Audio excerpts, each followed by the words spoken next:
Hollywood director 1992. Welcome back, brave explorers of impossible worlds. We are excited to have you here to continue this odyssey together. Before we continue, everything you'll hear is pure fiction. So please don't try to replicate combat techniques at home. This wonderful story in all its rights belong to its brilliant original author. We are only the messengers of entertainment. Want another dose of adventure? Subscribe to our YouTube channel so you don't miss a single chapter. And if you can't wait, our Patreon has exclusive surprises you'll love. Chapter 301. Even the confession is so touching, rejection would be too cruel. Cameron Diaz only had 2 scenes to film that afternoon. After filming, she sat on the sidelines watching Link busy on set. He not only acted as an executive writer guiding the actors, but also as a producer guiding the director and cinematographer, and even served as the editor.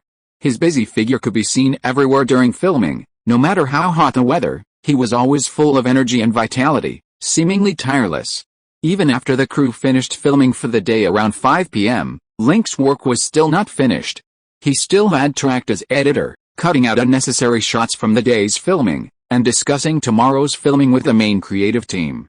Seeing how busy he was, Cameron Diaz offered him bottled water, which he thanked her for. However, Link's expression was very serious while working, so she didn't say anything more than offering him water. After he finished get off work and left, Cameron Diaz returned to the hotel where the crew was staying. She washed off the dust in the bathroom, changed into a rose-colored long dress, combed her beautiful blonde hair, and sprayed on a pleasant perfume. Because she was already very beautiful, she only wore light makeup. After getting ready, she took her script and knocked on Link's door. The door opened, and Link, also dressed casually in a square-neck t-shirt and trousers, stood out. He was tall and slender, his muscles clearly visible under the t-shirt. His physique was well-proportioned and sexy. It was evident he regularly exercised despite his busy work schedule, unlike many corporate executives whose physique swell and hair thins as their wealth increases. Cameron Diaz stared at his back for a long time until Link invited her to sit down again. She blushed and sat on the sofa opposite him. Link began explaining the script and her character. She played Andy, Professor Parker's daughter, whose main role was to bridge the gap between her parents, helping her mother accept Hachiko as a member of the family, and creating a warm family atmosphere through her interactions with her parents and Hachiko. Because the script was well written and the character was well developed, as long as she could immerse herself in the role and express genuine emotion, the performance wouldn't be difficult. Cameron Diaz listened to Link's explanation for a while, gaining a deeper understanding of the character and feeling more confident in playing him well. However, halfway through, she suddenly remembered a true purpose for being there. While getting up to pour Link tea, Cameron Diaz sat down beside him and continued listening to his script explanation. Her legs frequently brushed against his, and their eyes often met. Her gaze was filled with adoration and affection. After a while, Link stopped and looked at her. Cameron Diaz lowered her head, brushing a stray strand of blonde hair behind her ear. "Director Link, don't you like me doing this? I don't mind, but you should know I have many rumored girlfriends and a complicated love life. Getting too close to a playboy like me isn't a good thing for you. You're young, you have plenty of time and opportunities ahead of you, and you're quite talented. You don't need to do this," Link said. Cameron Diaz was 22 years old, young, beautiful, and with a sexy, hot figure, which was why she was chosen as the lead in The Mask. Her future prospects were promising. She was one of the few actresses to earn over $20 million per film. He didn't mind being seduced, but some things needed to be clarified beforehand to prevent future problems. It also made recording easier. "Director Link, you also rose from the bottom of the entertainment industry, so you understand the workings very well. It's incredibly difficult for an actor without connections to become a star in Hollywood, especially for someone like me with good looks. It's easy to fall victim to unspoken rules, or even worse. From what I've heard, you treat the women around you very well, whether they're established stars or newcomers. You offer them a lot of support and protection, even though the media has framed you, claiming you're involved in unspoken rules and exploiting women's bodies and feelings. But in the eyes of us small-time actors, you're like God, a supreme being who can give us wings to fly, and the safest haven. I think every girl who has the opportunity to get close to you, except me, would seize it without hesitation. I'm just luckier than many others. I met you early in my career and had the chance to sit next to you and listen to you explain the script. I know this is a gift from heaven. If I had just foolishly listened to you explain the script without seizing the opportunity, I would regret it for the rest of my life when I look back. I don't want to have any regrets, so I'm taking the initiative to approach you now, trying to attract you. I don't know if my clumsy seduction will succeed, but at this moment, I've tried, and I won't regret it when I look back on it in the future." Cameron Diaz spoke these words with a serious expression. At the end, her beautiful eyes welled up with tears, which dripped onto the hem of her skirt. Link sighed softly and handed her a tissue. Cameron Diaz took the tissue, buried her face in his chest, and sobbed on his shoulder. Link hugged her, gently patting her back, offering comfort and care. Cameron Diaz sobbed for a moment, then looked up at him with tears streaming down her face. "Link, will you accept me?" Link wiped away her tears. The smooth, delicate touch made her seem very young. "I'm a playboy, how could I refuse a sexy beauty's confession?" Cameron Diaz chuckled, hooking her arms around the back of his neck and kissing him. Link put down his script, embraced the tall but not heavy Cameron Diaz, and began to feast. Soon, many traces of their lovemaking were left on the sofa and in the bathroom. But shortly after returning to the bedroom, the doorbell rang. At first, Link ignored it, but soon his phone rang again. Link had no choice but to put Cameron Diaz down, put on his pajamas, and answer the phone. It was Jodie Foster calling, asking where he was, why it was getting dark, and why no one was in the room, wondering if he was out fooling around. Link said he was sleeping and asked what she wanted. Before he could finish speaking, the doorbell rang again. Link glanced at the messy living room, gathered up the clothes scattered on the carpet, and tossed them into the bedroom. He went to the door and opened it. "Why did it take you so long?" Jodie Foster was getting impatient waiting at the door. "What are you doing here at this hour? You're a woman, you should be more mindful of your image." "I'm only a woman biologically, I'm actually a man." "Whatever, what's up?" Link sat on the sofa, crossing his legs. "Are you really going to sleep? It's only a little past 8, how can you be asleep? Early to bed and early to rise makes you healthy." "Strange theory." Jodie Foster sat down, in Cameron Diaz's former spot. She sniffed, catching a whiff of a fragrance. There were 2 water glasses on the table, one with a clear lip print on the rim. She gave a soft hum, a half-smile playing on her lips.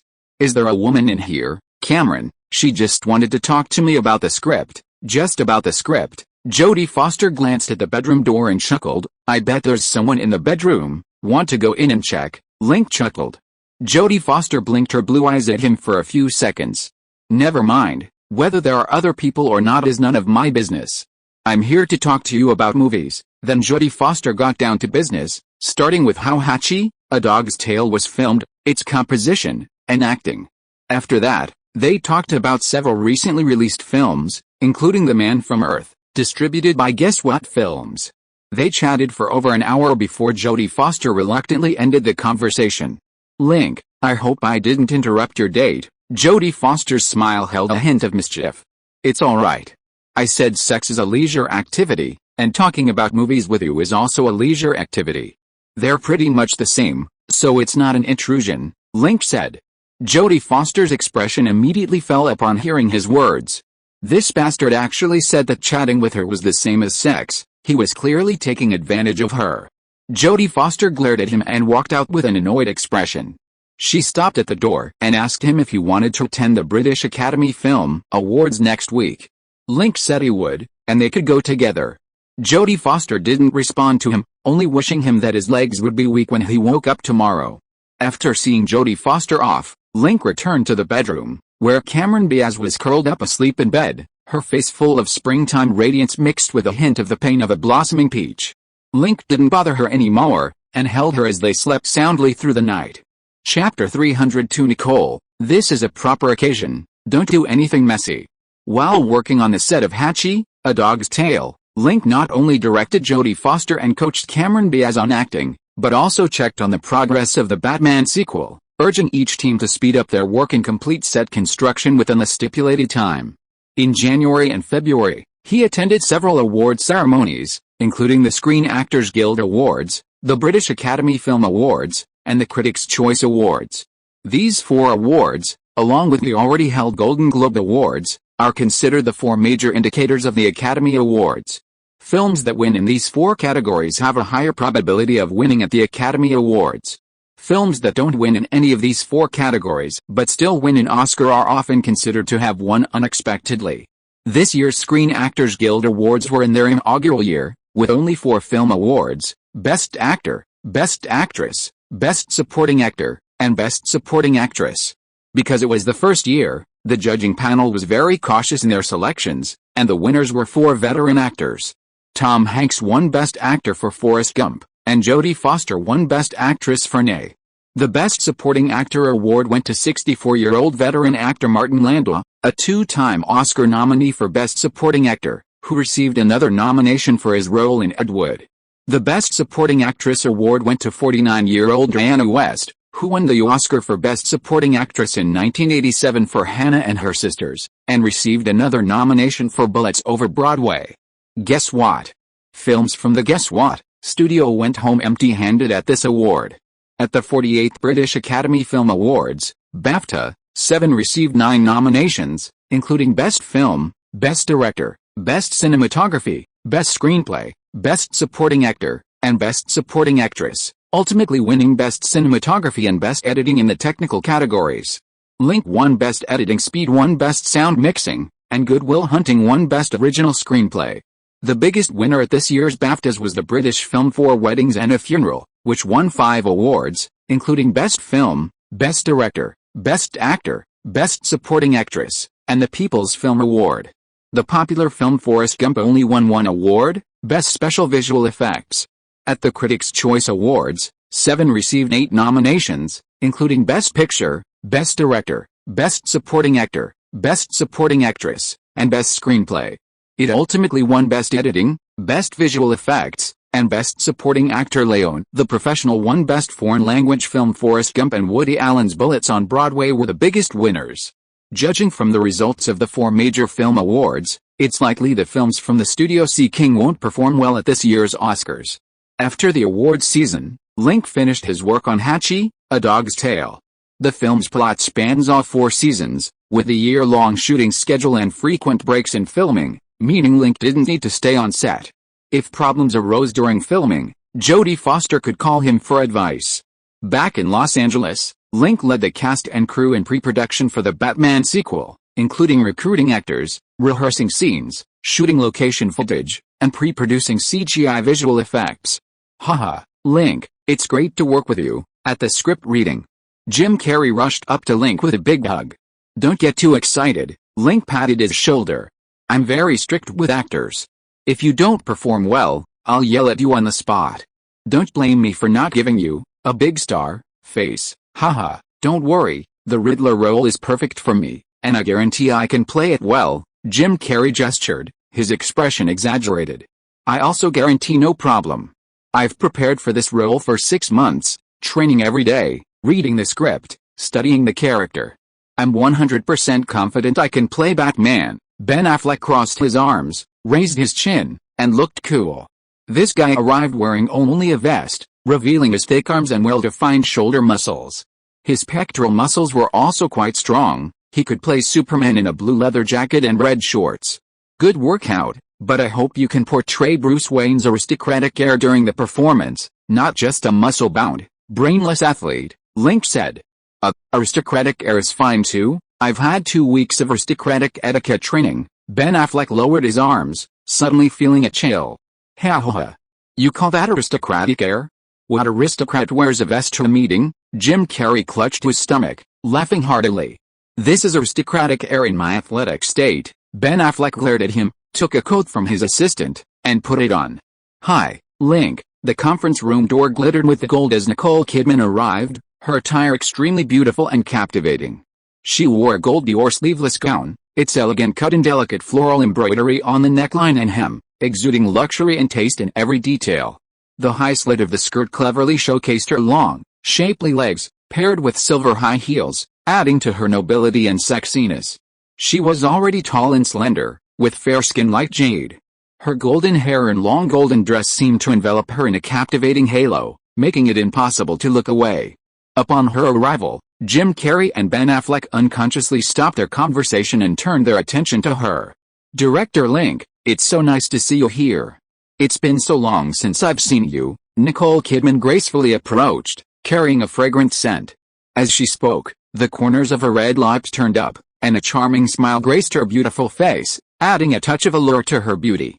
Link heard Jim Carrey and Ben Affleck swallow hard behind him. "Nicole, welcome to the script meeting. I hope our collaboration goes smoothly from here on out." Link extended his hand and shook hers. "Director Link, from now on, I'm yours.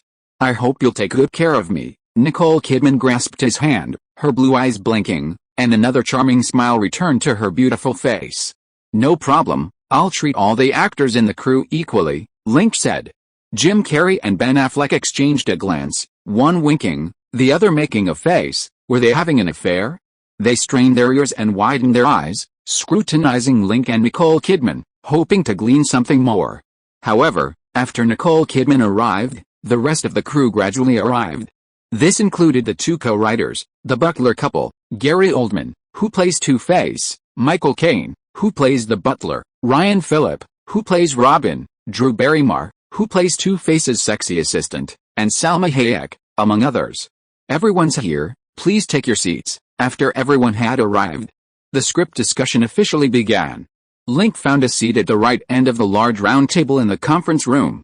Ben Affleck, who plays Batman, was originally going to sit next to him, but Nicole Kidman, lifting her skirt, came over and smiled at Ben.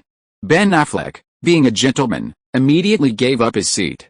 "Thank you," Nicole Kidman smiled charmingly, then sat down, lifting her skirt. Ben Affleck shrugged, about to sit down next to him, when Drew Barrymore blinked her beautiful eyes, pouted her plump red lips, and said she wanted to be closer to Link so she could listen carefully to him explain the script. Ben Affleck reluctantly retreated further, sitting between Jim Carrey and Ryan Phillip. Next to Link, besides the two co-writers, were all beautiful women. Seeing everyone seated, Link was about to speak when he felt a leg under the table. He frowned at Nicole Kidman, giving her a warning look that this was work, and she'd better be serious and not do anything like this. Nicole Kidman was startled by his look, quickly retracting her provocative leg, straightening her back, and listening attentively to Link. Chapter 303 Link is really awful, he even stole my girlfriend. The purpose of the film crew's workshops is to understand the actors' research into their respective roles through face-to-face communication, identify any difficulties they may encounter, and offer suggestions on the spot. He and the two screenwriters answer questions on the spot, and if anyone offers constructive feedback, they can revise the script according to the actors' requests. New actors generally don't offer opinions in such settings. However, veteran actors and established stars offer many suggestions, such as revising lines to better suit their speaking style, adding or removing lines to enhance emotions, or refining character development. Although the characters in the script are created by the screenwriter, the characters in the film are created by the actors. They need to adjust the lines or plot to better immerse themselves in the role and then present it effectively through their performances. Whether using the method approach or the experiential approach, the ultimate goal is to portray the character well. During this process, actors often argue about script changes, especially established stars and veteran actors, frequently getting into heated debates over a few lines, and some even threatening to quit. These things are normal on film crews. Such situations truly test a director's leadership and control abilities on set. A good director must be an excellent leader, possessing strong team coordination and decision-making skills, and adept at resolving conflicts among crew members. They must also know how to promise the future and motivate crew members. Only directors with both artistic talent and leadership skills can lead the creative team to create a good film. It is precisely because of these qualities that the threshold for becoming a director is very high. Link has directed many films and is very experienced in this area. Furthermore, as a film company owner, he has produced many critically and commercially successful films. This strength and reputation give him high prestige on set, and the cast and crew are willing to follow his lead. However, during script discussion meetings, Link prefers to promote democracy, encouraging everyone to speak their minds without fear of making mistakes, because everyone's goal is the same: to make a film that achieves both critical and commercial success. The lead actors in Batman are not shy newcomers. After the script reading began, Gary Oldman was the first to speak up, expressing his dissatisfaction with the two-faced character in the script. Two-Face is a classic villain in Batman comics, created in 1941. Due to his dark character, he was initially disliked by fans. It wasn't until the rise of horror films in the 1970s that audiences accepted the character again, and Two-Face began appearing on television and the big screen. Harvey Dent, who plays Two-Face, suffered abuse from his father during his childhood. His father frequently used a coin toss to decide whether he would be beaten, always using a coin that landed heads on both sides. Harvey Dent hated his father and vowed never to become like him. Later, he became a district attorney, and due to his integrity and outstanding professional skills, he was assigned to Gotham City as a prosecutor. Through his collaboration with Gotham City Police Commissioner Gordon and Batman, Gotham City's security situation improved significantly, and many villains and gang leaders were punished. However, in court the day before his wedding, during a trial of gang leader Maroni threw hydrochloric acid in his face, disfiguring him and causing his wife to leave him. Harvey Dent, provoked, unleashes the demons repressed within him, leading to a mental breakdown and ultimately transforming him into the evil Two-Face. He blames Batman for failing to protect him in court and begins to seek revenge on Batman and everyone else. Compared to the comic book version of Two-Face, the film version is more evil in behavior, with more aggressive language and actions, designed to increase the film's drama. Gary Oldman expressed his dislike for this contrived, intimidating portrayal, preferring a more restrained performance style to create a chilling effect. He wanted to revise the script, turning Two-Face into a ruthless yet reserved and cold-blooded psychopath, a contrast to the loud and boisterous Riddler. Link rejected this suggestion. Batman is portrayed as a cool and humorous character, and Two-Face is a supporting character to complement Batman. He must be a performative, entertaining figure. Otherwise, two cool and aloof male gods acting opposite each other would resemble a battle between Zeman Chuksu and Fu Hongxue, lacking much of the appeal. He told Gary Oldman that Two-Face developed schizophrenia after being disfigured, obsessing over fatalism and double-sidedness, and his temperament was sometimes cold, sometimes crazy, sometimes irritable, and sometimes depressed. In his performance, he not only needed to portray Two-Face's boisterous side but also his reserved and cold side. How exactly to act out this morbid effect would be a real test of his acting skills. Hearing this explanation, Gary Oldman immediately perked up and became very interested. As a veteran actor, he wasn't afraid of overly complex roles, only overly simplistic ones. After Gary Oldman finished speaking, Jim Carrey and Nicole Kidman spoke up simultaneously. Following the principle of ladies first, Nicole Kidman stated her requirements first. Her role was Dr. Chase, an original character. This character served two purposes in the film. One was as a decorative element to enhance Batman's romantic storyline, and the other was to highlight Batman's genuine love for Catwoman. Nicole Kidman suggested that Dr. Chase, as a psychiatrist with high professional ethics, and who fell in love with Batman out of curiosity about his dual personality, shouldn't remain indifferent to the two psychopaths, Two-Face and the Riddler. She could analyze their psychology during Batman's battles, helping him defeat them, rather than simply being a decorative figure. Link agreed, discussing it with the two screenwriters, and decided to consider adding this plot point during later script revisions. After Nicole Kidman finished speaking, Jim Carrey began to speak at length. The first script reading lasted over 3 hours. Half of the actors shared their opinions and perspectives, which Link and the two screenwriters responded to on the spot. Due to time constraints, the remaining half of the actors' questions were addressed at the next script reading. After the script reading, Link, on behalf of the company, hosted a dinner for the main cast and crew at the hotel, also using this event to strengthen communication and connections among the actors, helping them get to know each other better and have better chemistry during filming. Link: thank you for accepting my suggestion at the seminar. At the party, Nicole Kidman stood before Link, holding a wine glass. In just an hour, she had changed her outfit again, wearing a red strapless gown that revealed her fair shoulders, long arms, and a high-cut bust. A sapphire necklace, similar to Monica's Patek Philippe, adorned her swan-like neck, and a white gold watch completed the look. She exuded an aura of opulence and radiance. You're welcome. Your suggestion makes a lot of sense. Actually, I had this idea when revising the script, but I considered that adding these elements would make the plot more complicated, so I deleted them in the end. After discussing it with the two screenwriters just now, we decided to add these elements in moderation to make Dr. Chase's character more three-dimensional, which is also a beneficial change for the whole movie. I'm so happy. It turns out we thought the same thing. Nicole Kidman covered her red lips and smiled. Link: Can I ask you a question? What kind of woman am I in your heart? A charming and beautiful woman, which is also Dr. Chase's character design, Link said. Then would you be fascinated by me? Nicole Kidman took a half step forward, her lower abdomen almost touching his body. Nicole, you're married? Link reminded her. HMPH. Last time in the bathroom, when you did those things to me, why didn't you think that I was a married woman? Nicole Kidman looked at him with embarrassment and anger, her face flushed with a charming blush, and even her breathing became rapid. You know better than I what happened last time, Link said calmly. But you said I'm very charming, so why can't you go on a date with me? Nicole Kidman asked with a resentful look. Link shook his head. Nicole, I like to be open and above board when I'm dating, not sneaky. If you weren't married, you would be lying in my bed right now, not standing here talking to me. Nicole Kidman paused, then burst into laughter, covering her mouth and laughing uncontrollably.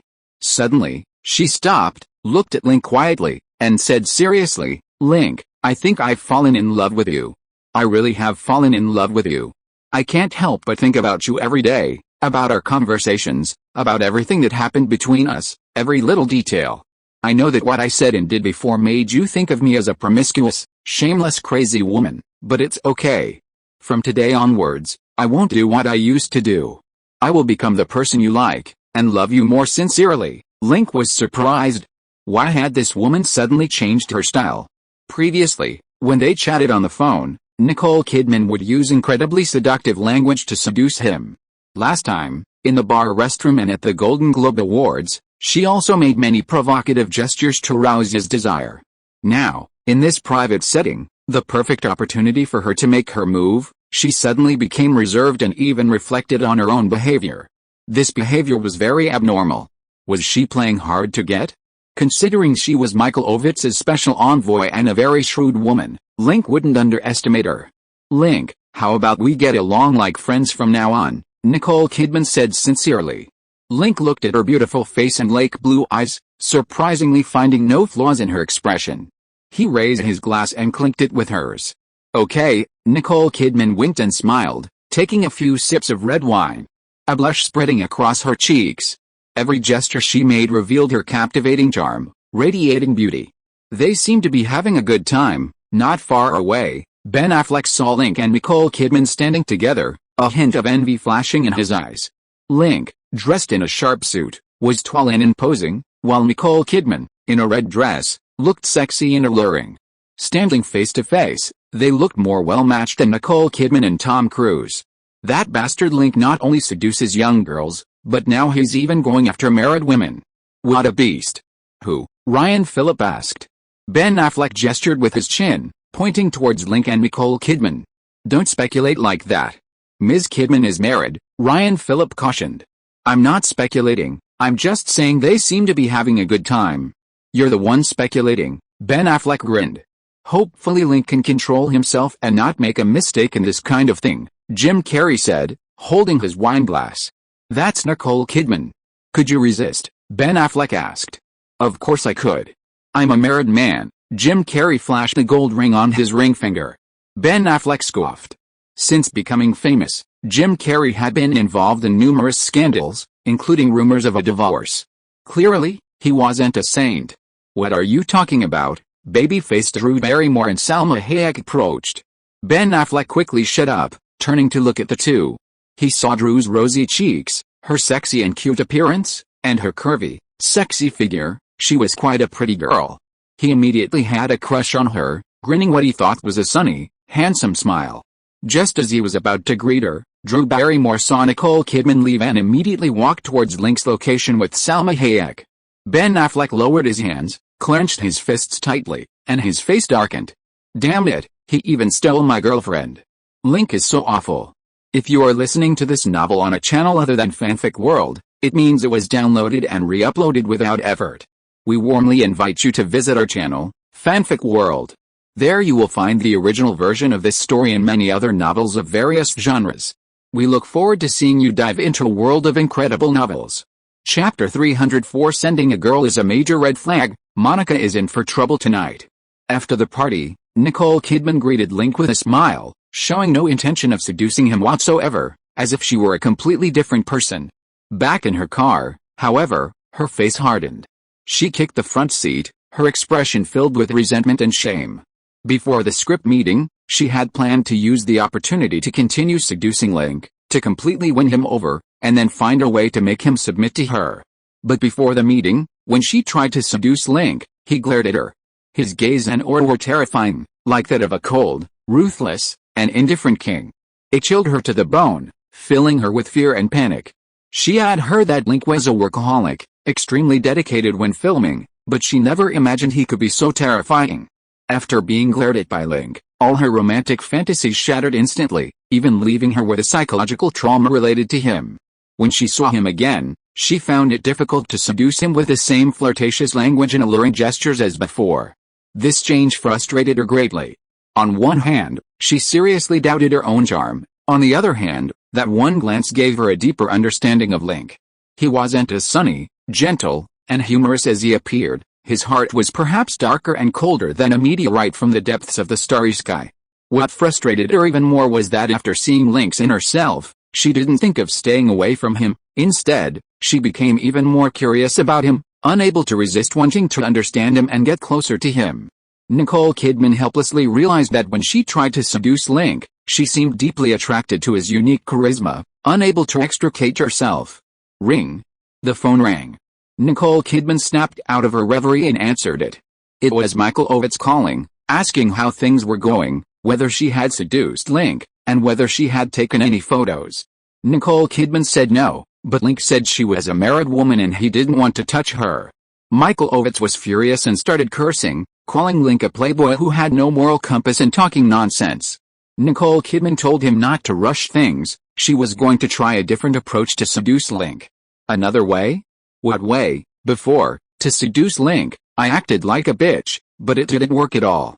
From what I understand, he seems to prefer respectable women to overly forward ones, like those Lily Liu's, Monica Bellucci, Jennifer Connelly, and Brooke Shields around him. Regardless of their past, after becoming Link's women, they all became very proper. Their clothing, their speech, everything became very restrained, as if they had married Link.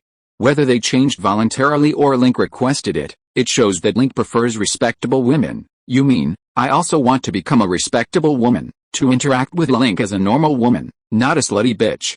Also, last time I suggested that Tom and Link cooperate, preferably becoming friends. I still think so. I hope you can persuade Tom again to cooperate with our operation. Nicole Kidman leaned back in her seat, legs crossed, watching the neon lights rushing past a car window.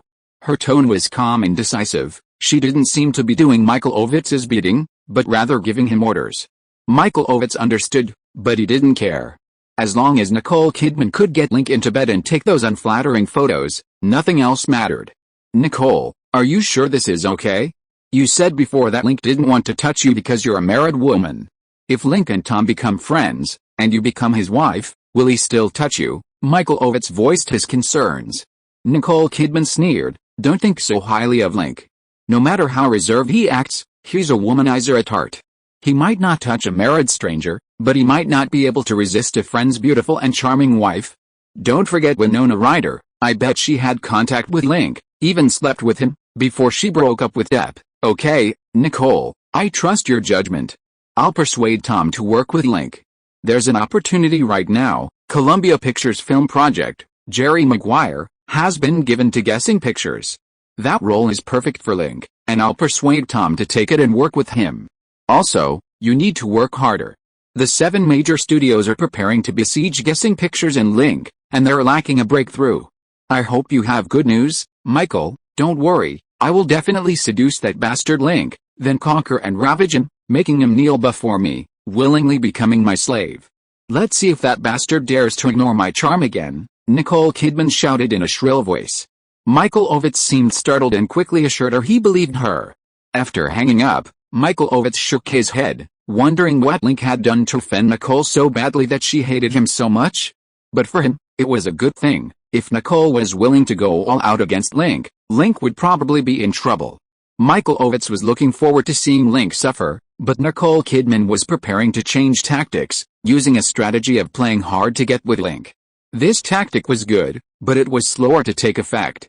Michael Ovitz thought for a moment and called Cameron Diaz, asking if she had managed to seduce Link. Cameron Diaz was also an artist under CAA. After Nicole Kidman's previous attempts failed, he had picked out several beautiful women from the company to deal with Link, and Cameron Diaz was one of them. For the past few weeks, Cameron Diaz and Link had been on the set of Hatchie, A Dog's Tale, and met frequently. Perhaps there was an opportunity to seduce Link. Cameron Diaz told him on the phone that she had slept with Link. Really? Michael Ovitz jumped up excitedly. How many times? Did you take pictures of Link, get evidence that he raped you? Cameron Diaz said she had slept with Link more than 10 times, that she had seduced him willingly, and hadn't taken any pictures. More than 10 times? Damn it, I told you the process doesn't matter. You just need to take pictures of him in bed after he falls asleep, get some hair and bodily fluids, and give them to me. Add your testimony, and I can definitely make him a rapist, Michael shouted excitedly. Cameron Diaz said no. Link was a wonderful man, young, handsome, rich, talented, gentle, and considerate. He was perfect in every way. She didn't want to harm Link and would never listen to Michael Ovitz's orders to deal with him again. Damn it. Cameron, have you forgotten? Your management contract is with CAA. If you dare disobey my orders, I'll blacklist you. I mean what I say, Michael Ovitz roared angrily. Go ahead and blacklist me. I'm Link's girlfriend now. My boyfriend is a billionaire, a world-class director, a film company owner, and the most powerful person in Hollywood. He's even more powerful than you. With him around, I won't lack resources. You, Michael Ovitz was so angry when he heard her words that his face turned ashen, veins popped out on his forehead, and his teeth chattered. Link not only gave me resources, but also money. I have a bank card he gave me, with a monthly spending limit of $100,000, $1.2 million a year. My current film salary is only $100,000, so even if I don't film, I still have a lot of money to spend every year. Link is amazing. Michael, thank you for helping me get the role in Hatchie, A Dog's Tale, and thank you for letting me seduce Link. After becoming Link's woman, I realized that all of this is amazing, so dreamlike. Michael, thank you so much. Cameron Diaz's sincere and simple tone was very touching. She had moved Link last time, and this time she moved Michael Ovitz as well. Michael swayed and plopped down on the bench, his vision going dark as if the sky had suddenly gone black. It took more than 10 seconds for his vision to clear. Cameron Diaz was still praising Link on the microphone, saying that Link was the most perfect man in the world, exceeding all her fantasies about men. Now, all she wanted to do was maintain her beautiful and sexy figure so that Link would pamper her even more. Michael Ovitz gritted his teeth, his voice hoarse, and said, "Bitch, you're getting ahead of yourself. If I told Link you were a spy I planted to deal with him, do you think he'd still like you? It's okay. After sleeping with Link the first time, I felt bad keeping it from him, so I told him. I even asked you if he'd be upset. Link just smiled and said it was fine, and asked me to thank you for sending this beauty to him." Bang! Before Cameron Diaz could finish, Michael Ovitz slammed the phone to the floor, his vision going black again. Link, I'll never let you get away with this. Outside the office, the assistants, hearing their boss's piercing, owl-like roar, involuntarily shrank back. Link, are you home yet? Almost. I'm home, taking a bath. The tub is full of bubbles, except for my calves. Want to see? Oh, I almost forgot. I said I'd chat with you as a friend. Okay, let's get serious. Today's script meeting was really interesting. I've had many before, but none of them were as fun as this one. I think it's probably because you were here. It's still evening, and I'm already looking forward to tomorrow's script meeting. I have a new idea about Dr. Chase. Shall we talk about it tomorrow? Ding ding. Link received Nicole Kidman's message just as his car was about to return to the Beverly Hills villa. He replied briefly, then put away his phone and went into the villa's living room. Several women were there. Monica Bellucci, Lee Uzieli, Jennifer Connelly, Sofia, Mila Jovovich, and Winona Ryder were chatting. Little Sissy was squatting in front of the TV watching the 7th season of the animated series Garfield, holding 3 kittens in her arms, surrounded by several other kittens and puppies. The little one was watching the cartoon while eating snacks, giggling incessantly. Link, you're back. Sophia saw him come in and threw herself into his arms. What's wrong? It's not like we haven't seen each other for months. Link hugged Sophia and kissed her, then sat back down on the sofa. Everyone else was gathered around, the living room brightly lit. The box office results for The Man from Earth are out for its third week. The box office is terrible. And the attendance is terrible too. This movie is going to be a failure, Sophia said, sniffling. How much did it gross this week? Only $420,000, Sophia handed him the newspaper. The Man from Earth was released in mid-January, taking in $158,000 in its opening week in 12 theaters, averaging less than $2,000 per theater per day. Both attendance and box office performance were very poor. The reason was the same as he had told Sophia at the test screening. The film was too profound, with a high viewing threshold, and its box office performance wouldn't be good. Everything went as he predicted. Under these circumstances, most films would abandon theatrical release and switch to offline distribution, but Link insisted that the marketing department continue promotion and even subsidize the expansion of screenings. The marketing staff initially thought a miracle was possible, but it didn't. In the second week, it was shown in 102 theaters, grossing $640,000. In the third week, it was shown in 107 theaters, grossing $427,000. The cumulative box office was $1.21 million. These figures seem good, but they were actually quite poor. The film was adapted from Link's best-selling book, which already had a built-in buzz, and guess what? The studio spent over $1.5 million on its promotion and distribution. Under these circumstances, only grossing a little over $1 million showed that audiences really didn't like the film. This was also why Sophia was crying in his arms. This was her directorial debut, and the box office results were so bad, she was almost ready to give up. Sophia, don't be sad. This movie only cost $15,000 to produce, and it grossed $1.21 million in North America. That's almost 100 times the profit, which is pretty good, Jennifer Connelly comforted her. Don't try to fool me. The movie's marketing cost over $1.5 million, and the box office was only a little over $1.2 million. That's like buying the box office. It doesn't count as real box office revenue. Sophia was heartbroken. Before the movie's release, she knew it wasn't suitable for theatrical release and was prepared for poor box office results, but she didn't expect it to be so low that it hurt her heart. But don't be sad. Link made the decision to make this movie. He was also the screenwriter and editor. He has to take most of the responsibility for the poor box office performance. You only have a small part to bear. Monica Bellucci patted Link on the shoulder and teased him. Yes, Monica is right. It's all Link's fault. Sophia, don't be sad. It's not your fault. Link should be the one who's sad. Lee Uzieli, Renee Zellweger, and the others also started teasing Link. Link shook his head and smiled. Don't be so quick to judge whose fault it is. We predicted the film wouldn't do too well at the box office from the start, and we didn't have high expectations. However, according to market research, this type of film sells well on videotape, so maybe we can make some money in that market. Really? Sophia rubbed her eyes, looking at him expectantly. Don't worry, the film has good reviews. The newspapers are full of praise for you, saying your artistic talent in this film is amazing, and praising you as one of the most promising new directors of the younger generation. Link hugged Sophia and patted her. Hearing him mention film reviews, Sophia immediately cheered.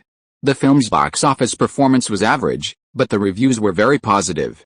Many well-known film critics praised her in the newspapers, saying the film was profound, a classic soft science fiction film, and that Coppola's legacy was well-deserved.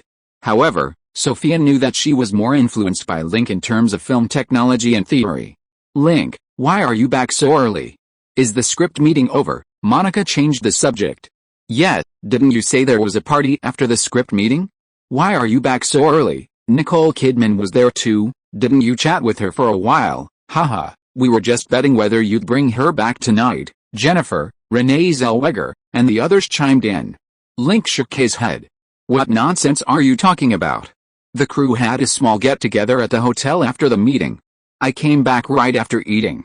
What does it have to do with Nicole Kidman? Don't lie. At the Golden Globes, Nicole Kidman's eyes were practically glued to you. She practically wanted to stick to you. And you always stare at Nicole Kidman. If she made a move on you, would you refuse? Monica sat on the low table, crossed one leg, and teased with a smile. The others, hearing Monica's words, also teased Link, saying that Nicole Kidman wanted to get close to him, and he was a perpetually lecherous man who definitely wouldn't let this opportunity slip by.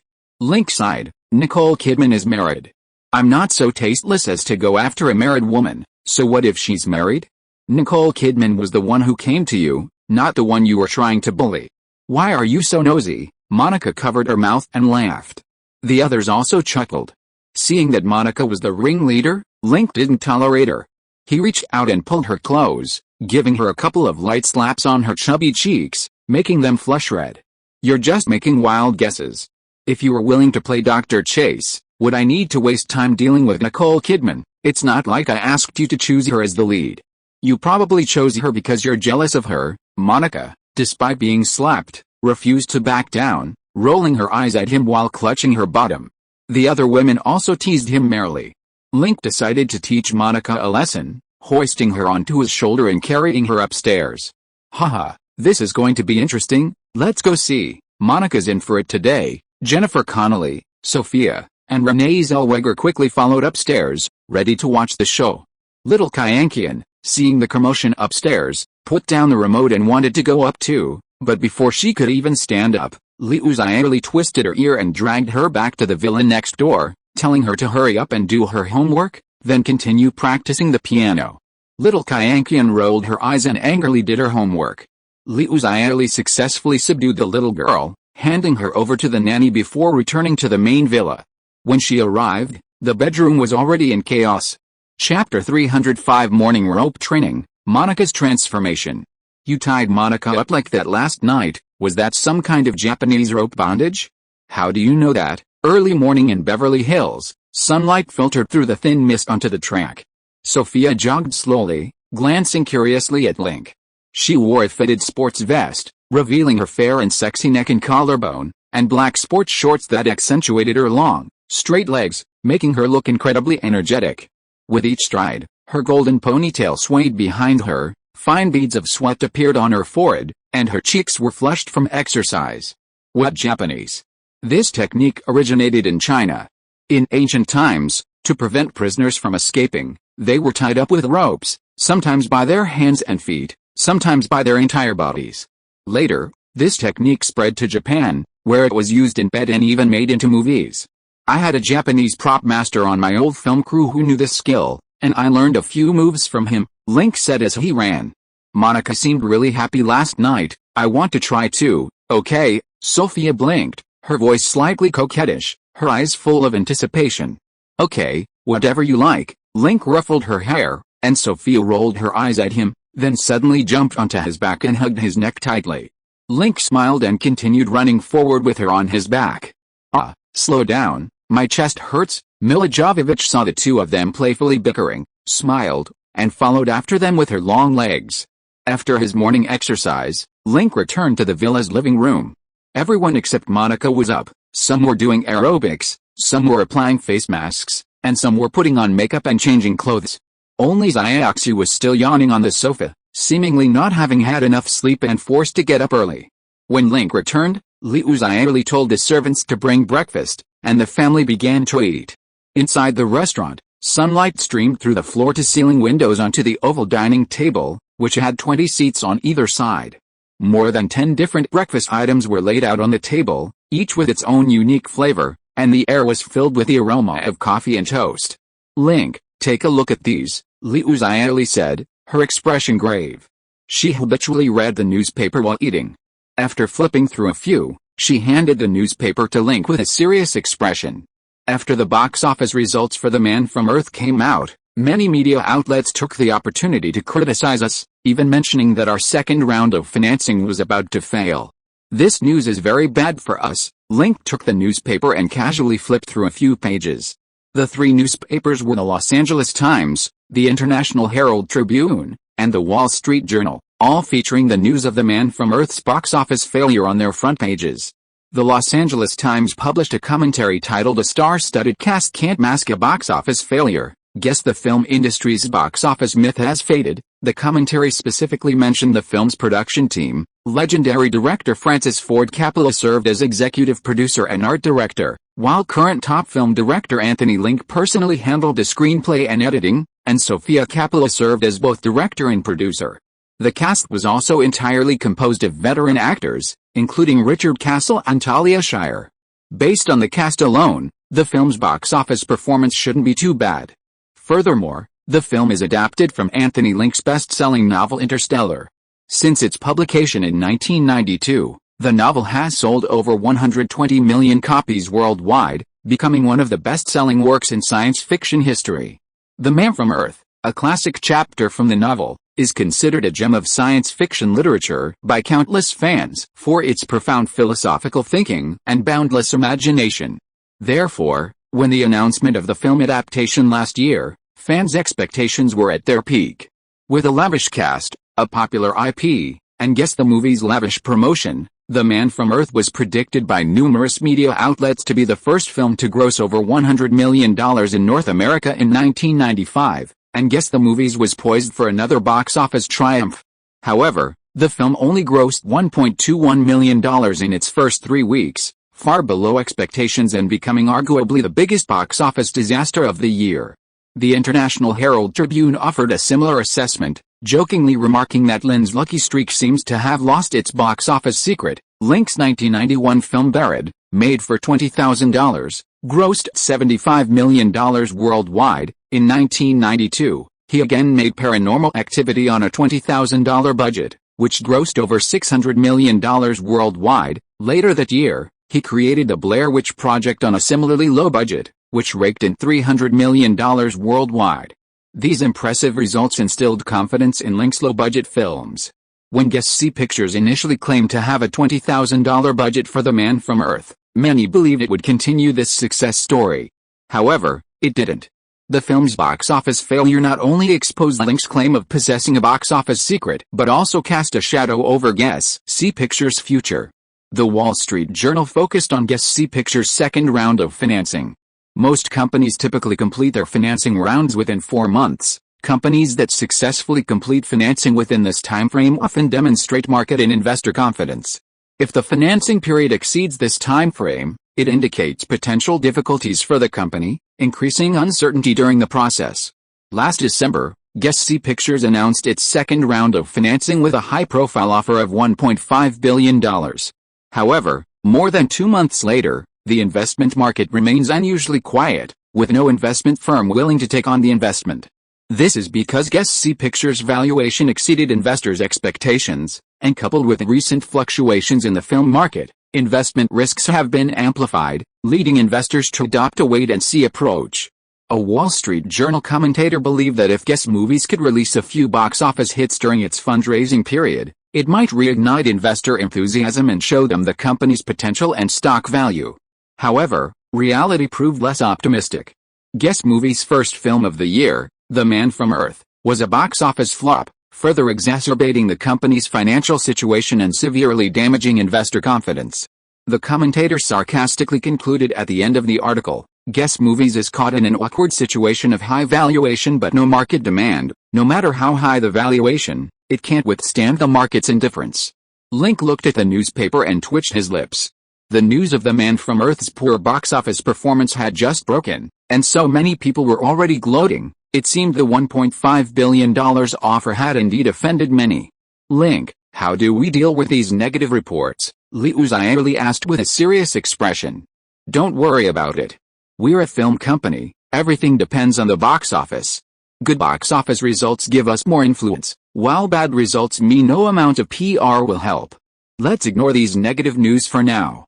Once our next film does well, the media will help us promote it. Our next film is Rumble in the Bronx, and the box office performance probably won't be great, Liu Zhili said worriedly. It won't be too bad. Kung fu films have a market in North America. Even if it's a little bad, it's okay. Besides these 2 films, we have several other films with great box office potential this year. Don't be so worried, you might get wrinkles. Huh? Wrinkles? Where? Liu Zhili quickly touched the corner of her eye, only relaxing when she didn't find any. No, you look like an 18-year-old girl. Link hugged her and kissed her. Give us another kiss, Mira and Sophia cheered from the side, and Zhao Kyankian clapped and egged them on. Liu Zhili blushed and pushed him away, returning to her seat to eat. Hi, good morning everyone. Monica walked into the restaurant with a beaming smile, wearing a silver halter-neck mini dress that revealed her fair skin, curvaceous figure, and long, shapely legs. On her exposed arms, calves, and shoulders were several light-colored, linear red marks, traces left from last night's playful antics, carrying an unusual sexiness and allure. Although she had played quite wildly last night, Monica looked radiant today, her eyes bright as stars, her cheeks flushed with a peach-like blush, and her skin glowing and hydrated. The few brown spots on her face had miraculously disappeared, leaving her glowing and looking several years younger. "Monica, what happened? You look amazing." Several women, seeing Monica's condition, couldn't help but leave their seats and surround her for a closer look. "Nothing, I just slept well last night," Monica said happily. "Last night? We all know what happened last night. Can doing that kind of thing really beautify you?" Liu Xiaoli touched Monica's skin, her eyes filled with curiosity. "Monica, is it true?" Sophia, Renee Zellweger, and the other women asked excitedly. "Probably. I feel fantastic today. You can try it if you're interested." Monica smiled slightly and leaned down to kiss Link. Liu Xiaoli and the others also stared intently at Link, their eyes burning with desire. Link felt their gazes and couldn't help but chuckle. "Not now, I have work to do later." Chapter 306. A temper outburst on set, clash of the two beauties, Michelle's warning. Being entangled by Jennifer Liu, Xiaoli, Sophia, and their group of women, even Link, with his iron body and steel back, was starting to feel the strain. After a quick breakfast, Link went to the company for a script meeting to discuss the script and characters, take character photos, and check on the progress of other departments. By early February, everything was ready, and Link led the crew to New York to film Batman Forever. Scene 1, Shot 1, Action. The first scene of Batman is Two-Face robbing a bank on Blake Island, kidnapping a security guard, and forcing Batman to come out and rescue him. Batman fights Two-Face and his henchmen, ultimately rescuing the security guard. Inside the bank building, Two-Face, Harvey Dent, tosses a coin. One side is scratched, the other is smooth. He turns to the security guard lying on the floor and says, "Are you praying that the Winged Avenger will come to save you, my friend? Will you kill me?" The security guard asks nervously. It's possible. My two sides have different opinions on this matter." The two-faced man, dressed in a suit, chuckled at the camera, his undisfigured side facing the camera. "Do you like gambling? How about we flip a coin?" The security guard lay on the ground, watching him nervously. The two-faced man toyed with a shiny coin, muttering to himself, "Some are born heroes, yet their brothers are cowards. Babies starve, politicians are bloated, saints become martyrs, while alcoholics and addicts roam every corner of our city. Why? Because of luck. Blind, foolish, simplistic, inexplicable luck." The two-faced man roared hysterically, slowly turning his left side, a face almost charred by hydrochloric acid, covered in cracks, looking utterly terrifying. "A randomly tossed coin is the only true fairness in the world. Let's see how justice treats you." Two-Face tossed a coin, which landed on the back of his hand. He covered it with his hand and grinned at the security guard on the ground.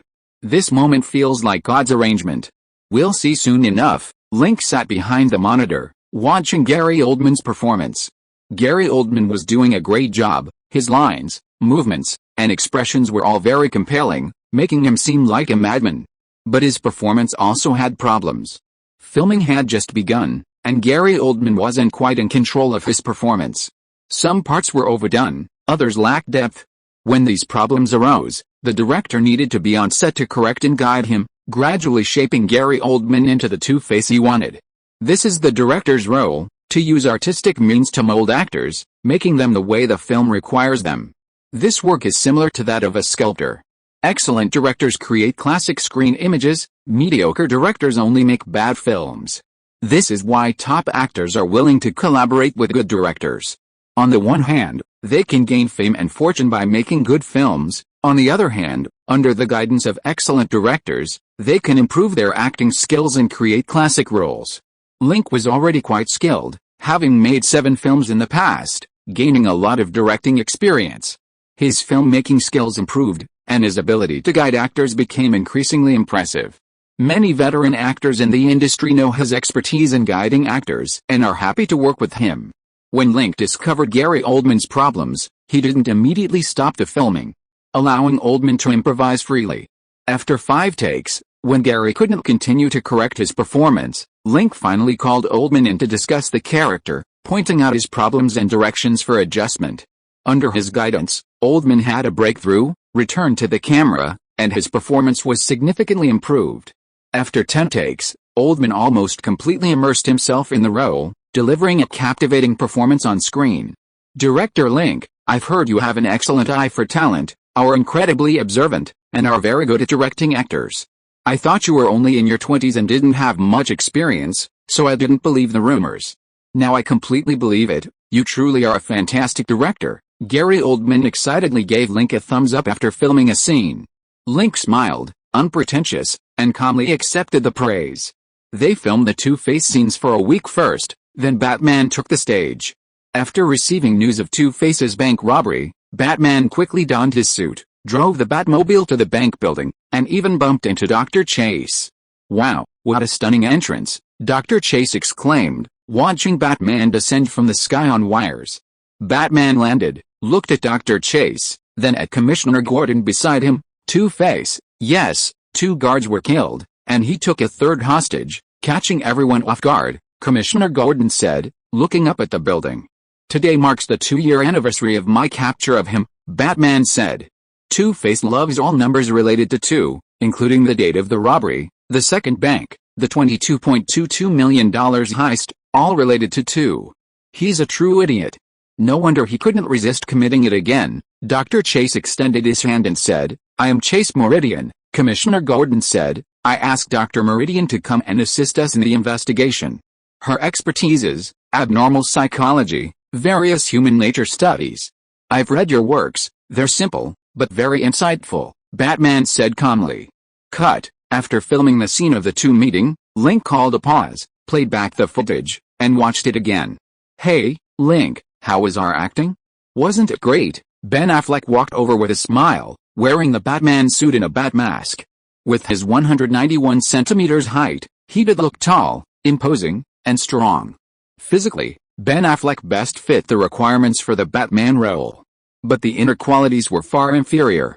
Link glanced at Ben Affleck. Ben, to be honest, I'm very disappointed in your performance. Casting you as Batman might have been a mistake. Whoosh, Ben Affleck's expression instantly collapsed, his smile resembling a rotten egg on his face, not only glaring but also pungent. He had prepared for the role of Batman for over 4 months, not only training his body but also honing his acting skills. Today, he had worked hard on his scene, believing his performance to be excellent, hoping to receive praise from Link. Instead, he was met with a devastating blow. Link said casting him as Batman was a mistake. He would never accept this assessment. Why? Why do you say that? Ben Affleck's neck stiffened, his expression showing his deep resentment. Nicole Kidman blinked, about to speak up to mediate, but Link waved her hand. Ben, after the role was finalized last year, I repeatedly told you to spend more time studying the script and Batman, but in your performance just now, I didn't see any research on the character. I did study it. I've read the Batman comics 5 times, watched the related movies and TV series more than 10 times, and I can recite many lines by heart, Ben Affleck argued. The key to studying a character isn't how many times you've read the script and materials, but what you've learned and understood after reading them. Now tell me, in your eyes, what kind of character is Batman? Link asked with a stern face. Ben Affleck thought for a moment. Batman is a young, handsome, wealthy man full of a sense of justice. Go on, he's skilled, likes to help the weak and fight crime, and maintain peace in Gotham City. Yes, he loves peace. Anything else? Link asked. Ben Affleck frowned, thinking hard. Isn't that enough? Link shook his head in disappointment and looked at Nicole Kidman. Nicole, tell me your thoughts on Batman. Nicole sat in her chair, holding a cup of hot coffee, and smiled slightly. Batman is certainly a good man, handsome, powerful, rich, incredibly intelligent, highly self-disciplined, strong-willed, and a playboy. Director Link, Batman is a lot like you, that's all. Seeing Link's frown, Nicole's heart skipped a beat. She dared not joke anymore, her expression becoming serious. There are a few more points. First, Batman lacks a sense of security. When he was 8, he witnessed his parents being shot, an event that left him with severe psychological trauma. As an adult, he loves training, high-tech weaponry, sports cars, likes to be out at night, doesn't trust his partners, and prefers to be alone. Psychologically speaking, These are all manifestations of a lack of security. Secondly, he possesses a dark side and is extremely vengeful. After his parents were shot and killed, he harbored hostility towards all the bad guys in Gotham City, using his bat persona to fight them and create fear. This dark undertone sets him apart from other superheroes. Thirdly, he has a strong sense of responsibility. He has an extraordinary dedication and persistence in maintaining order in Gotham City. Whenever a crime occurs in Gotham City, he will immediately take action to apprehend the criminals, no matter what he is doing. This approach is almost like a kind of mental fastidiousness. He also has a complex moral compass. On one hand, he doesn't want to kill or use excessive violence, but on the other hand, he uses violence to fight crime. He also has a multifaceted personality. On one hand, he is the embodiment of justice, Batman. On the other hand, he is the playboy billionaire Bruce Wayne. Nicole Kidman shrugged. In this respect, Batman is also like a two-faced man before he turned evil. Link nodded slightly. Although Nicole's explanation wasn't comprehensive, she had pointed out several important points. He looked at Ben Affleck. Have you thought about these things? Of course. Ben Affleck puffed out his chest and said. So tell me, where does your Batman differ from the real Batman? Well, Ben Affleck scratched his head. I've only acted in one scene. There's a lot I haven't shown yet. How about I act in a few more scenes and you see? Link shook his head. You don't understand Batman. No matter how many scenes you act in, it'll be the same. Nicole, what do you think is the problem? Nicole Kidman thought for a moment. Ben's Batman is too frivolous and impetuous. He lacks Batman's maturity and composure, and he also lacks the dark, melancholic aura. He's more like a young, sunny urban boy. That's right. Link looked at Ben Affleck. You've trained for months and read a lot of materials, but you've only become like Batman in appearance. But internally, you're far from it. Why is that? Because you're too lazy and like to do things half-heartedly. Even Nicole can list many characteristics of Batman, but you only see the most superficial layer. How can you play Batman well with this attitude? Ben Affleck blushed. I'll give you another week. If you can't get into character and become Batman, I'll consider replacing you. Link put on his headphones and went back to doing other things. Ben Affleck opened his mouth, slumped his shoulders, and left dejectedly. Nicole Kidman looked at Ben, then at Link. Seeing Link's somber face, she bit her lip and said cautiously, Are you really going to replace Ben? He's too outgoing. All was grinning. He's not mentally or attentively prepared to play Batman, let alone immerse himself in the role. This makes his performance lack substance, like a simple and crude imitation of Michael Keaton's Batman, very uninteresting. I'm giving him a week to prepare. If he can't change his mindset, I'll have to replace him, Link said. Nicole Kidman nodded and smiled. How was my portrayal of Dr. Chase? If I didn't do well, would you fire me? You did a good job, thank you. But could you smile? You really look like Batman, aloof and distant. You know I love Batman. If you keep acting like this, I might fall in love with you. Nicole Kidman blinked and looked at him affectionately. Link shook his head. Hi, Link. Nicole, are you busy? Michelle Pfeiffer walked over, a champagne-colored sleeveless silk dress clinging to her slender and tall figure. It swayed gently with her steps, the hem stopping just above her knees, revealing a pair of straight and long legs. Her frame was delicate, not as voluptuous as a young girl's, but possessing a unique elegance characteristic of mature women.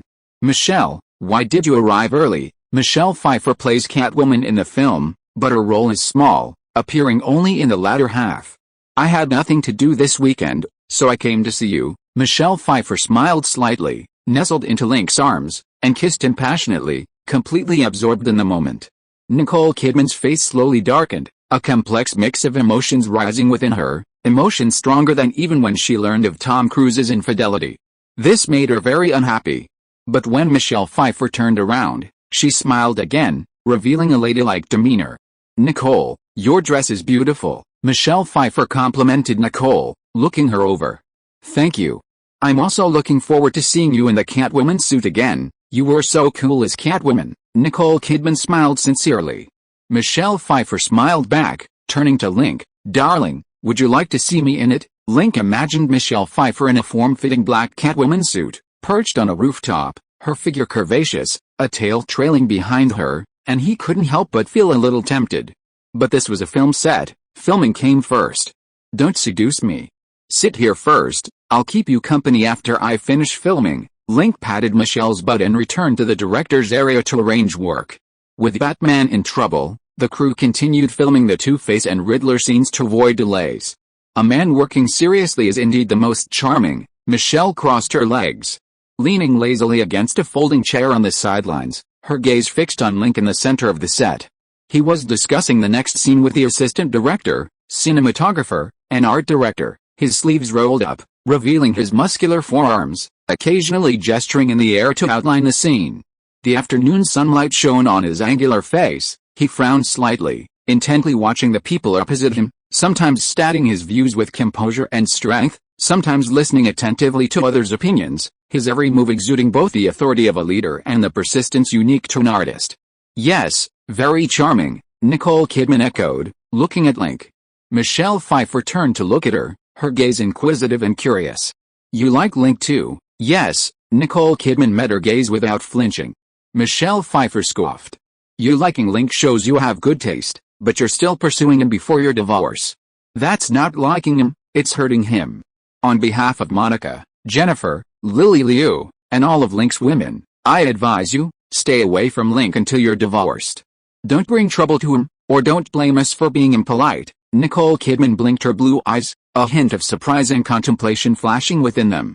Michelle, you misunderstand. I didn't mean to cause Link any trouble. I did try to seduce him before, but he rejected me. Now I only interact with him as a friend and colleague. You'd better keep your word. Michelle Pfeiffer leaned back in her chair, swinging her sexy legs as she continued watching Link in the room. Nicole Kidman hesitated for a moment. Michelle, I'm curious about something. Can I ask you? Go ahead. Even though Link is worth billions and is the owner of Guess the Movies, his resources are still limited. You, Monica, and Jennifer are supposed to be competitors, so why do you all seem indifferent to each other's existence? This question wasn't just on Nicole Kidman's mind. Many in the industry were also puzzled. Other men would cause a huge uproar if they had 2 or 3 girlfriends, but Link has so many, yet there haven't been any scandals or conflicts over his affections. This is both what puzzles everyone and what makes them envious of Link. Michelle Pfeiffer gently brushed a strand of blonde hair behind her ear and smiled, because he's an incredible man. Being his woman is the luckiest thing, nothing else matters. Nicole Kidman looked at Michelle, then at Link in the room, a bottomless abyss of curiosity welling up inside her, almost swallowing her whole. Chapter 307 on set. Ben Affleck, have you learned it all? Ben, why are you back? Shouldn't you be filming on set at this time? Ryan Phillip asked curiously when he saw Ben Affleck return dejectedly at the hotel. Nothing. Ben Affleck slumped onto the sofa, staring blankly at the ceiling, his eyes unblinking, looking utterly lifeless, like a lump of mud. Seeing his state, Ryan became even more curious. This guy had rushed to the set that morning, excitedly shouting that he wanted to be Batman. But after only 2 or 3 hours, he seemed like a different person. No, to be precise, like he'd been castrated, listless. What had happened? Ben, what's wrong? Ryan Phillip ran to Ben Affleck's side, eager to hear what was going on. Nothing. Tell me, you don't look like nothing's wrong. Are you sick? Should you go to the hospital? No? Did you run into some black people on set, and they, shut up. I said nothing's wrong, and that's it. Are you annoying me? Ben Affleck shoved Ryan aside, almost knocking him to the ground. Fine, don't tell me then. Ryan Phillip patted his behind, sat down on the opposite sofa, picked up a newspaper and held it to his face. After a while, he seemed to hear Ben Affleck speak. What? I don't want to play Batman anymore. Why? Ryan's curiosity was rekindled. Ben Affleck's expression turned extremely ugly, his fists clenched tightly, and his arm muscles were trembling. Link is a bastard. I treated him like a friend, and he treated me like that. Link? What did he do to you? Could it be? Ryan Phillip stared at Ben Affleck, looking him up and down, his eyes dirty. Fuck. It's not what you think. Can't you think straight? Ben Affleck took a few deep breaths and said indignantly, he's deliberately targeting me. I acted really well this morning, but he said I acted terribly and that he's going to fire me. Is that all? Ryan curled his lip in boredom. You've worked with Link so many times, don't you know him? He's a tyrant on set. He'll yell at anyone he doesn't like, even his girlfriends. Remember when you were filming Final Destination? You were always getting yelled at? Aren't you used to it yet? It's different. After filming a scene today, I went to Link to ask him about it. Link criticized me without any politeness, saying I acted terribly and that he'd give me a week to adjust. If I couldn't act better, he'd fire me and replace me, Ben Affleck said indignantly. You're overthinking it. If Link wanted to replace you, he would have done it already. He wouldn't have given you a week to prepare. He said your acting was bad, which means there really is a problem with your performance. You should reflect on it and try to adjust within a week to deliver a better performance that will leave Link speechless, Ryan Phillips said. Ben Affleck frowned. If it's as you say, why didn't he say it privately? Why did he have to criticize me in front of so many people on set, with such a cold and heartless attitude? That's not very friendly. Remember at the script meeting, everyone gave their opinions, except you. When Link asked how your preparation was going, you patted your chest and said it was fine. Now that filming has started, your acting is a mess. How can Link give you any pointers? You're an adult, a professional actor, not a child. Do you need someone to teach you how to act step by step? Ryan said bluntly. Ben Affleck's face gradually flushed. During the script meeting, he hadn't offered any opinions. Only saying he was ready and that Link shouldn't worry.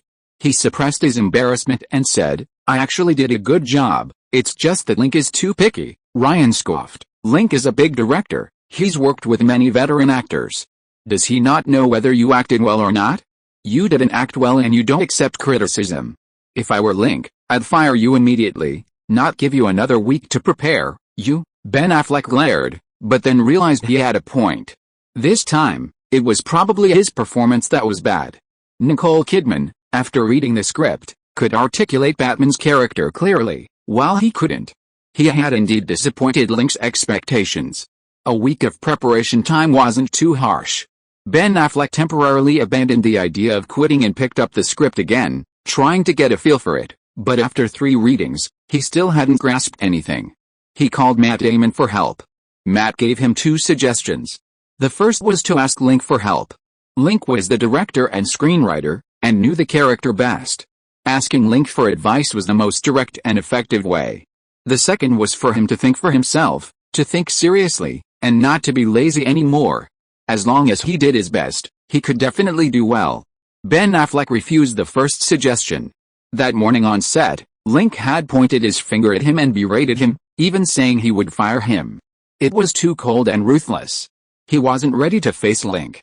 Unable to ask Link for help, he could only think for himself. Ben repeatedly studied the script and thought about how to act, thinking for several days until his head was about to explode, but he still couldn't come up with anything. While Ben Affleck was not on the right state of mind, Link filmed the scenes of other characters in the movie.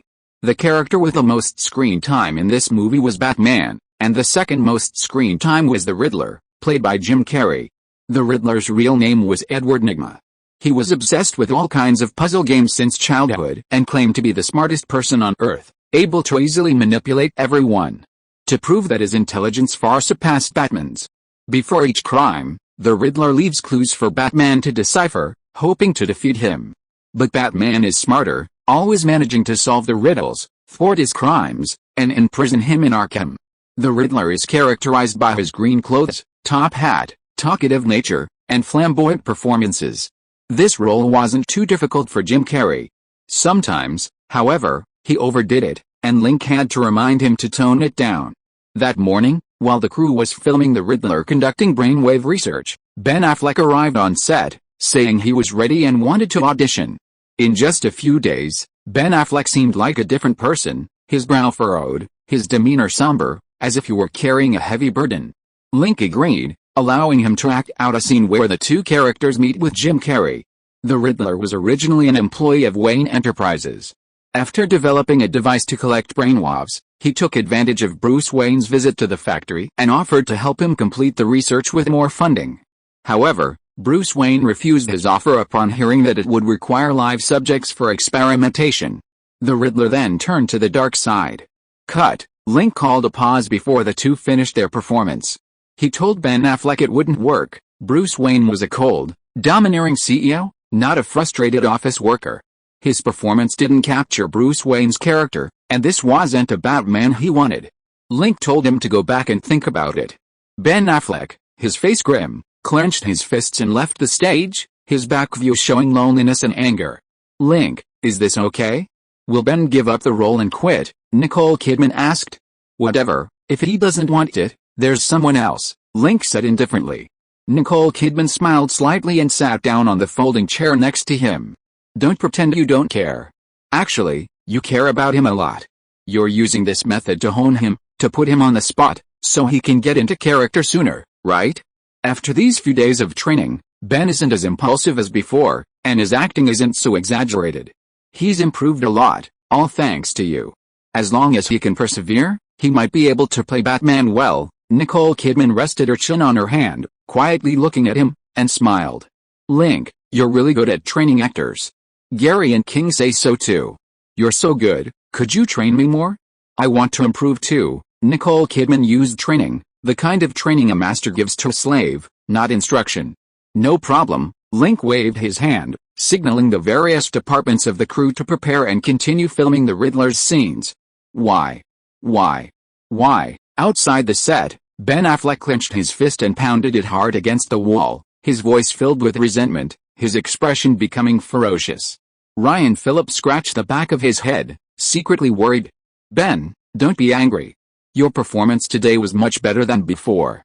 Keep up the good work, you'll definitely do even better. HMPH, Ben Affleck suddenly turned around, his eyes red as he glared at Ryan. Did you tell Link something? What did you tell? Don't pretend. During the script meeting, I saw Link and Nicole flirting, and I teased Link for being a scumbag, not even sparing a married woman. Now Link is suddenly targeting me. Did you tell him about this, and he's using filming as an excuse to put me down? Don't make wild guesses. Link only criticizes you if you didn't perform well, right? If you performed well, why would Link criticize you? Or do you think your performance was fine, even better than Jim Carrey's? Ryan retorted. Ben Affleck's lips twitched, wanting to retort but finding himself speechless. Whether acting opposite Jim Carrey, Gary Oldman, or Nicole Kidman, he felt suppressed, a feeling that made him extremely uncomfortable. He was the lead actor, yet he was the weakest actor in the cast. Ryan, do you think I can still play Batman well? Ben Affleck asked dejectedly. Yes, you can. You were personally chosen by Link. To question you is to question Link. So far, no one has dared to question Link on a film, Ryan said confidently. Hearing this, Ben Affleck felt much better. He was chosen by Link from hundreds of actors to play Batman, which meant he was indeed suitable for the role. But now, how could he play the role well? Ben Affleck grabbed his hair, his expression depressed and anxious, the immense pressure almost suffocating him. Want to know how to play Batman well? Just as he was struggling with this, a woman's soft, alluring voice came from behind. Ben Affleck and Ryan turned around, and the beautiful Nicole Kidman gracefully walked in. What do you mean? You know how to play Batman well? Ben Affleck asked, rubbing his eyes. Of course, Nicole Kidman smiled confidently. Want to know? Promise me one thing. What thing? Ben Affleck thought of how insightful she had been when analyzing Batman's background. Perhaps she had some profound insights. Nicole Kidman pointed at him and then at Ryan, saying coldly, don't discuss my relationship with Link on set anymore. Whether Link and I are lovers or not, it's none of your business. You just need to offer your blessings, not make wild guesses. Ben Affleck and Ryan looked embarrassed. Ms. Kidman, I apologize. I will never discuss your relationship with Link again, Ben said. Ryan nodded quickly. Nicole Kidman chuckled. It's simple to think of Batman well. You have a ready-made template, Link, exactly. Batman is young, handsome, rich, talented, and self-disciplined. Isn't that Batman? He was adopted at a very young age, his parents divorced, and his adoptive mother died early. He starred in Paranormal Activity, which was based on his childhood experiences, showing he also lacked a sense of security. His frequent use of bodyguards after becoming famous also illustrates this. There's also the multifaceted nature of his personality. On set, he becomes ruthless, but outside, he's a gentle, humorous, and romantic playboy, exactly like Batman. There are other aspects too. If you observe carefully and study them slowly, you'll find that Batman isn't much different from him. Hearing Nicole Kidman's description, Ben Affleck's eyes gradually lit up. Link was indeed like Batman, both in terms of external conditions and inner personality. There were many similarities. Ms. Kidman, thank you. I know what to do, Ben Affleck said excitedly. After receiving guidance from Nicole Kidman, Ben Affleck stopped burying himself and figuring out how to play Batman. He sat on a small stool on set, observing Link from morning till night. Even when Link frowned and looked at him with displeasure, he didn't back down. Instead, he imitated Link's frown and even took out a small mirror to check his appearance. "What's wrong with Ben?" Link asked, frowning, in the director's area. Nicole Kidman didn't answer, but covered her lips and chuckled softly. "Hi, Link, are you busy?" A sweet voice came from the side. Nicole Kidman turned around and saw the newly crowned American sweetheart Jennifer Aniston enter with Link's assistant, then throw herself into Link's arms and offer him sweet red lips. Nicole Kidman rolled her eyes, feeling very annoyed. Every time she was alone with Link, some random woman would ruin the atmosphere. It was so annoying. "Ben, what are you doing?" Suddenly, a shout came from the side. Nicole Kidman looked over and almost burst out laughing. Ben Affleck, holding Ryan Phillip beside him, was mimicking Link's kissing gesture towards Aniston, kissing Ryan. Ryan screamed in fright, forcefully pushing Ben away and staggering away. "What's wrong with him?" Jennifer Aniston looked at Ben Affleck with surprise from Link's embrace. Link watched for a moment, roughly guessing Ben's thoughts. "He's practicing his acting. Why don't you go back to the hotel? I have 2 more scenes this afternoon. You continue filming, don't worry about me. I'll wait for you here after get off work." Jennifer Aniston tiptoed and kissed him, then sat down on the sofa next to her, propping her chin on her hand and watching Link work intently. Scene 102, Shot 2, Action. Chapter 308, Rumble in the Bronx Box Office, Academy Awards Ceremony. After several days of commotion, Ben Affleck approached Link again, saying he was ready and wanted to audition. Standing in front of the camera once more, Ben Affleck had changed drastically. His expression was cold, and his demeanor had become calm and reserved. Although his performance still had some issues, it was much better than before. After filming a scene, Link looked at Ben's shot and decided to keep it. When Link called cut, Ben Affleck froze for a few seconds, lowered his head, clenched his fists tightly, and trembled slightly. "Ben, are you alright?" Ryan asked. Ben Affleck shook his head, turned away, and said coldly, "I'm fine. I'm Batman, and I will never bow to evil." Ryan was somewhat worried by his condition. Ben Affleck had changed so much in the past few days. Before joining the crew, he was cheerful and sunny, but in just a few days, he had become cold, gloomy, and withdrawn, as if he had developed a mental illness. However, he didn't advise Ben to see a psychologist, because his current state was perfect for playing Batman. After Ben Affleck found his rhythm, filming went smoothly and progressed rapidly, with most of the story completed in just over a month. Everyone was dedicated and focused during filming. Link only left the set twice in that month. The first time was at the end of February when Rumble in the Bronx was released, when he attended the premiere at the Manhattan Film Forum. To show his support, Rumble in the Bronx performed well at the box office, grossing $9.85 million in its opening week across 1,736 theaters. Given that February is a slow season, this result propelled the film to the top of the North American box office charts. Thanks to the film's quality, Chen Long's excellent performance, and the effective promotion by Guest Me Pictures, Rumble in the Bronx continued to rise in its second week, earning $13.19 million, bringing its total to $23.04 million. Complete Film magazine predicted the film would gross around $50 million in North America, becoming the highest-grossing Chinese film in the U.S. since Enter the Dragon. With a production cost of only $7.5 million, Rumble in the Bronx was expected to generate over 7 times its initial investment. Initially, Michael Ovitz and the Seven Studios, seeing that Rumble in the Bronx was a Chinese film, didn't expect it to gross much in North America and didn't pay much attention to it.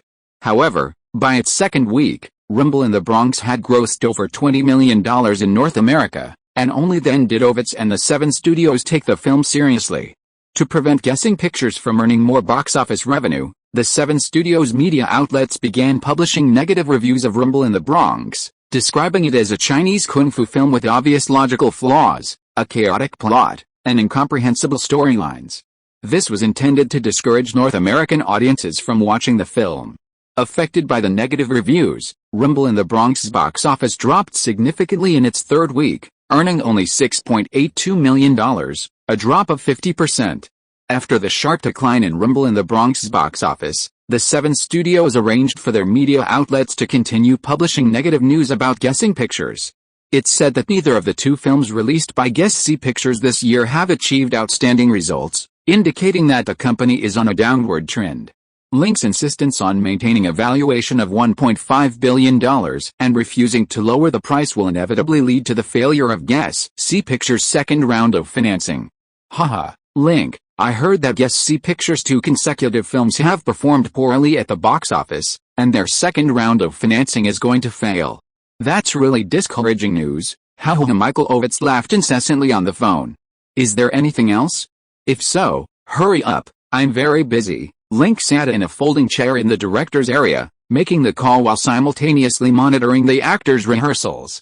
Haha, Link, guess what film's two consecutive films have underperformed at the box office? Your plan has failed, and the second round of financing will inevitably fail as well. Are you still insisting on $1.5 billion and refusing to budge? The box office returns of The Man from Earth are over 120 times higher than expected, and Rumble in the Bronx is currently 4 times higher, and will be over 10 times higher by the end of its run. Both films have performed well at the box office, and the company is consistently profitable. Under these favorable circumstances, the company's market value will only rise, not fall. HMPH. Link, stop pretending. Everyone knows what you're thinking. To boost box office returns, you're willing to spend millions or even tens of millions on promotion. These two films appear profitable on the surface, but in reality, the losses are huge. If you continue like this, guess what films will lose even more, which will be very detrimental to both you and the company. So I advise you to be smart and accept the $600 million offer from the investment companies for a 50% stake. If you don't do this, I bet that before next year, guess what films will go bankrupt and become nothing more than a wave on the sea, and so will you, bet? How much? Are you willing to bet $100 million? Link asked calmly. You. Who wants to bet with you, Link? I'm just giving you a friendly reminder, this is your last chance to save gas movies. Don't be so stubborn, you don't even dare to bet $100 million? You think you're worthy of being my opponent? Before Michael Ovitz could unleash his tirade, Link hung up the phone and continued instructing the actors on rehearsals. After being scorned, Michael Ovitz used the media to relentlessly suppress Rumble in the Bronx. In its fourth week of release, the film only grossed $2.37 million in North America, bringing its total to $32.23 million. Its projected North American box office was around $40 million, lower than the expected $50 million, causing gas movies millions in losses. However, the 7 major media groups also wasted considerable media resources in suppressing Rumble in the Bronx's box office. Continuing the suppression would result in even greater losses for the 7 media groups, causing significant losses for shareholders and incurring their dissatisfaction. The suppression by the 7 major film studios wouldn't last long. This was also why Link wasn't afraid of Michael Ovitz's threats. In mid-March, Link took his second leave from the film crew to return to Los Angeles for the 67th Academy Awards. After a 3-hour ceremony, films distributed by Guess What? Pictures won 6 awards. 7 won Best Cinematography and Best Editing. Good Will Hunting won Best Original Screenplay and Best Supporting Actor. Speed won Best Sound Mixing and Best Sound Editing. Guess What?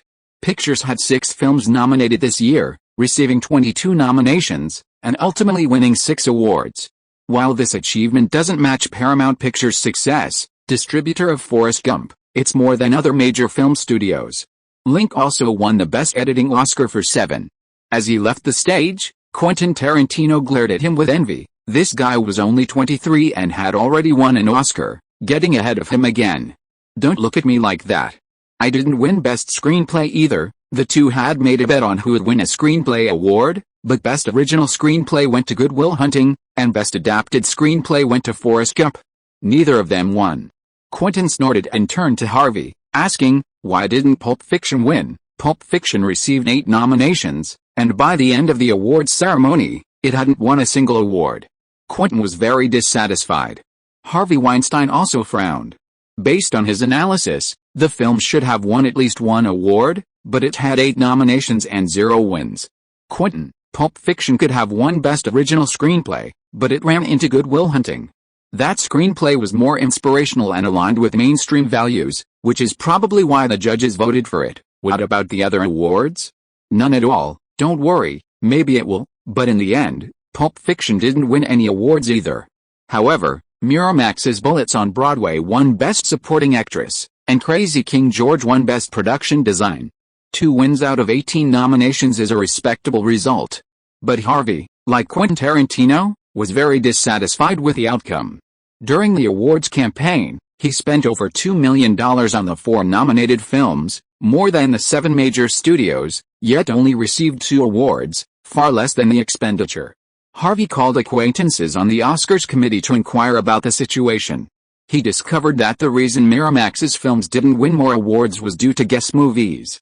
Guess Movies spared no expense in its public relations campaign, investing $7 to $8 million. Thanks to Guess Movies' strong PR, many judges cast their votes for Guess Movies films in several closely contested categories. This is why Guess Movies won 6 awards this year. $8 million, Harvey Weinstein shook his head. Spending $8 million to buy a few unimportant technical awards wasn't a worthwhile deal. Only someone as wealthy as Lincoln Hollywood would do something like that. But regardless, Guessing Pictures wins affected Miramax's interests, and Harvey wasn't going to let it go so easily. He called Michael Ovitz and told him the inside information. After the 67th Academy Awards, the media reported on the winners.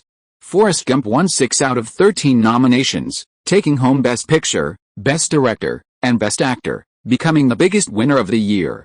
Paramount Pictures, the film's distributor, also won the most. Guessing Pictures came in second with 6 out of 22 nominations. However, after the awards ceremony, Entertainment Weekly revealed that they had received inside information that Guessing Pictures had spared no effort in public relations during the second round of Oscar voting, using emails, film screenings, and celebrity parties, ultimately securing 6 awards. According to sources, Guess the Movies spent over $10 million on these 6 awards, essentially buying 6 awards for $10 million. This news sparked considerable attention and discussion within the entertainment industry. Some media outlets calculated whether spending $10 million to buy 5 technical awards and 1 Best Supporting Actor award was worthwhile. The calculations concluded it wasn't, as 6 relatively unimportant awards wouldn't bring much benefit to the film's box office, perhaps only a few $million. Guess the Movie's investment is unlikely to be recouped at the box office. Other media outlets analyzed that Guess the Movies did this to boost performance, enhancing its corporate image and brand awareness to attract investors and secure a second round of financing. The media believe Guess the Movies' approach was correct, but unlikely to be effective because Link's asking price was too high. Besides these, many media outlets accused Link and Guess the Movies of spending heavily to bribe judges during the Oscars selection process, seriously interfering with the fairness and impartiality of the Oscars selection. The Academy should revoke all awards won by Guessing Pictures and impose penalties, such as a 5-year ban on Guessing Pictures films from award consideration. However, thanks to Guessing Pictures' strong public relations efforts, these negative reports didn't cause much of a stir. The reason is that all 3 films had the potential to win. Seven was the highest-grossing film of the year in North America, achieving both critical and commercial success, winning only 2 awards out of 8 nominations, and those were technical awards. Wasn't unreasonable. Good Will Hunting also received excellent reviews. Before the Oscars, some media outlets claimed that Good Will Hunting had a chance to win Best Picture if it weren't for Forrest Gump, and its wins of Best Original Screenplay and Best Supporting Actor are also reasonable. Many media outlets praised Speed's sound effects upon release, calling it incredibly exciting and intense. Its wins of Best Sound and Best Sound Mixing are well-deserved. Some media even defended Link, arguing that Seven was no worse than Forrest Gump, and while it didn't win Best Picture due to its subject matter, its quality and artistic merit made it fully deserving of Best Director. The Academy Awards didn't award Link the Best Director award because he was too young and inexperienced, not because he lacked ability. Some critics even believe Good Will Hunting was a classic and deserved more awards. Amidst this clash of opinions, Michael Ovitz and his team's plan to use this opportunity to damage Guess the Movies and Link's public image failed. Meanwhile, thanks to media coverage and the boost from the Oscars, Seven, Good Will Hunting, and Speed all saw varying degrees of box office growth. Seven saw the largest increase, accumulating $3.35 million in North America 2 days after the Oscars, and this surge is expected to bring in at least $6 million more. Including international releases, the increase is projected to be at least $12 million. With the box office gains of Good Will Hunting and Speed, Guess the Movies has a strong chance of recouping its investment. Damn it, why is that bastard always so lucky? Michael Ovitz cursed as he saw Seven re-enter the top 15 at the box office this week. Michael, besides reporting negative news about Lincoln putting pressure on him through public opinion, do you have any other methods to deal with him? Harvey Weinstein asked. In his view, the reason why Michael Ovitz and the 7 major studios had failed to destroy Guess Movies despite their repeated collaborations was because their methods were too mild. He hoped that Michael Ovitz had more ruthless methods. His reason for wanting to target Link, besides being overshadowed by him at the Oscars, was also because Miramax's profits last year were far below expectations, mainly due to Guess Movies' outstanding performance, which captured too much of the box office share, leaving Miramax with nothing. For Miramax to grow and earn more money, it had to steal box office revenue from the 7 major studios and Guess Movies. Because the 7 major studios were too powerful, Guess Movies became the best target. Harvey, don't worry, the summer movie season is almost here. This time, I've made meticulous plans with the 7 major studios. We're going to completely annihilate Guessing Pictures movies. None of their films will be big hits. Are you confident? Don't worry, 100% confident. Michael squinted and smiled confidently.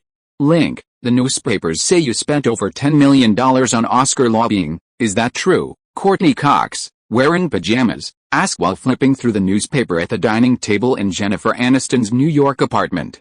No, about $6 million, Link said while eating breakfast. That's a lot of money.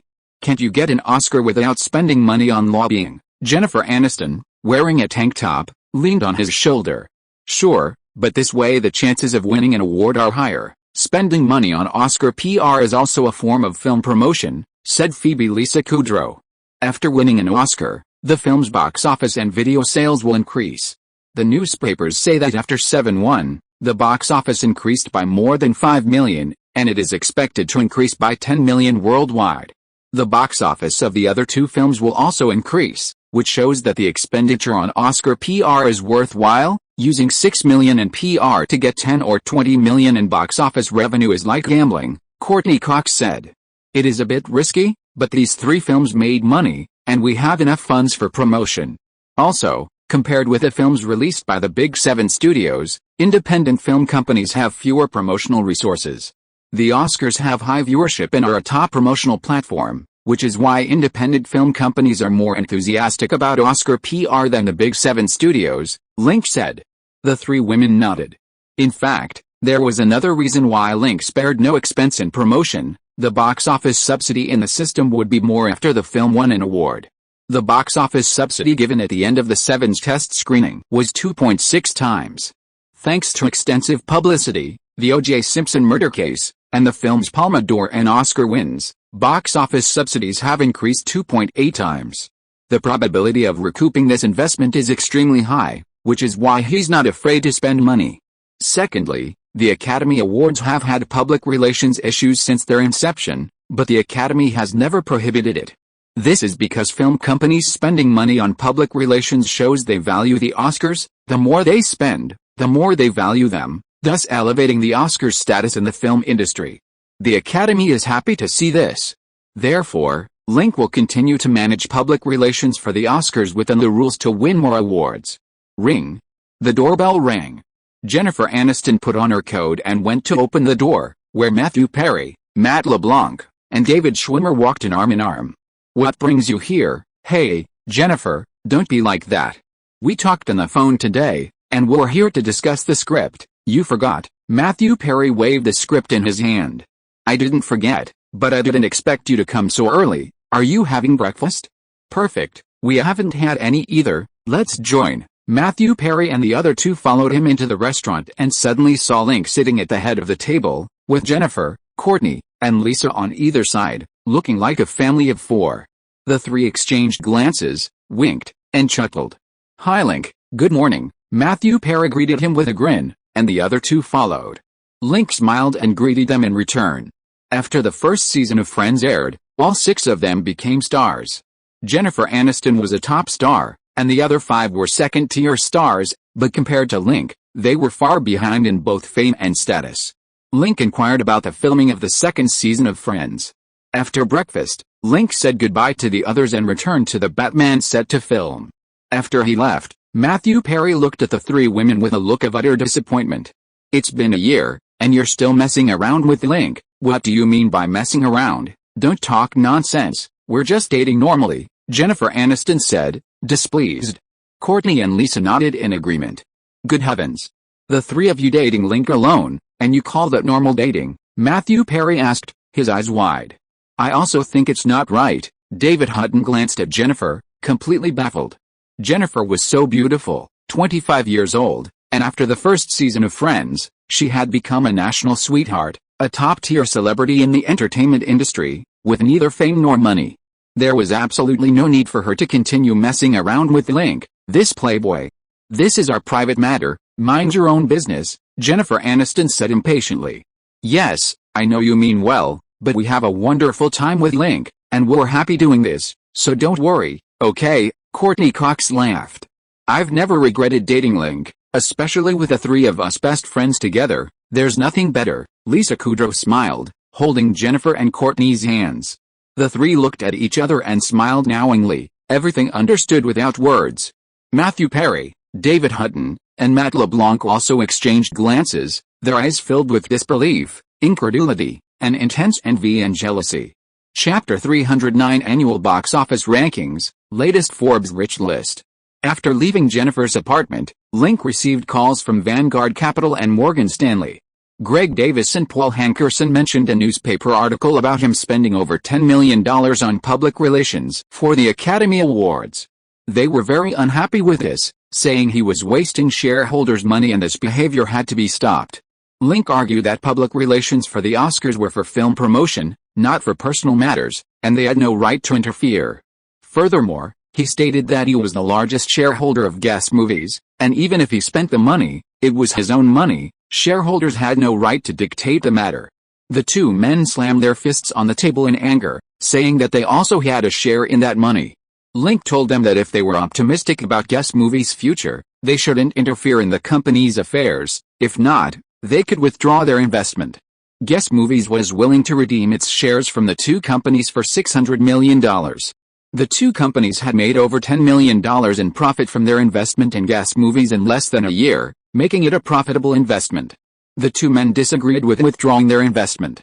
Greg Davis said that if they were to withdraw their investment, it should be based on the $1.5 billion valuation he set, not $600 million. Link agreed. As long as they withdrew, it would be based on $1.5 billion, a 10% stake would be $150 million. Guess C Pictures could afford this amount, and he was willing to spend that money to get rid of two uncooperative partners and find more suitable investors. Greg Davis was silent for a moment, then indicated that Vanguard Capital would not withdraw its investment. Paul Hankerson also stated that he would not withdraw. The first call ended unhappily. A few days later, boosted by the Oscars, Seven's box office increased again, slowly rising from $350 million to $360 million. Speed and Good Will Hunting also saw increases of tens of millions. The media began to promote Guess C Pictures' investment in the Oscars as a worthwhile and bold move. Greg Davis and Paul Hankerson called again, congratulating Link on the box office growth of his films, while reminding him that the deadline for Guess C Pictures' second round of financing was approaching, and asking about his plans. Link said he had no plans. The two said that without plans, the second round of financing would fail. Link said it wouldn't fail, and even if it did, it wouldn't affect the company. The company had ample funds and didn't need financing. On the other end of the phone, Greg Davis took a few deep breaths, gritting his teeth, and said, "Link, your thinking is very irrational. If the company wants to develop, obtaining funds through financing and then expanding the company's scale is the most direct way. Now, Guess What Pictures is developing at a critical stage. Completing the second round of financing will make Guess What Pictures even stronger, and Leading Capital is also willing to help you expand Guess What Pictures. Oh, what are your suggestions?" A market value of $1 billion, that's Leading Capital's latest valuation of Guess What Pictures. If you agree, Leading Capital will help you complete the second round of financing. "Greg, I've said many times, $1.5 billion is the bottom line, and I won't back down anymore," Link insisted. Bang bang bang, the sound of slamming the table came from the receiver again. "Link, You should be more flexible and recognize the current situation. The 7 major film studios and 7 major media groups are joining forces to suppress Guess Movies and squeeze its market share. Guess Movies' situation will only get worse in the future. Secondly, the 2 films released by Guess Movies at the beginning of the year did not perform well at the box office, even worse than last year. I think $1 billion is a very reasonable price, Greg Davis said, barely containing his anger.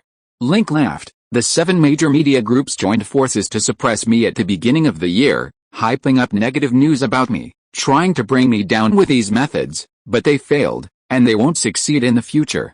The Man from Earth had a box office return of over 100 times, and Rumble in the Bronx had a box office return of up to 4 times in North America alone.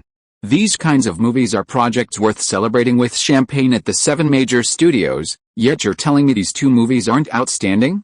I know Leading Capital is also a shareholder of the 7 major studios, but how many of the movies released by the 7 major studios at the beginning of the year have had box office returns comparable to these 2? Greg Davis was speechless. The 2 movies had very low investment costs, and even with a lot of money spent on promotion, guess what? The studios could earn several times their costs overall. The 7 major studios, on the other hand, operate on a large-scale film production model, with extremely high film production costs. In terms of return, none of their films this year can compare to Rumble in the Bronx, let alone The Man from Earth. Okay, Link, you're right, but I hope you'll reconsider. No need to reconsider. $1.5 billion is a very reasonable price. If you don't enter now while the stock price is low, I guarantee that once the company develops, they won't have the chance to enter. Link hung up the phone. 2 days later, Greg Davis called him again, excitedly telling him that after his repeated lobbying, Vanguard Capital's investment department had agreed to participate in Guess Movies' second round of financing with a market value of $1.2 billion, asking if he would accept. Link said no. Guess Movies had raised its price, and now $1.6 billion was the bottom line. Why? Why did it increase by another $100 million? Greg Davis shouted angrily.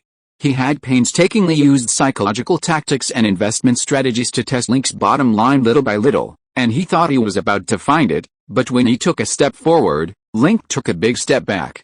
This made all his previous efforts a joke. You can check today's newspaper. You should find the answer there.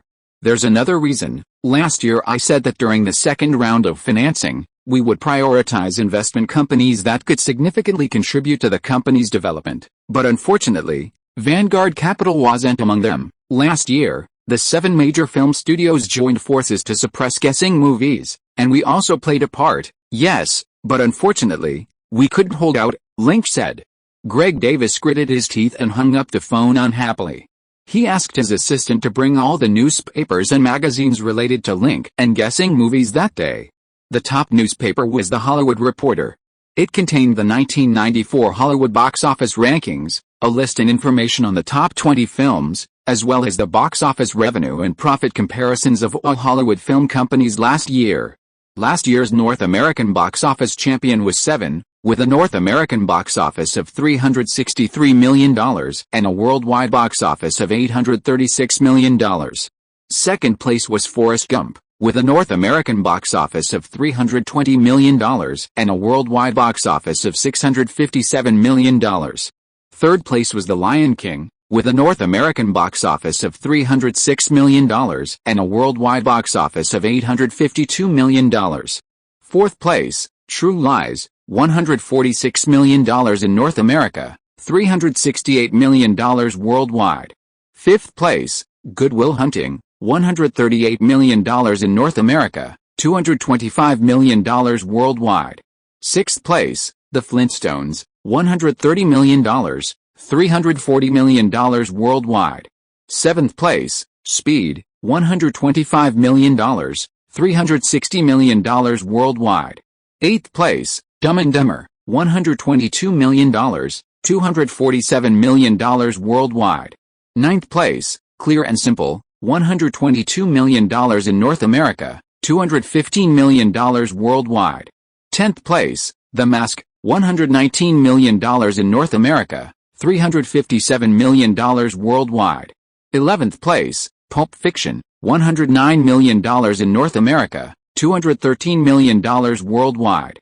12th place, Interview with a Vampire, $102 million in North America, $216 million worldwide. According to data released by The Hollywood Reporter, 5.5 of the top 12 films belong to Guess the Movie's studio, including the films ranked 1st, 5th, 7th, 8th, and 10th. The remaining half is Pulp Fiction, ranked 11th. Guess Movies films practically dominate half of the top 12. Even the combined total of the 7 major studios couldn't match the earnings of Guess Movies alone. The Hollywood Reporter used a mathematical formula to express its shock. Warner Brothers plus Universal plus Disney plus Paramount Guess Movies. The newspaper also published the 1994 earnings of all major Hollywood studios on a separate page. Guess Movies released 9 films last year, grossing $924 million in North America. Its global box office has currently reached $2.07 billion. Several films are still showing overseas, and the total box office is expected to be even higher. Paramount Pictures ranked second, releasing 18 films last year, with a North American box office of $787 million and a global box office of $1.76 billion. Disney ranked third, releasing 21 films last year, with a North American box office of $682 million and a global box office of $1.83 billion. Ranking 4th to 8th are 20th Century Fox, Warner Brothers, Columbia Pictures, Universal Pictures, and MGM. Last year, North American cinemas released 26.1 billion films, with a total box office of $5.16 billion, a 6.7% increase from 1993. Guess Who Movies, with an 18.3% market share in North America, ranked first in the industry, its total box office equal to the combined total of Columbia, Universal, and MGM.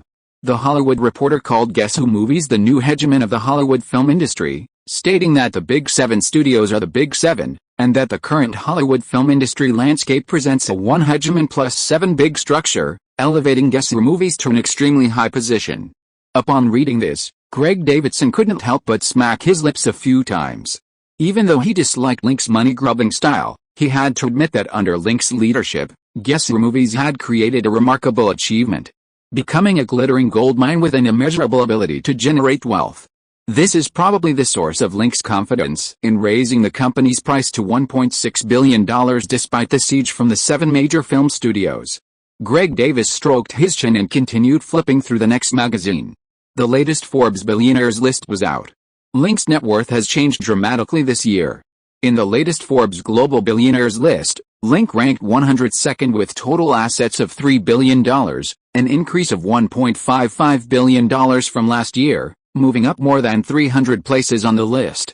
According to Forbes, his assets mainly consist of 3 parts: Flashgold Capital Management, Guess the Movies, and personal income.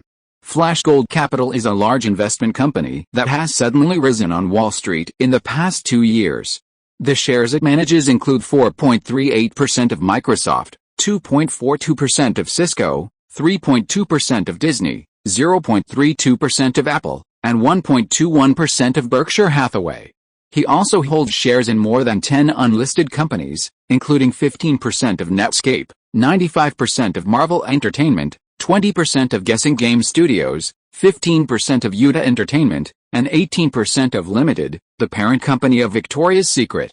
Forbes values Flashgold Capital at $2.8 billion, with Link owning 96.3% of the shares. Of this, Microsoft shares are worth approximately $1.7 billion. At the end of last year, the Wall Street Journal reported that Microsoft would release its next-generation operating system, Windows 95, this year.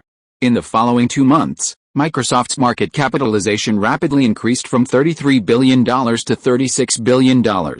His 4.38% stake is worth $1.57 billion. However, Forbes used Microsoft's market capitalization at the end of last year when calculating the billionaire's assets. After Microsoft released Windows 95 in March, its market capitalization surged to $45 billion within half a month. Based on the current trend, Microsoft's market capitalization will continue to grow, reaching $50 billion or even more. Flashgold Capital's Microsoft shares will be even more valuable, and Link's net worth will also increase. Second on the list is Cisco Systems. Benefiting from the rapid development of the internet industry, Cisco, a manufacturer of internet equipment, has seen its market capitalization surge this year, reaching $18 billion at the end of last year. A 2.42% stake is worth approximately $430 million.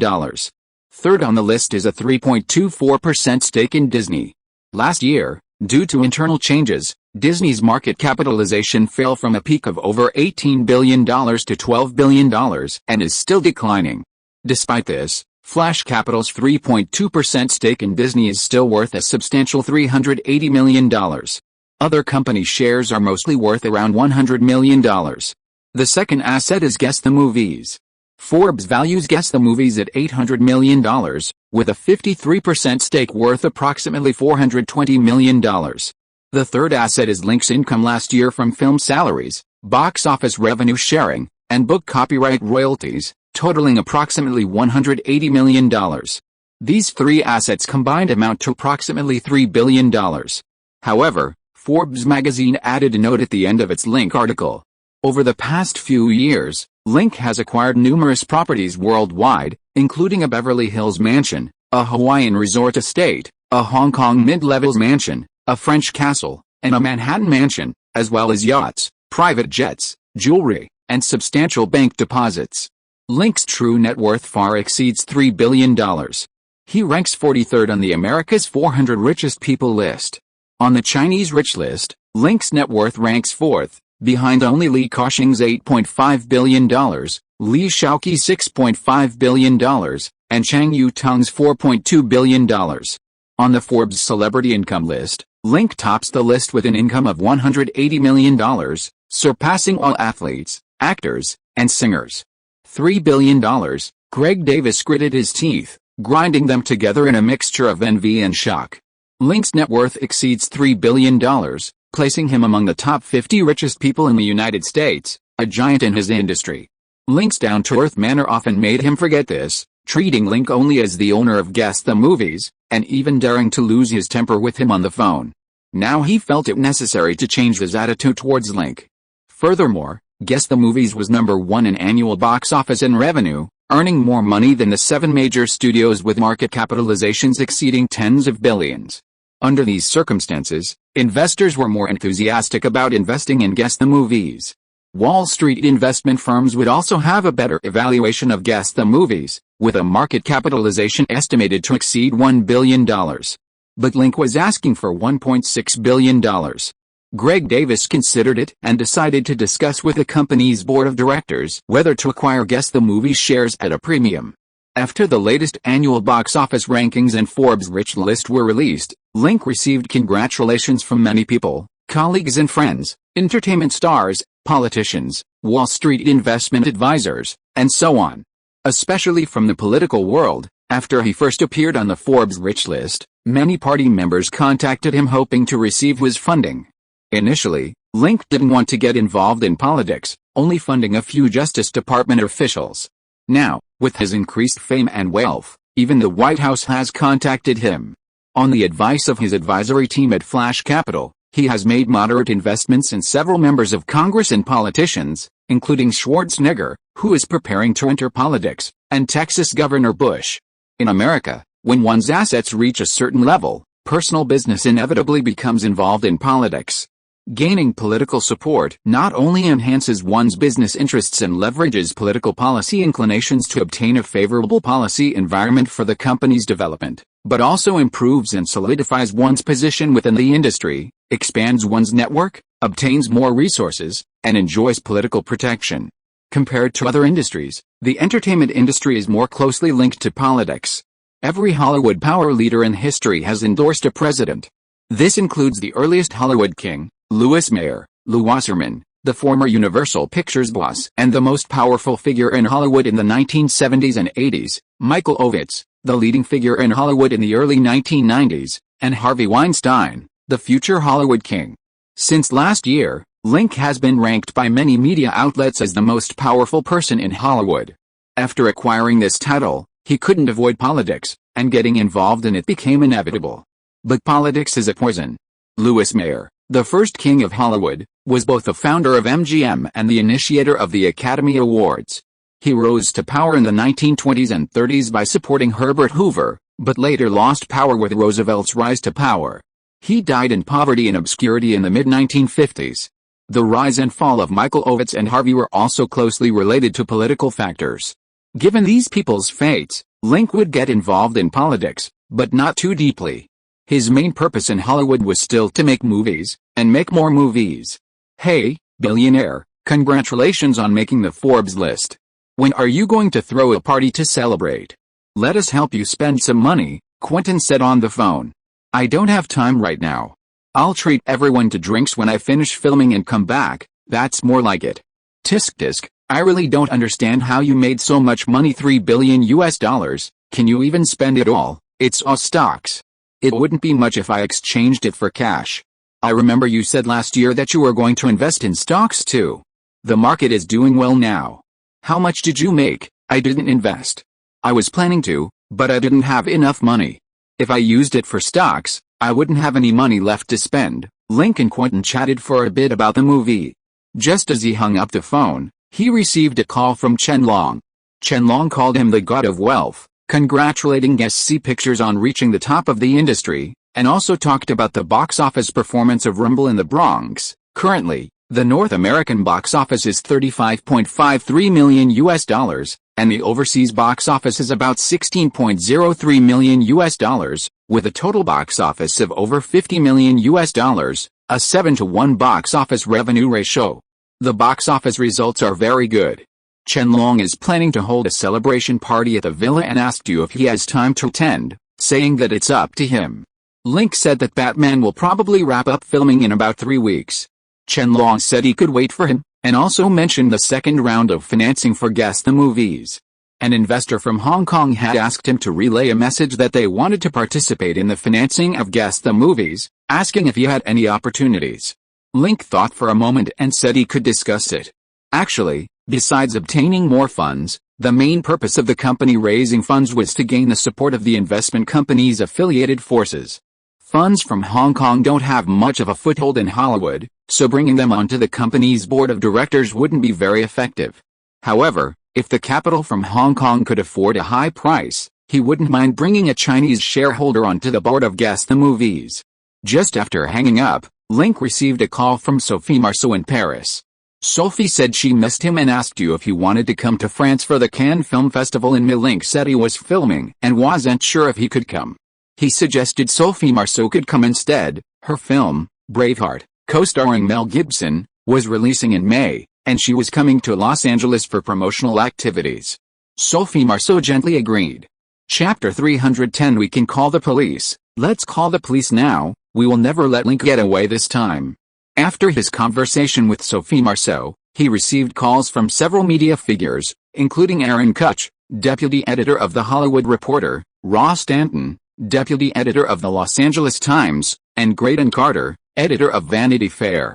Following the release of the two lists, Link had once again become a hot topic and the focus of American media attention, with numerous media outlets vying to interview him. However, Link was filming on set and didn't have time for interviews. Now, several media professionals were calling him, wanting to ask him some of the questions that were most relevant to the public. These included his feelings about Guess Movie Studio's strong box office performance, whether it would continue to challenge for the top spot on the annual box office rankings, Guess Movie Studio's plans to maintain its current market share, and how Link viewed wealth and ideals as the youngest and highest-ranked billionaire on the Forbes list, what the secret to becoming a billionaire was, and whether he had any successful experiences to share with his fans. Link answered their questions over the phone. By the time the interviews ended, his lunchbox had gone cold, and his personal assistant, Lewinsky, immediately replaced it with a hot meal. Hey, Monopoly, are you done? Before Link even started eating, Jim Carrey came over with a boxed lunch and a Forbes magazine, peering into Link's lunchbox. It was a simple meal, broccoli, bread, and fried pork chops. Why are you eating the same thing as us? Isn't it all boxed lunches? Link took a sip of warm water. Tisk, you're so rich. Eating this fast food is too casual. Jim Carrey smacked his lips. Link shook his head. When he came to the film set, Liu Xiaoli had mentioned hiring several chefs, nutritionists, and nannies to take care of him, so he could eat and drink well and focus on his work, but he refused. He wasn't picky about food, clean, nutritious, and healthy was enough. Eating anything too complicated was too much trouble. Jim, you did well last year too, congratulations. Link glanced at the magazine, eating his pork chop. Haha, thanks. But compared to you, my income is nothing. Jim Carrey grinned, in a very good mood. He's also on the latest Forbes list. Last year, with the box office success of Dumb and Dumber and The Mask, his per film salary rose to $20 million, making him the highest paid actor in Hollywood. Last year, he ranked 8th on the Forbes list of highest paid celebrities with $32 million in earnings, behind only Link, Michael Jackson, Madonna, Spielberg, and others. In 1992, when he filmed Ace Ventura, Pet Detective, his salary was only $200,000, making him one of the fastest-growing male actors in the industry. Link, I have to thank you for this too. You pulled me out of the lowest point in my career and helped me soar to new heights. I'll always remember that. Jim Carrey's face was serious, no longer his usual joking demeanor. We're friends, don't be shy. Link clinked his water bottle with him. Hearing this, Jim Carrey switched back to his usual cheerful expression to lighten the mood. Hi, you two millionaires, may I sit here? Nicole Kidman came over with her lunchbox, smiling as she saw the Forbes magazine on the table. Haha, of course, Nicole. Do you have something important to discuss with Link? Then I won't disturb you any longer. Enjoy your meal. Jim Carrey winked at Link and left. Showing his good sense of propriety, Nicole Kidman smiled slightly, put down her lunchbox, and sat opposite Link, quietly gazing at his handsome face. Why are you looking at me? Because you're beautiful. Nicole Kidman tossed her hair, her eyes sparkling with charm. Link, how can you be so amazing? I told Ben Affleck before that you're Batman. Your personality, hobbies, and habits would make you a perfect fit. But now I'm not so sure anymore, because I've discovered you're even better than Batman. Batman's wealth mainly came from his parents' inheritance, while you built your empire from scratch through pure talent. Plus, your personality and mindset are better and more charismatic than Batman's. Hearing her say this, Link also felt he was better than Batman. He might not be as wealthy as Batman, but in terms of physical attributes and fighting ability, he far surpassed him. I used to not understand why Michelle and the others loved you so much, so devoted to you, given your womanizing ways. Now I understand. It's because you're amazing, one of the best men in the world. Meeting a man like you, even sharing him with others, is more worthwhile than marrying an ordinary person, Nicole Kidman said, resting her chin on her hand with a smile. So, Ben Affleck always staring at me on set, was that your idea? Link picked up a piece of orange and put it in his mouth, chewing gently. Haha, Ben Affleck was really anxious about how to play Batman back then.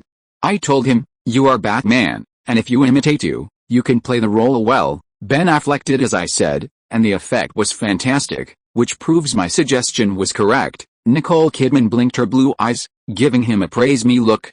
Well done, I should thank you. But the next scene is quite difficult, so you need to prepare before filming.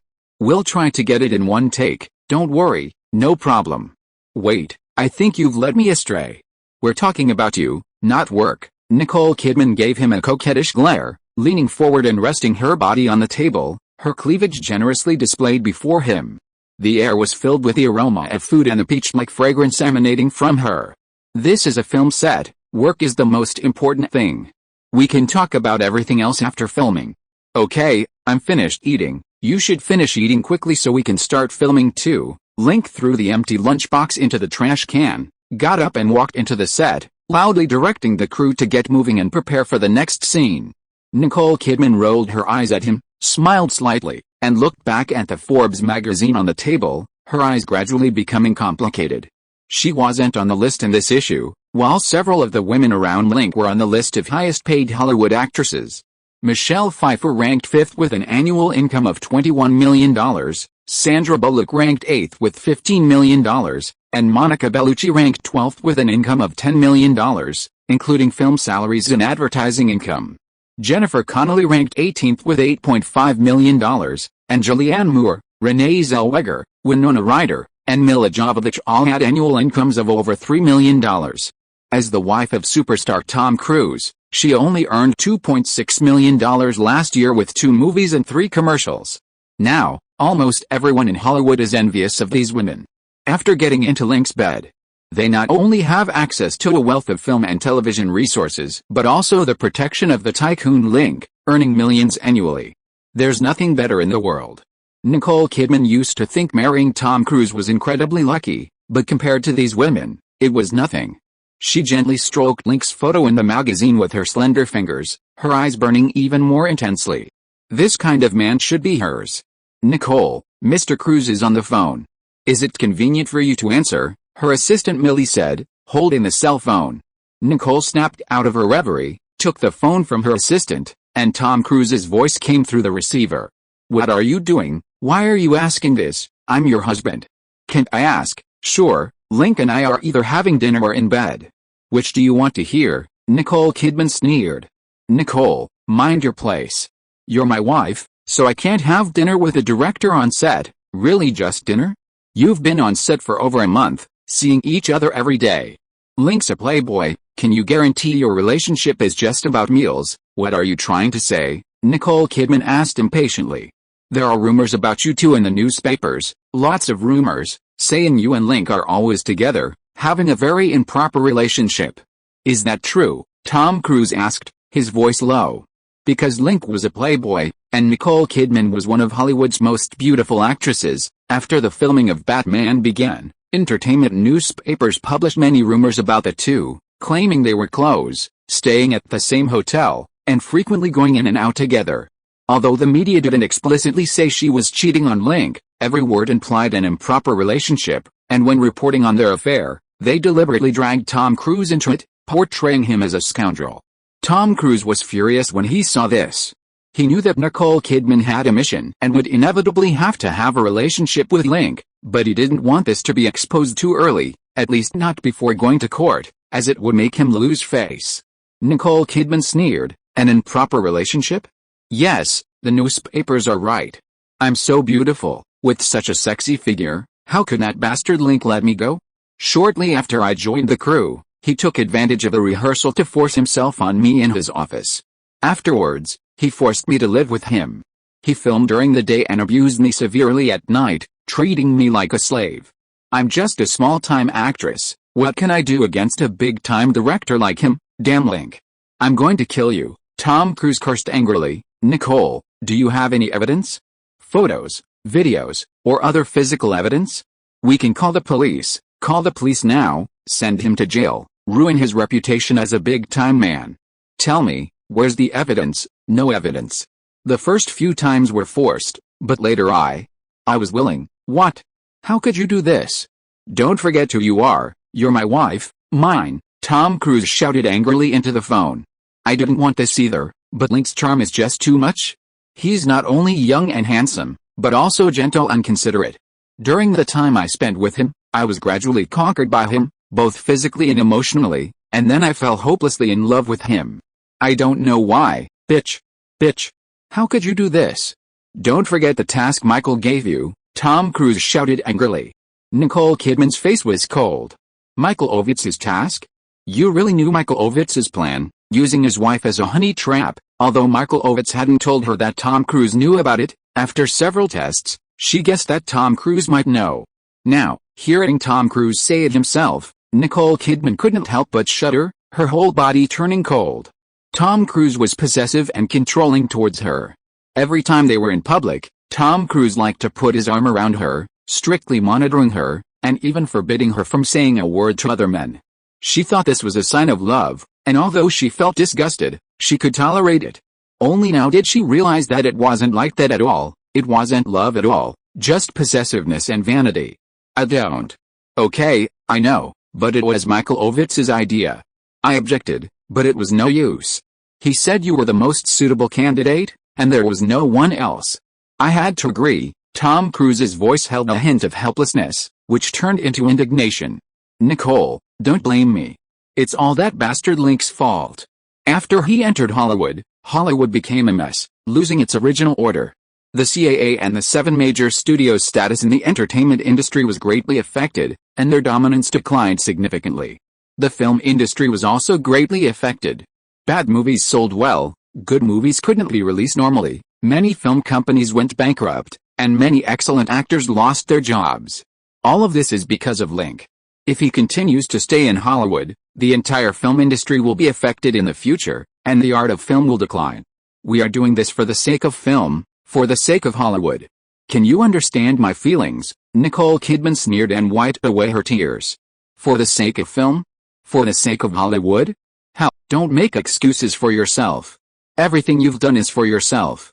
You want to use me to gain more resources and solidify your position in Hollywood, right, my dear husband? No. I didn't. Don't think nonsense, Tom. Let's get a divorce. Things are out in the open. There's no point in continuing our marriage. Don't even think about it. I will never divorce you so you can embarrass me by hanging out with that damn Link, Tom Cruise roared. I can leave with nothing, I said. I will never divorce you. Why, HMPH? Everything you have is thanks to me. Without me, you're just a nobody actress from Australia. Now that you're famous, you want a divorce? There's no such thing as a free lunch. Fine, then don't worry about who I sleep with or what I do at night, bitch. Tom Cruise's hysterical curses came through the receiver. Nicole Kidman decisively hung up, wiped her eyes, and went to the dressing room to prepare. When she came out after her makeup, the rest of the crew was ready. Filming began. Scene 617, Take 1, Action. This scene was about Dr. Chase treating Bruce Wayne's mental health issues. I have something for you, it's on the table, I hope you like it, Dr. Chase called from next door. Bruce Wayne walked to the desk, picked up the item from the box, a terrifying doll mask, one side black, the other white. This can cure your nightmares, and your dreams need to change. Dr. Chase walked in from outside, wearing a deep purple sleeveless dress, tall and sexy, with golden hair cascading over her shoulders, exuding a captivating charm from head to toe. My parents were murdered in front of me when I was a child. Bruce Wayne glanced at Dr. Chase, then walked to the window with his hands in his pockets. I don't remember much of the scene, but I often dream of glowing things, like lightning, and now something else has appeared, things I've never seen before, a red book, and other things. Sometimes they even appear when I'm awake. Dr. Chase listened quietly to his description, her face filled with sympathy and understanding. Bruce, you're describing a repressed memory, a painful scene that has been forgotten trying to reappear. Stop. Link glanced at the camera and called Ben and Nicole over. Ben, you need to relax a bit. When you look at Dr. Chase, your eyes need to have some emotion, showing that you appreciate the woman in front of you. Nicole, judging from your performance, your emotional output is very unstable. Sometimes you react too quickly, sometimes too slowly, and you look very stiff. What happened? You used to be very good at this kind of role. Nicole Kidman shrugged. Something bad happened, Link. Can we talk about it after filming? Sure. You two go and adjust yourselves first. Filming resumed 10 minutes later. In the past, Nicole Kidman's performance was stable, and she could also motivate Ben Affleck's performance, making filming relatively smooth. Today, Nicole wasn't in good condition, which caused the two of them to lack chemistry. One scene was filmed 5 times before it was approved. If you are listening to this novel on a channel other than Fanfic World, it means it was downloaded and re-uploaded without effort. We warmly invite you to visit our channel, Fanfic World. There you will find the original version of this story and many other novels of various genres. We look forward to seeing you dive into a world of incredible novels. Chapter 311. A wife's heart is like a knife, yet the night is gentle. Around 5 p.m., the film crew finished shooting 4 scenes and went home. Link brought the film reels to the studio to review the footage and edit the clips. Nicole Kidman walked in, wearing the red dress from the film. Blonde hair, red lips, a graceful figure, and 2 cans of Erdinger beer in her hand. Nicole, wait a moment, I'll talk to you after I finish my work. No rush, I can wait here for you anytime. Nicole Kidman walked to the sofa area and sat down, resting her head on her pale arm, quietly watching him work intently and meticulously at the control panel. Beep beep beep. Suddenly, her cell phone rang in her bag. Nicole Kidman frowned in annoyance, picked up the phone to hang up, and saw that it was Michael Ovitz's number. Take it here, it won't affect my work, Link said without looking up. Nicole Kidman smiled slightly. It's Michael Ovitz calling. He's probably calling to ask if I slept with you, if he took any pictures of you in bed. Link continued working, without responding. Nicole Kidman answered the phone and put it on speakerphone. Michael, what's up? You slept with Link, Tom Cruise told you. Nicole Kidman sneered. Yes, so you slept together, No, I wanted to sleep with Link too, but he thought I was a married woman, not pretty enough, not sexy enough, and didn't want to touch me at all. What could I do? I couldn't exactly knock him out and force myself on him. Nicole Kidman gave Link a resentful glance at the console. But Tom told me you two slept together, every day, and it was your choice. I lied to him. He saw the rumors about me and Link in the newspaper, and he called to question me. I found him annoying, so I told him that Link and I slept together every day and had a lot of fun. HMPH, he heard what he wanted to hear. I think he won't call me again. Nicole, I hope you can be more serious. We agreed that the company would give you resources so you could deal with Link, but 6 months have passed and you still haven't succeeded. I'm very disappointed in you, Michael Ovitz said with dissatisfaction. Michael, it's not that I haven't tried. It's just that Link is a coward and doesn't want to touch me, a married woman. I can't do anything about it. You can ask Millie. She knows about me. When I was on set, I would pester Link whenever I had time, using every means possible, but that bastard Link just wouldn't take the bait. That bastard, sometimes I wanted to knock him out and rape him in front of the camera. Click. A noise came from the control panel. Nicole Kidman curled her lips into a smug smile. Michael, why don't you find someone else to deal with him? I'm not confident I can seduce him, and I don't care about the company's resources. Nicole, don't give up. After filming Batman, you and Link became acquainted, and you'll have many opportunities to get close to him. As long as you persist and don't give up, you'll eventually find something to use against him. Remember, failure is the mother of success, Michael Ovitz earnestly advised. Michael, isn't there any other way to deal with Link? Link is a billionaire now, a real Hollywood mogul. With his abilities, even if he raped me in public, it wouldn't have much of an impact. Nicole Kidman stared at Link with pursed lips. Nicole, you're wrong. Although he's a billionaire with a net worth of $3 billion, that's nothing in the face of Wall Street capital. Besides, he's rich, but his rise was too fast, and his foundation is too shallow. He has no connections or resources in the political and legal circles. If he dares to do something illegal, I guarantee I can put him in jail, Michael Ovitz said with a hint of disdain. Is that so? Nicole, hurry up. The North American annual box office rankings are out, and guess what movies is hot for investment again? If we expose his dirty secrets now, it will definitely hit guess what movies market value hard, and might even force Link to hand over control of the company. Then the 7 major studios and Wall Street capital will thank you and give you flowers and applause. Okay, I'll try again. Nicole Kidman hung up the phone, looked at Link, swayed her hips and walked behind him, placed her hands on his shoulders, gently kneaded them, and pressed her softness against his back. Stop messing around. I haven't finished my work yet, Link said without looking up. Okay, workaholic. Nicole Kidman leaned down and kissed him on the cheek before returning to the sofa. Half an hour later, Link finished his work, stretched and stood up, and suddenly saw Nicole Kidman asleep on the sofa. The woman was indeed very beautiful, with long, flowing blonde hair, delicate features, and red lips. Because her shoulders were quite smooth, her left bra strap had slipped down to her arm while she slept, revealing a glimpse of her skin. Nicole, wake up, Link patted her shoulder. Nicole Kidman blinked her long eyelashes, opened her eyes, and looked at him with a smile. It feels so good to see you as soon as I open my eyes. You must be tired after filming all day. Why don't you go back and rest? We can talk tomorrow. No, let's talk today. Nicole Kidman opened 2 cans of beer and handed him one. Let's talk while we drink. Talk about what? Link took the beer and prepared to sit opposite her, but Nicole Kidman pulled him to sit next to her, putting her legs on his thighs. There's no one else here. What are you afraid of?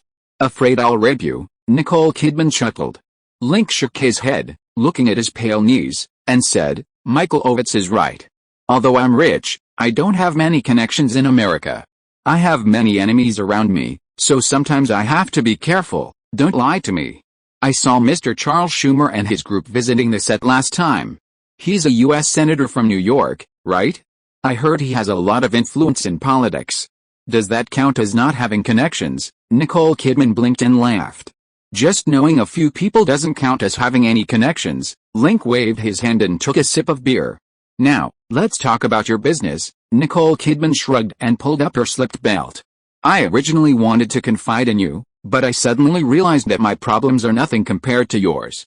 But if you want to hear, I can tell you, Nicole picked up her beer and took a few sips before starting to talk about her troubles, mainly her terrible marriage. Before marrying Tom Cruise, she was happy, thinking she had met her Prince Charming. After marriage, she discovered that Tom Cruise had many problems. For example, he was obsessive, narcissistic, a core member of a cult, with a strong desire for control and a perverse possessiveness. He liked to put his arm around her in public to assert his dominance and compensate for his height disadvantage. Living with such a person made her feel increasingly suffocated, almost to the point of madness. This was why she had taken the initiative to seduce him at the Curl bar. She wanted to provoke Tom Cruise in this way. Originally, she thought she could endure it, but by chance, she discovered that Tom Cruise was cheating on her. To get revenge on Tom Cruise, she actively seduced Link, wanting to embarrass him. Later, she was chosen by Michael Ovitz to use her beauty to carry out her scheme. However, in the process of seducing Link, she found that Link was a wonderful man and was involuntarily attracted to him. "I said I really like you, do you believe me?" Nicole Kidman said aggrievedly. "If marriage only brings you unhappiness, why not end it? I've wanted to divorce Tom Cruise more than once, but he won't let me go. He wants to continue to possess me and torment me." Nicole Kidman wiped her eyes and sneered. "Do you know what's most pathetic? This time, Michael Ovitz arranged for me to seduce you, and Tom Cruise knew about it and even hoped I would succeed." Tom Cruise knew. Link was slightly surprised. "At the Golden Globe Awards, I was seducing you under the table. He saw it all along, but he just wanted to use me to bring you down, so he didn't stop me." Nicole Kidman's eyes held a hint of melancholy as she sneered. "You may be a playboy, but you're so attentive to all your girlfriends, while he treats his only wife like this. Compared to you, he's not a man at all, and he doesn't deserve to be a husband." Link recalled the Golden Globe Awards, when Tom Cruise sat next to Nicole, and she used her foot to seduce him under the table for over 20 minutes. At the time, he wondered why Tom Cruise sat there and didn't notice, but now he understood the real reason. Link took a sip of his beer and noticed that Nicole Kidman's face was covered in tears. "Wipe your tears." Link handed her a tissue. Nicole Kidman sobbed and threw herself into his arms. Link hesitated for a moment, then gently patted her shoulder. Every seemingly tough guy has a soft heart. Angelina Jolie used this trip to trip him up in the car last time, and now Nicole Kidman is doing a ring. Nicole's phone rang again. Nicole Kidman picked it up, glanced at it, smiled coldly, and suddenly grinned at Link. "Can you play a game with me? I might take advantage of you a little, but I can compensate you afterwards. Any way you want." "Okay, what game?" "You wait." Nicole Kidman smiled slightly, slowly squatted down in front of him, gathered her golden hair, and answered her husband's call. Chapter 312. "Nicole, you made me break my vow." "Nicole, Michael told me you didn't sleep with Link. You said that on purpose to make me angry, right?" Tom Cruise's voice came through the receiver. "Stop talking nonsense. Get to the point." Nicole Kidman's voice was muffled. "Nicole, I'm sorry.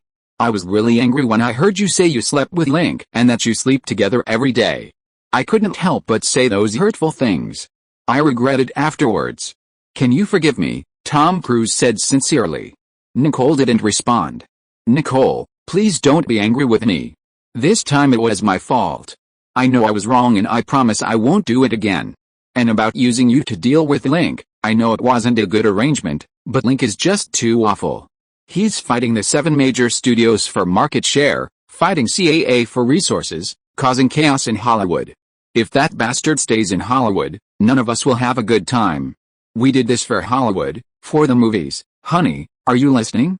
I know it's hard for you to keep bothering Link every day, and you're angry because I suspect you. Once Link is gone, I promise I'll make it up to you. I won't mind what happened between you and Link, and I'll treat you even better than before. You want to have children, right? We can have children, 2 or 3, it's fine." Tom Cruise talked incessantly on the phone. Outside the window, the sky gradually darkened, the last rays of sunlight quietly disappearing. Everything, black and white, good and evil, was swallowed up by the night. "I finally understand why Michelle Pfeiffer and the others don't want to leave you.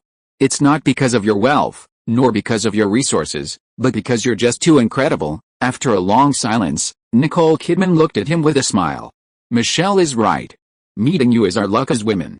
Nothing else matters. Originally, I wanted to use you to get back at Tom Cruise, but now I don't want to. I just want to divorce him as soon as possible and be your mistress, a woman openly and honestly. And before the divorce, I won't get too close to you or cause you any trouble." Nicole Kidman tidied her ruffled hair and swayed her sexy hips as she left the office. Link shook his head, returned to his workstation, and continued working. After freeing up some mental space, his work efficiency became higher. The work that was supposed to last until 9 o'clock was finished before 8:30. When he returned to the hotel, his assistant Annie told him that Winona Ryder had arrived. Because she was tired from the flight, she sat in the living room for a while before going back to her bedroom to rest. Link returned to his hotel room, showered, changed into comfortable pajamas, and went to the bedroom. Seeing Winona's petite silhouette curled up under the covers, he tenderly embraced her. Winona blinked at him, then happily snuggled into his arms. The night was gentle once more. The next morning, when Link returned from the gym, Winona lazily got up, wearing a pink silk slip dress, her long blonde hair disheveled over her shoulders. A hint of sleepiness lingered on her delicate face, making her both sexy and adorable. Compared to Monica Bellucci and Jennifer Connelly, Winona wasn't as tall or voluptuous. She was more like a delicate rose, with a pure appearance and angelic face, her eyes often revealing a rebellious and melancholic air, a quality that gave her a unique charm. Link kissed her hair, and they went to the table for breakfast together. Filming finished, Link handed Winona a sandwich with lettuce and crab sticks. "Yes, it's done. I came to find you as soon as filming was over. I didn't call you beforehand. Will you be upset?" Winona blinked her doe-like eyes, her expression delicate, like a fragile flower. "Of course not. You should have felt how happy I was that you came last night." "Yes, I was happy last night too. I'm always happy when I'm with you. It feels magical. Before I met you, I've never been this happy. You're like medicine, able to cure all my illnesses and pains, and also to remove the poison hidden in my life. Link, I'm so lucky to have met you." Winona Reed rested her chin on her hand, looking at him affectionately. At first, Link was a little exasperated by her occasional artsy remarks, but over time he gradually came to accept her unique temperament. Of all the women he had been with, she was probably the one with the purest feelings. When he slept with her, he not only got her body, but also her passionate love. Link also said he was lucky to have met her. She was like a long poem in his life, hundreds of lines long, yet he hadn't finished reading it, each line exquisite and sincere, and he hoped it would never end.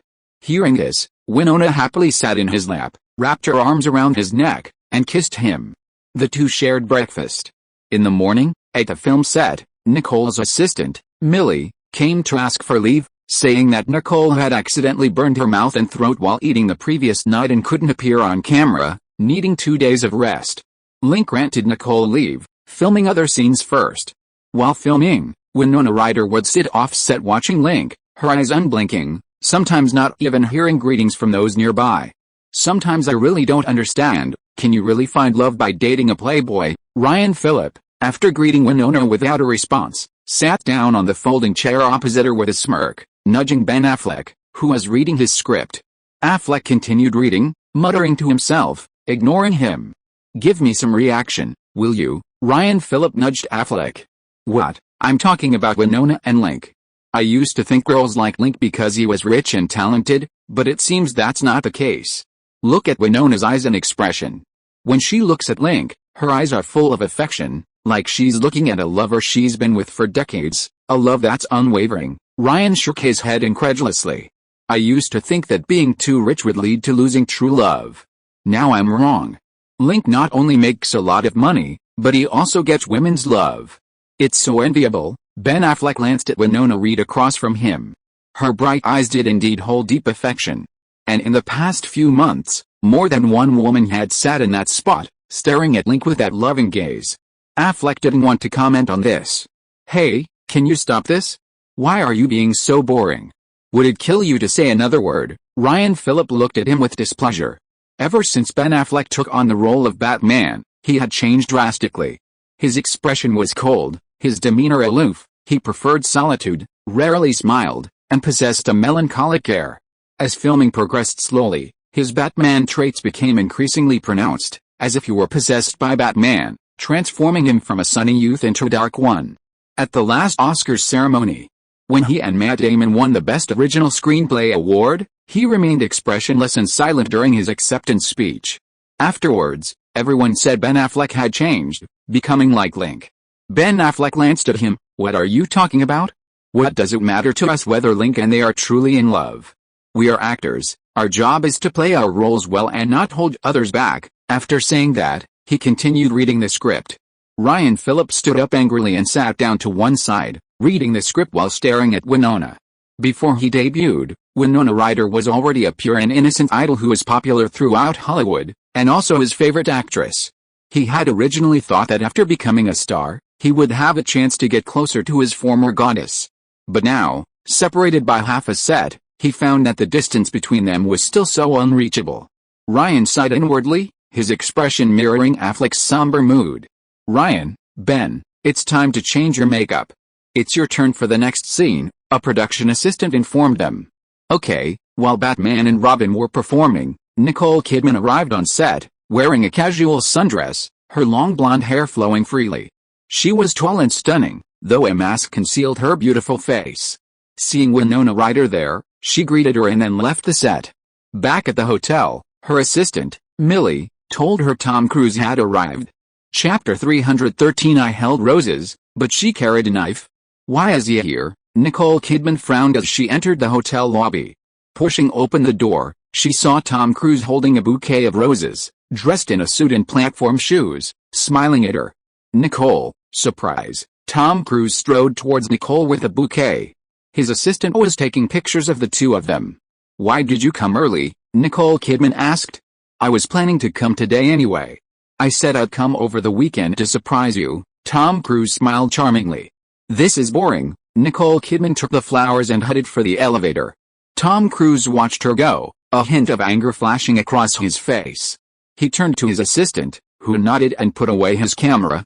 "Are you still angry with me?" Tom Cruise blocked the elevator doors from closing as he stepped inside. "What I said yesterday was impulsive. I apologize." "No need. You're right, I'm a bitch. I messed around with Link on set, and we even lived together every day," Nicole Kidman said, arms crossed. "You?" Tom Cruise shook his head. "Nicole, you don't need to smear yourself. Millie told me everything. While filming in New York, women came to the set every day looking for Link. You didn't have a chance to get close to him, nothing happened between you two. Millie couldn't possibly know everything." "Do you know how I got hurt?" Nicole Kidman removed her mask and pointed to her swollen lip. "You burned yourself drinking coffee. You should be more careful." "No, it's because of Link. Like this, I accidentally hurt myself. Do you believe me?" Nicole gestured with a smile. "You bitch." Tom Cruise was furious, and couldn't help but raise his hand as if to hide her. Ling. The elevator doors opened, and Tom Cruise quickly lowered his hand, glanced outside, and breathed a sigh of relief when he saw no one was there. "Still want to fight? If not, I'm leaving." Nicole Kidman glanced at him and strode out of the elevator. "Honey, I was wrong. I should have hit you. You only said that to provoke me, right? It's impossible to hurt your neck like that." Tom Cruise quickly followed her. Back in the room, Nicole Kidman poured Tom Cruise a glass of juice. "Tom, how about we talk this out calmly?" "Talk about what?" Tom Cruise walked around the hotel room for a moment before sitting down on the sofa. "Let's talk about our relationship and marriage. You should understand that the reason I married you was to use your fame to establish myself in Hollywood, not because I loved you. After marriage, I gradually realized that this was wrong. A marriage without a foundation of love is torture for both of us. After realizing my mistake, I tried to love you sincerely and work hard to build a family, but our personalities and lifestyles are very different. You're busy with work and parties every day, spending 7 or 8 years on film sets, while I like to stay at home, like a vase on a table. I've lived like this for 4 years, and now I don't want to live like this anymore. Let's get a divorce," Nicole said coldly. "Why bring up divorce again? I told you I believe there's nothing between you and Link, and I don't mind what you've done. I will love you well in the future." "Isn't that enough?" Tom Cruise said, dissatisfied. "Tom, you cheated on me with Shirley Lansing, you were unfaithful to our marriage, and I fell in love with Link. I was also unfaithful to our marriage. You used me to seduce Link, and I agreed to do so. We were both unfaithful to our marriage. Divorce is the best option. Shirley and I did that because of work. I didn't love her. And I accepted Michael Ovitz's suggestion to allow you to get close to Link and create scandals for him. I did this because of his request. I couldn't refuse. Besides, you didn't tell me when you agreed to Michael's request. This isn't just my fault. Yes, we were both at fault, so divorce is the best option. Continuing will only hurt each other, won't it? Nicole Kidman said. Tom Cruise clenched his fists, looking angrily at Nicole. You're in such a hurry to divorce because of Link. Yes, I love him very much. Originally, I planned to sleep with him before the divorce, but he has his own principles and doesn't want to do such a thing. In order not to keep him waiting, I have to divorce you, Nicole Kidman said.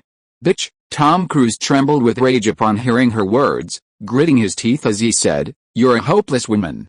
Don't you know who Link is? He's the most famous playboy in the world, with dozens of women around him. Do you think he'll marry you just because you love him? If he doesn't marry you, you can only be his mistress, a mistress who can't be seen in public. Is being his mistress better than being my wife, Tom Cruise? Yes, being his mistress is 100 times happier than being your wife, Nicole Kidman said without hesitation. Bitch, Tom Cruise raised his hand again in anger. Nicole Kidman held her head high, refusing to back down. Tom Cruise held his hand up for several seconds without striking. If he hit Nicole, she could file for divorce on charges of domestic violence. He would not only face public criticism but also lose a lot of money. Thinking of this, Tom trembled as he withdrew his arm, his handsome face burning with anger and hatred. I will never divorce you, and I will never let you get together with that damn bastard and embarrass me in public. Shut up. Tom Cruise, you can curse me, but you can't curse Link, not even once. He's a great and noble man. Someone like you, who sells his wife for fame, doesn't deserve to criticize him, doesn't even deserve to mention his name. You? This time, Tom Cruise couldn't hold back any longer and swung his hand at Nicole Kidman. Nicole Kidman dodged in advance and sneered, You don't deserve to hit me either, because I'm Link's woman, his private property. You have no right to touch me. Bang. Tom Cruise angrily kicked the coffee table, sending the marble coffee table flying. He trembled as he sat back on the sofa, breathing heavily, his expression becoming ferocious and terrifying. Bitch. Forget it, I will never divorce you. Even if you consider yourself Link's woman in your heart, in name you must be my woman, Mrs. Tom Cruise. You said Link has a bottom line and won't touch you, a married woman. Hey, that's great. As long as I drag my feet and don't divorce you, you'll never be with him. Tom, is it really like this? Nicole Kidman said angrily. Seeing her anger, Tom Cruise calmed down and crossed his legs, saying, Yes, when I heard you say you fell in love with Link, I suddenly felt very sad. When I heard you mention divorce, I felt very reluctant. I thought about it and realized I love you. I love you, so I will never divorce you. Fine, then see you in court. Nicole Kidman opened the door, telling Tom Cruise to leave. Bitch, I'm your husband. You want to kick me out? I'm not leaving today. Tom Cruise angrily pounced on her, trying to kiss her forcefully like a thug. Using her height and long legs, Nicole Kidman raised her knee and struck Tom Cruise in the stomach. Tom Cruise groaned, clutching his stomach and leaving in embarrassment and anger. After Tom Cruise left, Nicole Kidman picked up the phone and called Cindy Crawford, asking how her divorce negotiations with Richard Gere were going and if she had any good divorce lawyer recommendations. Cindy Crawford asked you if she was also getting a divorce. Nicole said yes. Cindy said the negotiations weren't going well. Originally, she had proposed a divorce by mutual consent while Richard Gere was recovering. She was willing to forego the property and Richard Gere's money, keeping only the money she had earned in the past. However, Richard Gere disagreed, feigning illness during the negotiations, claiming he couldn't maintain a clear mind and couldn't negotiate, while also using public opinion to gain sympathy. For her to get a successful divorce, she would have to go through legal proceedings, which would take a long time, 2 or 3 years or even longer. Considering Richard Gere's disability, the court would likely favor him, leaving him with more funds and assets. Nicole Kidman felt sorry for Richard Gere. After their marriage, he frequently had affairs, and rumors were rampant. After his car accident, Cindy Crawford not only arranged for doctors to treat him but also cared for him in the hospital for over half a year, going above and beyond. Yet, Richard Gere repaid her in this way. Cindy Crawford sighed a few times and asked about the reason for her divorce from Tom Cruise. Nicole said they were incompatible, their relationship had broken down, and she didn't want to continue living with Tom. Cindy Crawford guessed it might be related to Link, but didn't say anything. When Nicole asked for recommendations for divorce lawyers, she recommended two and asked about her relationship with Link, saying that Link had a large team of lawyers and asking for his help would make things smoother. Nicole said their relationship was pretty good, and she would ask Link for help if necessary. After hanging up, Nicole Kidman pondered the divorce in her hotel room. The phone rang again. It was Michael Ovitz. She thought for a moment and chose to hang up. There were too many things to do at the moment, and she didn't know how to talk to Michael Ovitz about it. A moment later, there was a knock at the door. It was Tom Cruise. What, HMPH? The divorce. If you want things to go smoothly, open the door and let's talk, Tom Cruise glanced down the hallway and said in a low voice.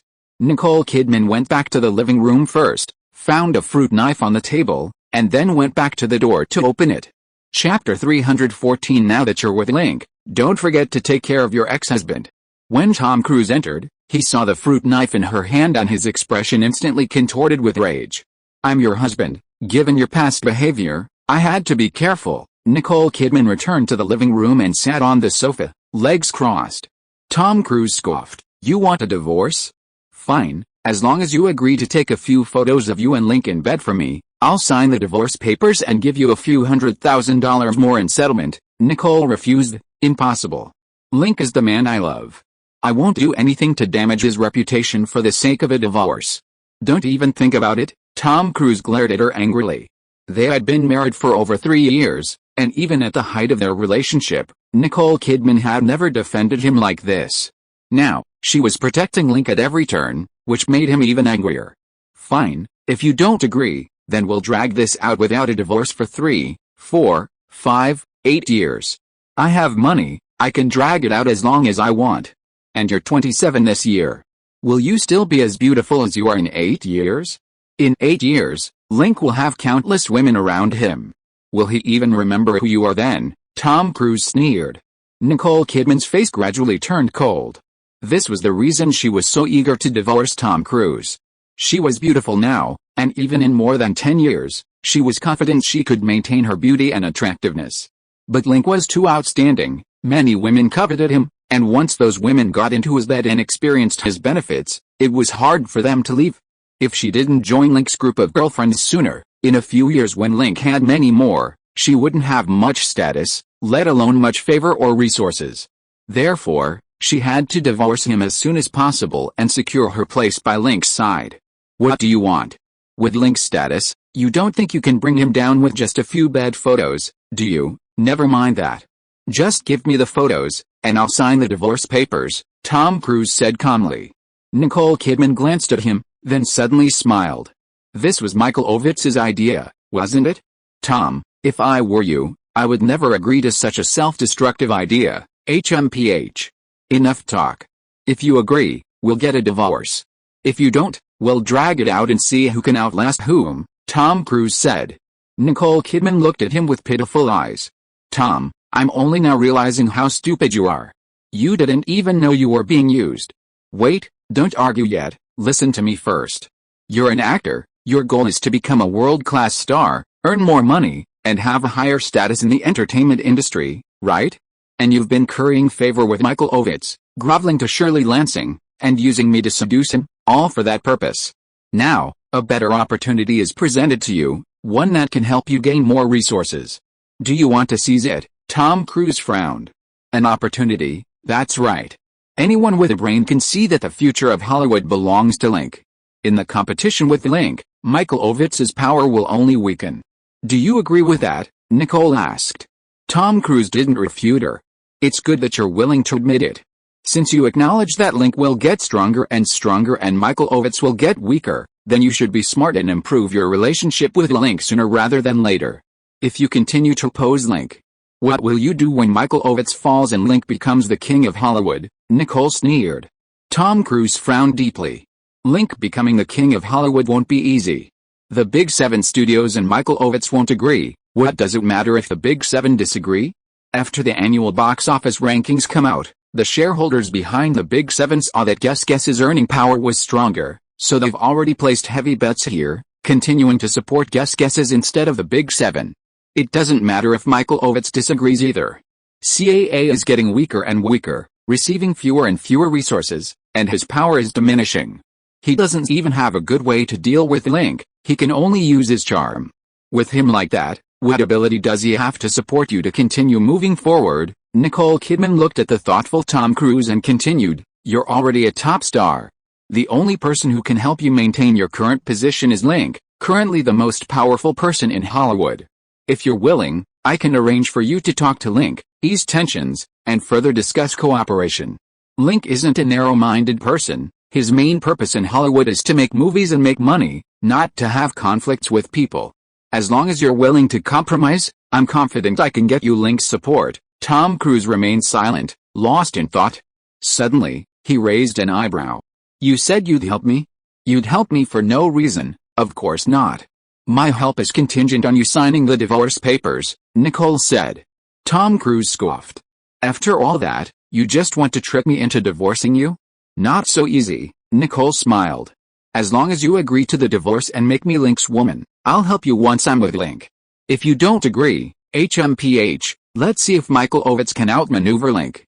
If he can't, don't blame me and Link for blacklisting you and making it impossible for you to establish yourself in Hollywood. Tom Cruise glared at her angrily. At that moment, he truly understood what it meant to be ruthless. In the evening, Link finished his work on set and returned to the hotel, rubbing his neck. He encountered Nicole Kidman wearing a mask in the lobby. Is your throat feeling better? What do you think? Nicole's cheeks were flushed. She touched her throat, gave him a coquettish glance, and her eyes were gentle and tender. Sorry. I got a little excited last night and couldn't control myself. I don't need your apology. No matter what you did to me, you don't need to apologize. I like what you do to me, Nicole said softly. Link wanted to touch her face, but suddenly noticed Tom Cruise sitting on the sofa in the lobby. He felt a little awkward, mainly because he used to be a good person and had never experienced this kind of situation before. He came to visit the set today and wants to reconcile with you. Do you want to talk to him? Nicole asked softly. Wait a bit. I promised to have dinner with Winona, okay, and I brought up divorce with Tom. He said he would grant us his wish if you were willing to have him make a movie for you and not pursue his past actions. Nicole Kidman looked at him cautiously. Are you sure you want to divorce him? Yes, you are the only one in my heart now. Are you willing to accept me? Of course. Link pinched her cheek, walked over to Tom Cruise, shook his hand, and said he would talk to him later. Tom Cruise suppressed his anger and agreed with a smile. After Link left, Nicole Kidman approached Tom Cruise. If you really want to work with Link, show him some respect. Don't be two-faced. You won't fool anyone that way, you'll only end up fooling yourself. Tom Cruise gritted his teeth and smiled. I'll listen to you. After you're with Link, don't forget to take care of your ex-husband. As long as you agree to a divorce, everything's negotiable. Nicole Kidman waved and left. Tom Cruise watched her retreating figure, gritting his teeth and muttering a few curses, his fists clenched and trembling with anger. After Nicole left, he returned to his room, took out his phone, and called Michael Ovitz, telling him what had happened. Michael Ovitz remained silent for half a minute before responding. Ovitz told him he knew Nicole was unreliable, so he hadn't placed any hope in her, and now all his hopes for bringing down Link rested on him. Tom Cruise asked him what to do. Ovitz instructed him to first follow Nicole Kidman's advice, befriend Link, and ideally, subtly suggest that Link agree to him sleeping with Nicole. Once they lowered their guard and began dating openly, even at his villa, he should seize the opportunity to raid the scene and take compromising photos of them in bed.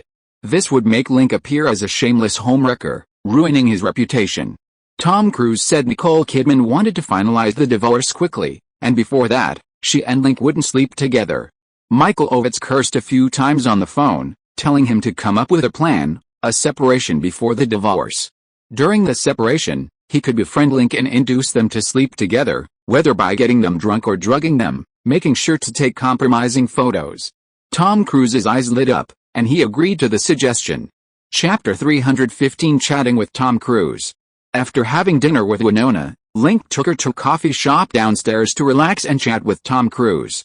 Tom Cruise congratulated Link on his improved ranking on the Forbes Rich list and on Guess What Film Studios achieving #1 in the industry last year, a remarkable achievement. Link thanked him and asked about the progress of Mission Impossible. Tom Cruise said it was still filming, but they were taking a few days off due to the weather. Tom Cruise then inquired about Jerry Maguire. Link said it was still in pre-production and planned to start filming in the second half of the year. He offered to give Link the lead role if he was interested. Tom Cruise asked you if you would direct the film. Link said he wasn't sure, but would direct you if he had the time. Tom Cruise expressed his hope to work with him. He then glanced at Nicole Kidman, who was chatting with Winona, and sincerely said that he had been busy filming on set and hadn't had time to take care of Nicole. He hoped Link could help look after her on set and make her happier. He wouldn't care about the rumors in the newspapers. Link took a sip of his coffee and agreed. Link, you are indeed a remarkable person. No one I know can compare to you. It's just that I used to be too close to Robert Downey Jr. and Richard Gere, and I heard too many negative things about you from them, so I thought of you as a bad guy. Now I know you're not like that at all. Everyone misunderstood you, and I misunderstood you too. I apologize to you here, and I hope you can forgive me. Tom Cruise apologized politely. Link looked at Tom Cruise's expression and eyes and smiled. It's alright. After sitting in the coffee shop for more than 10 minutes, Link and Winona got up and left. The next day, many media outlets published photos of Tom Cruise visiting Nicole on the New York film set and bringing her flowers, indicating that the two were very affectionate. There were also reports that, through Nicole's introduction, Link and Tom Cruise chatted in a coffee shop, their relationship improved, and there might be a possibility of collaboration in the future. Given Link's immense fame and the numerous, seemingly credible, rumors of a feud between them, coupled with reports of them having coffee together and potentially collaborating, have delighted their fans. A reporter later interviewed Tom Cruise, asking if the news was true. Cruise excitedly confirmed it, praising Link as an outstanding individual and expressing his anticipation for working with him. When asked about the rumors surrounding Link and Nicole Kidman, Cruise smiled and said Link is a good person who wouldn't do such a thing, and that Nicole is a wonderful wife. He trusts her. During a break from filming, Link saw the media reports and felt a pang of shame, regretting accepting the alleged inappropriate service that day. However, recalling Cruise's words on the phone and his request for him to take care of Nicole during coffee, implying he could have an affair with her, his regret and shame vanished instantly. He was the one who suffered the most in this situation and felt no moral burden to bear. Link, I'm all better now. When can I film? During a break, Nicole Kidman walked up to him with a smile. She was wearing a beautiful long dress, her figure tall and voluptuous, her fair skin glowing coolly in the New York spring sunshine, but her red lips and the corners of her mouth were bright and passionate. She was in great shape. Link heard that her voice was fine, and the swelling at a corner of her lips had disappeared. He nodded and said, "Get ready first. I'll film your scene tomorrow, okay?" Nicole Kidman blinked and left, leaving a fragrant trail behind. Another day of envying Link. If a beauty like Nicole smiled at me, I would be so happy, Ryan Phillip whispered next door. Jim Carrey chuckled, almost all the beauties smile at Link like that. Look at Link, he still has a cold face. He doesn't seem happy at all, he's just used to it. I wish I could develop the damn habit someday, Ryan said enviously. Jim, do you have time? Link called out. Jim Carrey shrank back. Oh no, Link must have heard us. Haha, Link, what's up? Jim Carrey walked over with a grin. Jim, Ace Ventura, Pet Detective 2 is coming out next week. We'll film your scenes these next few days, then you can go back to promotions. Make the most of these days and prepare in advance, Link said. No problem. I guarantee I'll give my best performance. Jim Carrey stood at attention and saluted. After a short break, the crew continued filming. On Friday, Ace Ventura, Pet Detective 2 was released in North America. This was the third film released by Guess C Pictures this year. Because the first two films performed below expectations at the box office, before the release of Ace Ventura, Pet Detective 2, the media generally had a pessimistic outlook on the film's box office, believing that Guess C Pictures was on a downward spiral and that new films would continue to perform poorly. The 7 major media groups used their media outlets to attack the film, claiming it was destined to be a flop, while simultaneously arranging 2 stronger films to compete with Ace Ventura, Pet Detective 2 at the box office, putting increasing pressure on Guess C Pictures films. To counter the pressure from the Big 7 studios, Guess Movie Studios invested heavily in marketing and distribution, using various methods to promote the film and increase its exposure. This also pressured the Big 7 to continue investing, to see who would ultimately prevail. Due to the intense media battle, The Hollywood Reporter commented that after the annual box office rankings were released, the Big Seven clearly felt the pressure from guest movie studios. To regain market share and audiences, they were already vying for box office revenue before the summer season, demonstrating the fierce competition in the Hollywood film industry and predicting another tough battle this summer. Besides The Hollywood Reporter, mainstream media outlets such as the New York Post and the Wall Street Journal also reported on the matter. With the support of numerous major media outlets, the struggle between the new hegemon gas movie studios and the Big Seven was brought to the forefront, attracting even more attention. Link's life is truly spectacular. One minute he's on the Forbes list, the next he's embroiled in scandals, and now he's taking on the 7 major studios. That's what a truly dramatic life looks like, Steven Soderbergh exclaimed, glancing at the newspaper in a bar. It's certainly exciting, like a general on the battlefield, constantly fighting, while we ordinary folks only learn about his glorious achievements through the newspapers, Robert Rodriguez said enviously. HMPH. Don't speak for me. I'm not an ordinary person, I fight too, Quentin Tarantino said with a sneer. Compared to Link taking on the 7 major studios and Wall Street capital, our battles are too trivial, utterly predictable and lacking in drama. Let's not even talk about them, Robert laughed. Quentin's lips twitched as if he wanted to retort, but he found himself unable to. Link was too good at stirring things up. Since his debut in 1992, he'd been constantly causing trouble, never stopping for a moment. This kind of person shouldn't be in the entertainment industry, he should be in the military fighting in the Gulf War. HMPH. I think his challenge to entertainment capital is more like Don Quixote fighting windmills. Just wait and see, he'll be knocked to the ground by a windmill just like Don Quixote, Quentin said. I don't think so. Even if the capital behind the 7 major studios is strong, Link's side is not weak either. He's worth billions, and guess what? The movies' studio releases are very competitive. Link might not necessarily lose this battle, you guys make a bet, the loser buys everyone drinks, Steven Soderbergh laughed. Deal, Quentin and Robert bumped fists. After drinking at the bar, the group agreed to go to the cinema to see Ace Ventura, Pet Detective 2. After watching it, Quentin complained that the movie was not good, that the plot had nothing but comedy, and that the movie wouldn't do well at the box office. Robert objected, arguing that comedy is enough.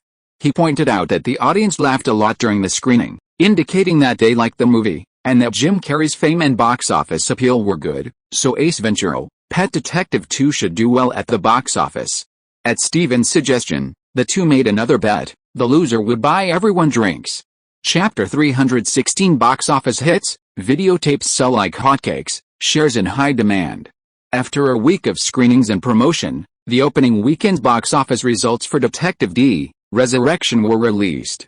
Despite facing pressure from the 7 major studios at the time of its release, the film performed well at the box office.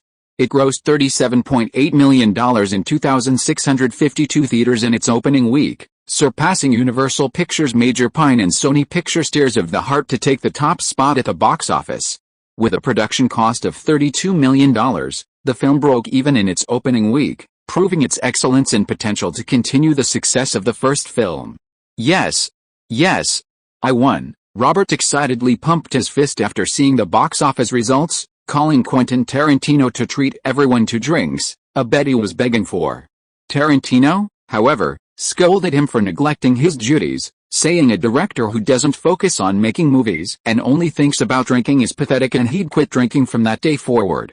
Following the release of Detective D, Resurrection's box office results, many media outlets joined in the hype, touting the film's blockbuster success. The Los Angeles Times even claimed that Detective D, Resurrection was currently leading the 7 major studios in this round of competition. Link is really lucky to have landed a movie like Ace Ventura, Pet Detective, Miguel Goss remarked, glancing at the newspaper in the Warner Brothers office. Richard Fox nodded in agreement. There were many nonsensical comedies like Ace Ventura, Pet Detective Part 1 and 2 at the Big Seven studios. However, these scripts had overly exaggerated character designs, thin storylines, and virtually no artistic merit. They were essentially useless except for humor, making them high-risk investments. Such scripts wouldn't even pass the first round of censorship at the Big Seven. But it was precisely these kinds of movies that made Guest Me Pictures a fortune. From Ace Ventura, Pet Detective to Dumb and Dumber, The Mask, and then Ace Ventura, Pet Detective II. The first three films all grossed over $100 million, and the fourth was also in the works. Earning over $1 billion from 4 movies was tantamount to discovering a gold mine in a deserted desert. And the person who discovered this gold mine was Link. The Hollywood Reporter, in a recent article, analyzed that without Link, these films wouldn't have achieved such success. There are 2 reasons. First, Link's understanding of commercial films differs from that of the Big 7 studios. He often focuses on developing only one aspect of a film. For example, horror films emphasize only the horror effect, and comedies prioritize humor, paying little attention to other aspects. This is why films like Paranormal Activity and Mad Detective were such box office hits. Second, the popularity of the Mad Detective genre is inseparable from Jim Carrey's performance. The fact that an actor like Carrey could land a leading role demonstrates Link's keen eye for talent and willingness to invest in him. Therefore, it is Link's boldness, unconventionality, and keen vision that led to the success of these films, something others couldn't achieve. Richard Fox envied Link's good fortune but also knew that without Link, even if they were given these scripts, they wouldn't have invested in these projects. This highlights the limitations of large studios. This guy's got real luck. At the current box office rate, Ace Ventura, Pet Detective 2 won't be less than $100 million in North America. Guess what? Pictures will probably continue to dominate the North American box office this year. In Miramax's president's office, Harvey Weinstein frowned, looking at the Los Angeles Times spread out on his desk. The newspaper also predicted Ace Ventura, Pet Detective 2 would gross over $100 million in North America. If the film was a huge success, it would not only prove Link's accurate judgment of the film market but also revitalize guess what? Pictures' influence and market value in Hollywood, bringing renewed attention to guess what? Pictures' previously ignored second round of financing. This would render all the work and resources invested by Michael Ovitz and the 7 major media groups before March futile. I really don't understand what Michael Ovitz and his group are doing. They've been suppressing Link and guess what? They haven't done anything to them. If I had that many resources, I guarantee I could make Link look bad, Bob Weinstein said dismissively. Harvey Weinstein, puffing on his cigar and squinting, remained silent for a moment before picking up the phone and calling Michael Ovitz. He asked how they planned to deal with the box office success of Ace Ventura, Pet Detective 2. Ovitz assured him that the better guess movies films did at the box office, the happier the Big 7 studios would be. They would intensify their efforts to suppress Ace Ventura, Pet Detective 2, ensuring that guess movies films wouldn't become box office hits and that guess movies wouldn't continue to dominate the North American film market. Harvey nodded, saying he looked forward to their next move. With the success of Ace Ventura, Pet Detective 2, the Big 7 studios felt a sense of crisis. By the second week, they were using the parent company's resources to promote their films more aggressively in the media, trying to damage the reputation of Ace Ventura, Pet Detective 2 and Jim Carrey. Because of a scene in the film where Jim Carrey crawls out of an elephant model's rear end, many media outlets criticized Ace Ventura, Pet Detective 2 as a vulgar, lowbrow comedy with no moral compass, urging people not to see it in theaters. They even groundlessly accused Jim Carrey of feigning madness, delivering a terrible performance, and calling him a trash actor unworthy of his $20 million salary. In response to this negative publicity, Link instructed the Guessing Movies PR department to wage a full-scale media war against the 7 major media groups, hiring more staff and spending more money as long as the publicity was effective. Guessing Movies PR department spent millions buying up a large amount of media resources to counter the negative reports from the 7 major media groups, and also sued many media outlets that fabricated fake news and leaked the film's plot. The two sides argued back and forth, engaging in a fierce battle in the media. Despite Guessing Movies' strong PR efforts, the 7 major media groups had more media outlets and a wider reach. The second week, Gods and Gods 2's box office was somewhat affected, earning $31.07 million. After 2 weeks, it accumulated $68.87 million, retaining its position as the top-grossing film. After the box office results were released, everyone who had hoped for Guessing Movies' downfall couldn't help but sigh. With nearly $70 million in box office revenue in 2 weeks, and projected to surpass $100 million in North America within 2 weeks, it would become the first film to break $100 million at the North American box office in 1995. The 7 major studios spent considerable resources trying to suppress Ace Ventura, Pet Detective 2, yet the film still became a huge success. They had to admit that SC Pictures was strong, resilient, willing to take risks and fight, and also very lucky.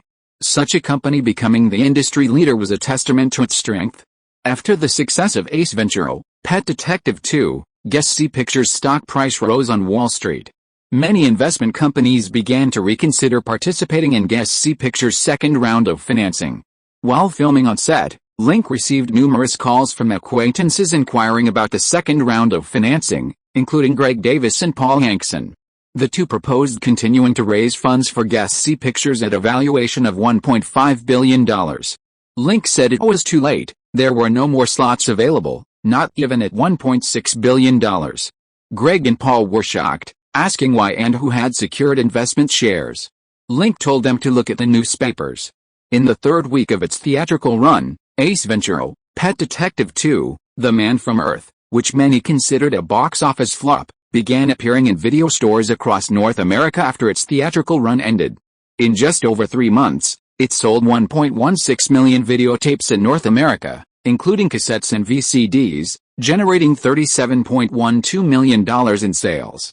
The film also sold well overseas, selling 864,000 copies in just over a month, generating $24.08 million in sales. To date, the film's total videotape sales have reached $61.2 million. Total Cinema magazine predicts that the film's videotape sales in North America will not be less than $200 million, and overseas sales will also not be less than $200 million. Based on the videotape sales revenue sharing model, the production company receives 35% of the sales. Guess how much the studio can earn from this film's videotape sales alone? Over $100 million. And the film's production cost was only $15,000, resulting in a profit margin of tens of thousands of times more than many wildly successful stocks. It's incredibly enviable. We all underestimated Link.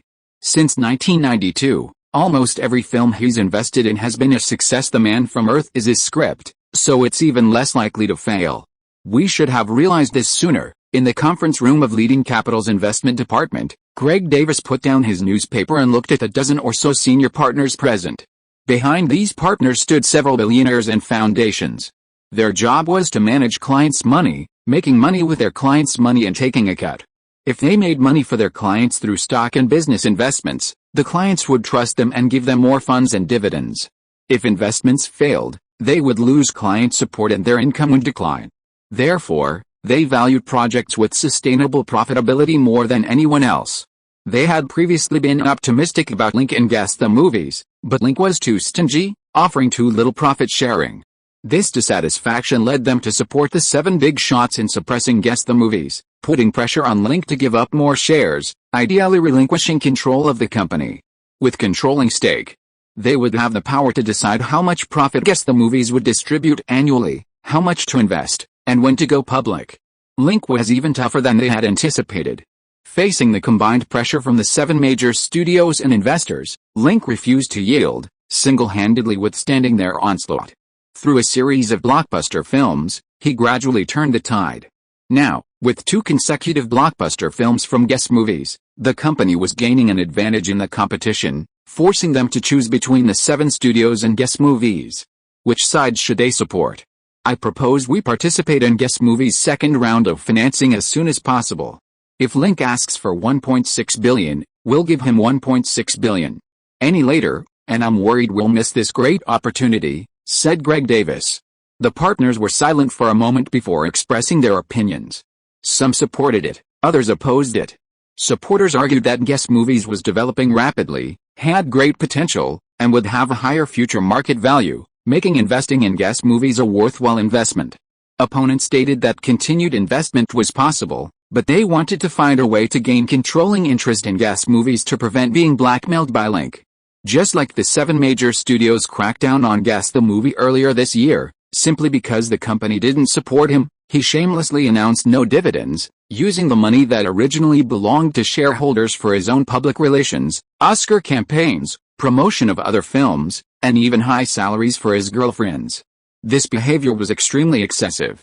From a risk-averse perspective, Guess the movie's controlling stake must be in the hands of Wall Street, not Link personally. The opposition's opinion resonated with many. Link is indeed very profitable and has good management skills, but he is very uncontrollable. If they continue to invest in Guess the Movie, and the 7 major studios unite to suppress him again without the company's support, Link will resort to the same old tricks. At that time, the company will be in a dilemma. Link said he would relinquish controlling stake during the 3rd round of financing, Greg Davis said. Then we'll participate again during the 3rd round of financing.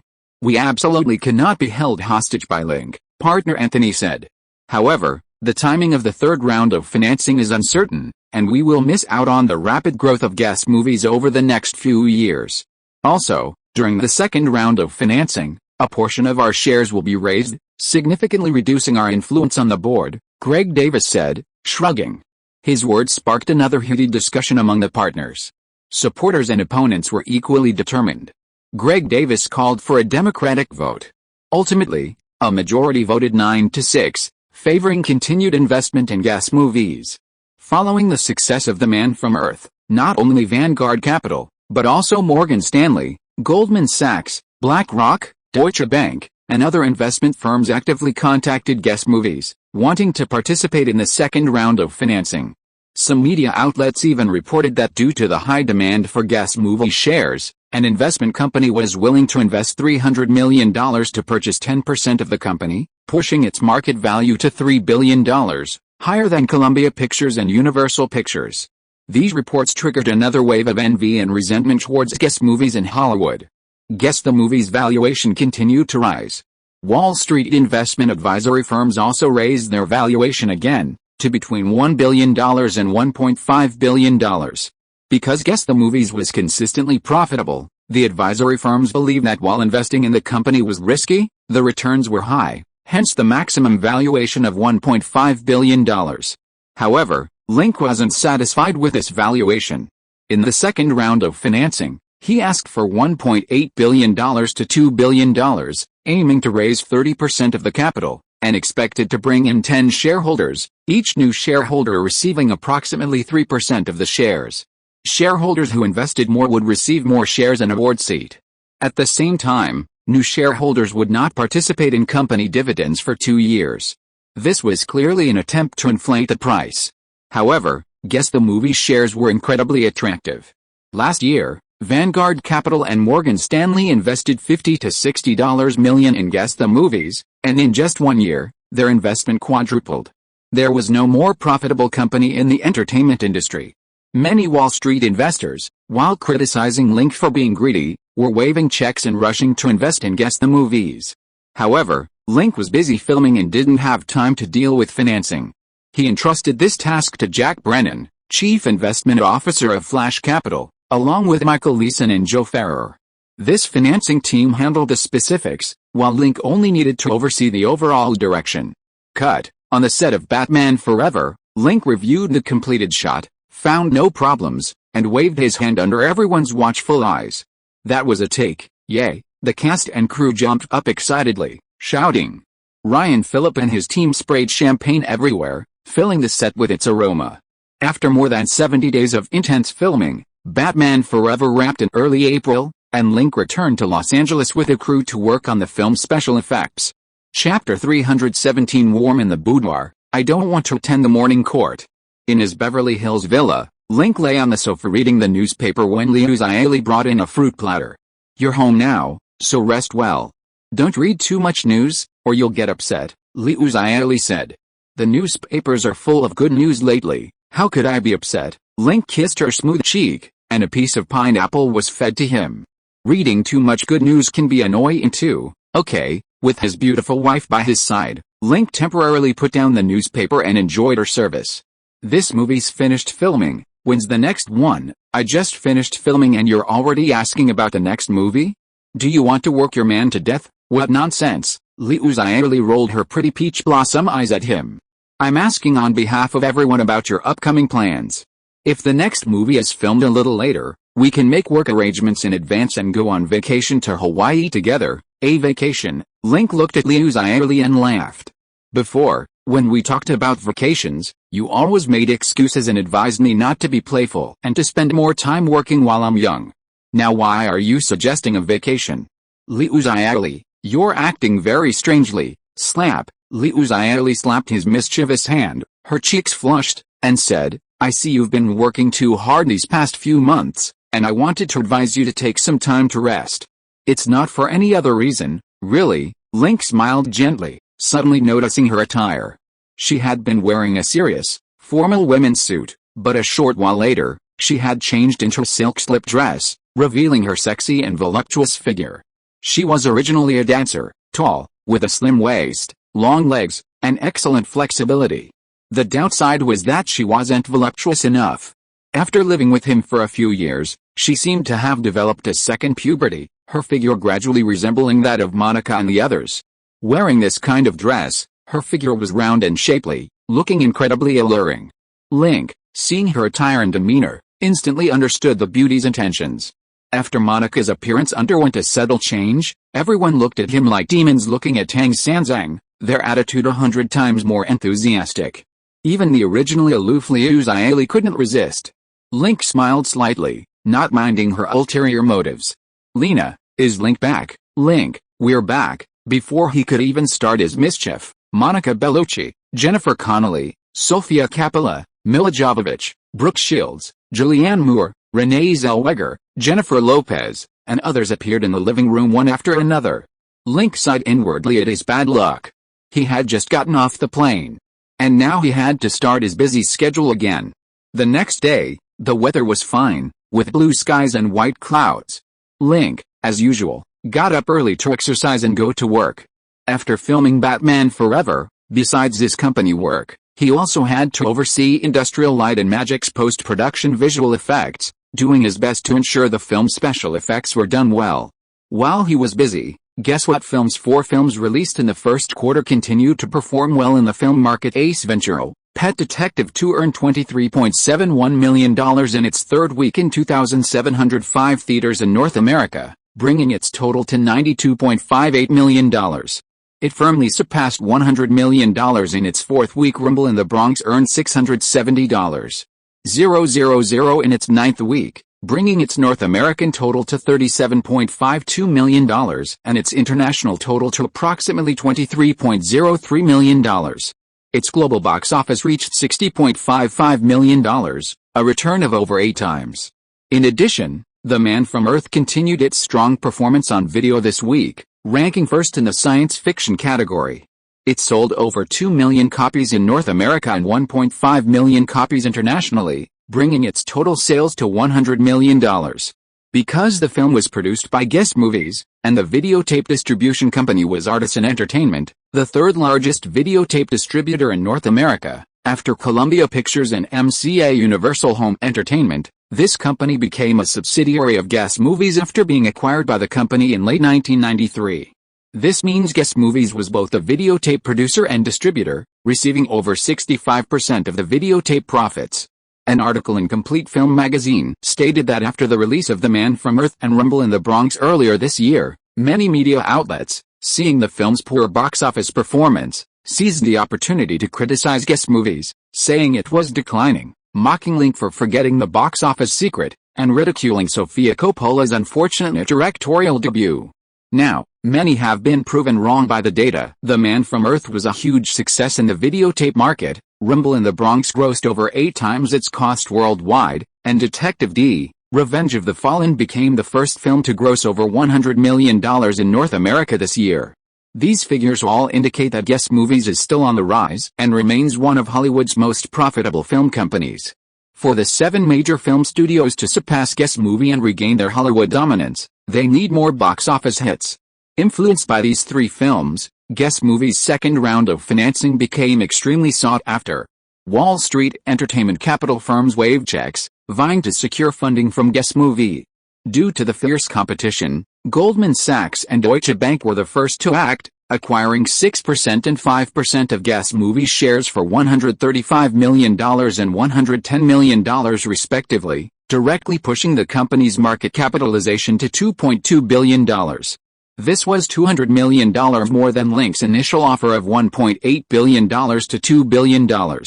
The entry of these two investment firms ignited enthusiasm in the capital world, with many previously hesitant firms abandoning their reservations and quickly joining the bidding war for shares. To secure shares, many companies continued to drive up Guess Movie's market capitalization. In the pursuit of capital, Guess Movie became increasingly valuable. "These damn capitalists," Michael Ovitz slammed his fist on his desk in anger after reading the Wall Street Journal. Goldman Sachs and Deutsche Bank, ranking among the top 10 investment firms on Wall Street, are no less powerful than Vanguard Capital and Morgan Stanley, and are also shareholders of the parent companies behind the Big Seven film studios. As shareholders of the Big Seven, their high-profile investment in a rival company undoubtedly signals that Guess Movies has unlimited potential and seems more promising than the Big Seven studios. Those with money should invest quickly. Other investment institutions, seeing the confidence of the Big Seven studios' shareholders in Guess Movies, are even more eager to invest. This is why Michael Ovitz is so furious with capital. He and the Big Seven studios executives are currently plotting to sabotage Guess Movies during the summer season and reclaim the market share that originally belonged to the Big Seven. At this time, the shareholders behind the Big Seven are cheering for Link. This approach is not only mindless, short-sighted, and weak, but also fails to distinguish between friend and foe. When the Big Seven studios join forces to suppress Guess Movies in the future, they probably won't go all out. Michael Ovitz gritted his teeth and called the Big Seven studios executives. He asked them whether they really wanted to suppress Guess Movies. He said if they were willing to relinquish their dominant position in the film industry, he wouldn't mind setting aside his conflict with Link and working together to make Guess Movies the true hegemon of Hollywood. The presidents and chairmen of the 7 major studios successively stated that suppressing Guess Movies was a long-term policy of their companies and would not change in the next 5 years. In the past 2 years, Guess Movies had performed too outstandingly, with its total box office revenue exceeding that of 3 other studios, stealing too much box office revenue and causing a significant drop in the annual profits of the major studios, reducing their investment in film production and the number of films produced. If Guess Movies were allowed to devour the North American box office, the 7 major studios would face bankruptcy in 10 years. This was a battle for survival, and there was no room for carelessness. Michael Ovitz, hearing this, expressed his dissatisfaction, saying that since they knew Guess Movies would threaten the survival of the 7 major studios, why did Goldman Sachs and Deutsche Bank also invest in Guess Movies? This was aiding the enemy. Universal President Ron Mayer told him that this statement was inaccurate. Whether it's Goldman Sachs or Vanguard Capital, their investment in Guess Movies stems from the same goal as theirs, to control the company through this method. Once management transfers to Wall Street, Guess Movies and the Big Seven studios become tools for capital to make money, essentially no different. At that point, they won't need to painstakingly destroy the company. Michael Ovitz's mood gradually improved upon hearing this explanation. They used marketing and publicity to deal with the Guess Movies, while Wall Street used capital, different paths leading to the same goal. If the two cooperated well, it might be surprisingly effective in seizing control of Guess Movies in the future. Okay, Guessing Pictures has 4 movies this summer. This time, we have to unite and crush their box office. If Guessing Pictures movies do well again this summer, their position in Hollywood will be solidified, and it will be extremely difficult to suppress them later, I understand. This year we have Tom Hanks' Apollo 13, Bruce Willis' Die Hard 3, Kevin Costner's Waterworld, Disney's animated blockbuster Pocahontas, and Clint Eastwood's The Bridges of Madison County, all high-quality commercial blockbusters. With these blockbusters joining forces, Guessing Pictures movies shouldn't expect to do well this summer. Hopefully, we can achieve the desired effect. Michael Ovitz already knew about the Big Seven studios' plans and was confident in these movies. However, in past competitions with Guessing Pictures, Link had often won by surprise, using various methods to make his movies box office hits. To prevent a recurrence of this incident, he called his contacts, instructing them to keep an eye on Link and guess the movies. If a similar incident to last year's O.J. Simpson murder case occurred again, they were to call immediately. Link must not be allowed to use this as an excuse to cause trouble again. Okay, see you this afternoon. Link hung up the phone in his office. Chen Long had just called, saying the movie celebration party started at 2 p.m., and jokingly added that over 10 Hong Kong actresses wanted to meet their idol and hoped he would give them the opportunity. Link said he would come. Link, you guessed right. Our movie really did a great job in the video market. You're amazing, Sophia said happily. It's not a guess, it's the result of the marketing department's investigation using a lot of data and information. However, the movie's sales are much higher than the marketing department's predictions. Originally, we predicted only a little over 1 million copies, but now it has sold 2 million copies in North America alone, far exceeding expectations, Link said, flipping through a magazine. In fact, the current sales of The Man from Earth had also exceeded his expectations. Originally, this movie's VHS tapes had only sold $350 million globally over a decade of release.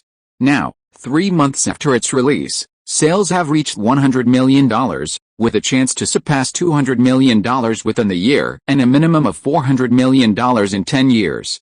Sales are higher than the original, mainly due to the novel Interstellar's greater fame and global fan base, the film's more stellar cast and crew, more refined production, higher artistic merit, and the greater investment guests see pictures made in VHS tape promotion and distribution. These factors combined have made the VHS tapes a bestseller. Sophia, how does it feel to see the movie do so well? Liu Xiaoli handed her a glass of juice. Of course it's great. At the beginning of the year, when the movie's box office was poor, many media outlets mocked me, saying I ruined a classic science fiction novel. Now that the movie is a huge success, those who laughed at me are slapping themselves in the face. Sophia leaned back on the sofa, excitedly swinging her legs. You're right. Next, the company will arrange for the media to find the articles that criticize you and Link, so everyone can see how they used to laugh at you. Now that the movie is a huge success, let's see what they have to say. If you have time, you can do more interviews with the media, talk about your feelings about the movie's box office failure, and also about your feelings about the movie's unexpected success in the video market, so that all your critics will start to be jealous of you, Liu Xiaoli said with a mischievous smile. That's a good idea, I agree, Sophia waved her fair arm and shouted. Link shook his head. Sophia, The Man from Earth has been released, you should also consider your next movie. You need to keep making movies to become a skilled director. I know, I've been reading novels and scripts lately. After I find a suitable script, can you take a look for me? Sophia said, leaning on his shoulder. Okay, Link was about to continue with his work, but Sophia was bothering him from the side, seemingly not wanting to miss this opportunity. Liu Xiaoli ignored her. However, before the two could start fooling around, Joe Ferrer, the vice president in charge of the company's development planning, came to the office to report on his work. At the beginning of the year, in response to pressure from the Big 7 studios, Link assigned Joe several acquisition tasks, to acquire several poorly managed but powerful film companies, as well as 2 animation studios, Blue Sky Animation and Pixar Animation. Joe Fermi and his team immediately began searching for suitable targets, including the nearly bankrupt Castle Rock, the struggling Touchstone Pictures, and United Artists, which MGM was considering selling again. However, the Big 7 studios worried that guessing Pictures' production and distribution capabilities would become even stronger after acquiring other companies. So, when guessing Pictures made its move, it targeted several companies first. Ultimately, Warner Brothers acquired Castle Rock, Disney acquired Touchstone, and MGM was persuaded by the Big 7 to temporarily abandon the sale of United Artists.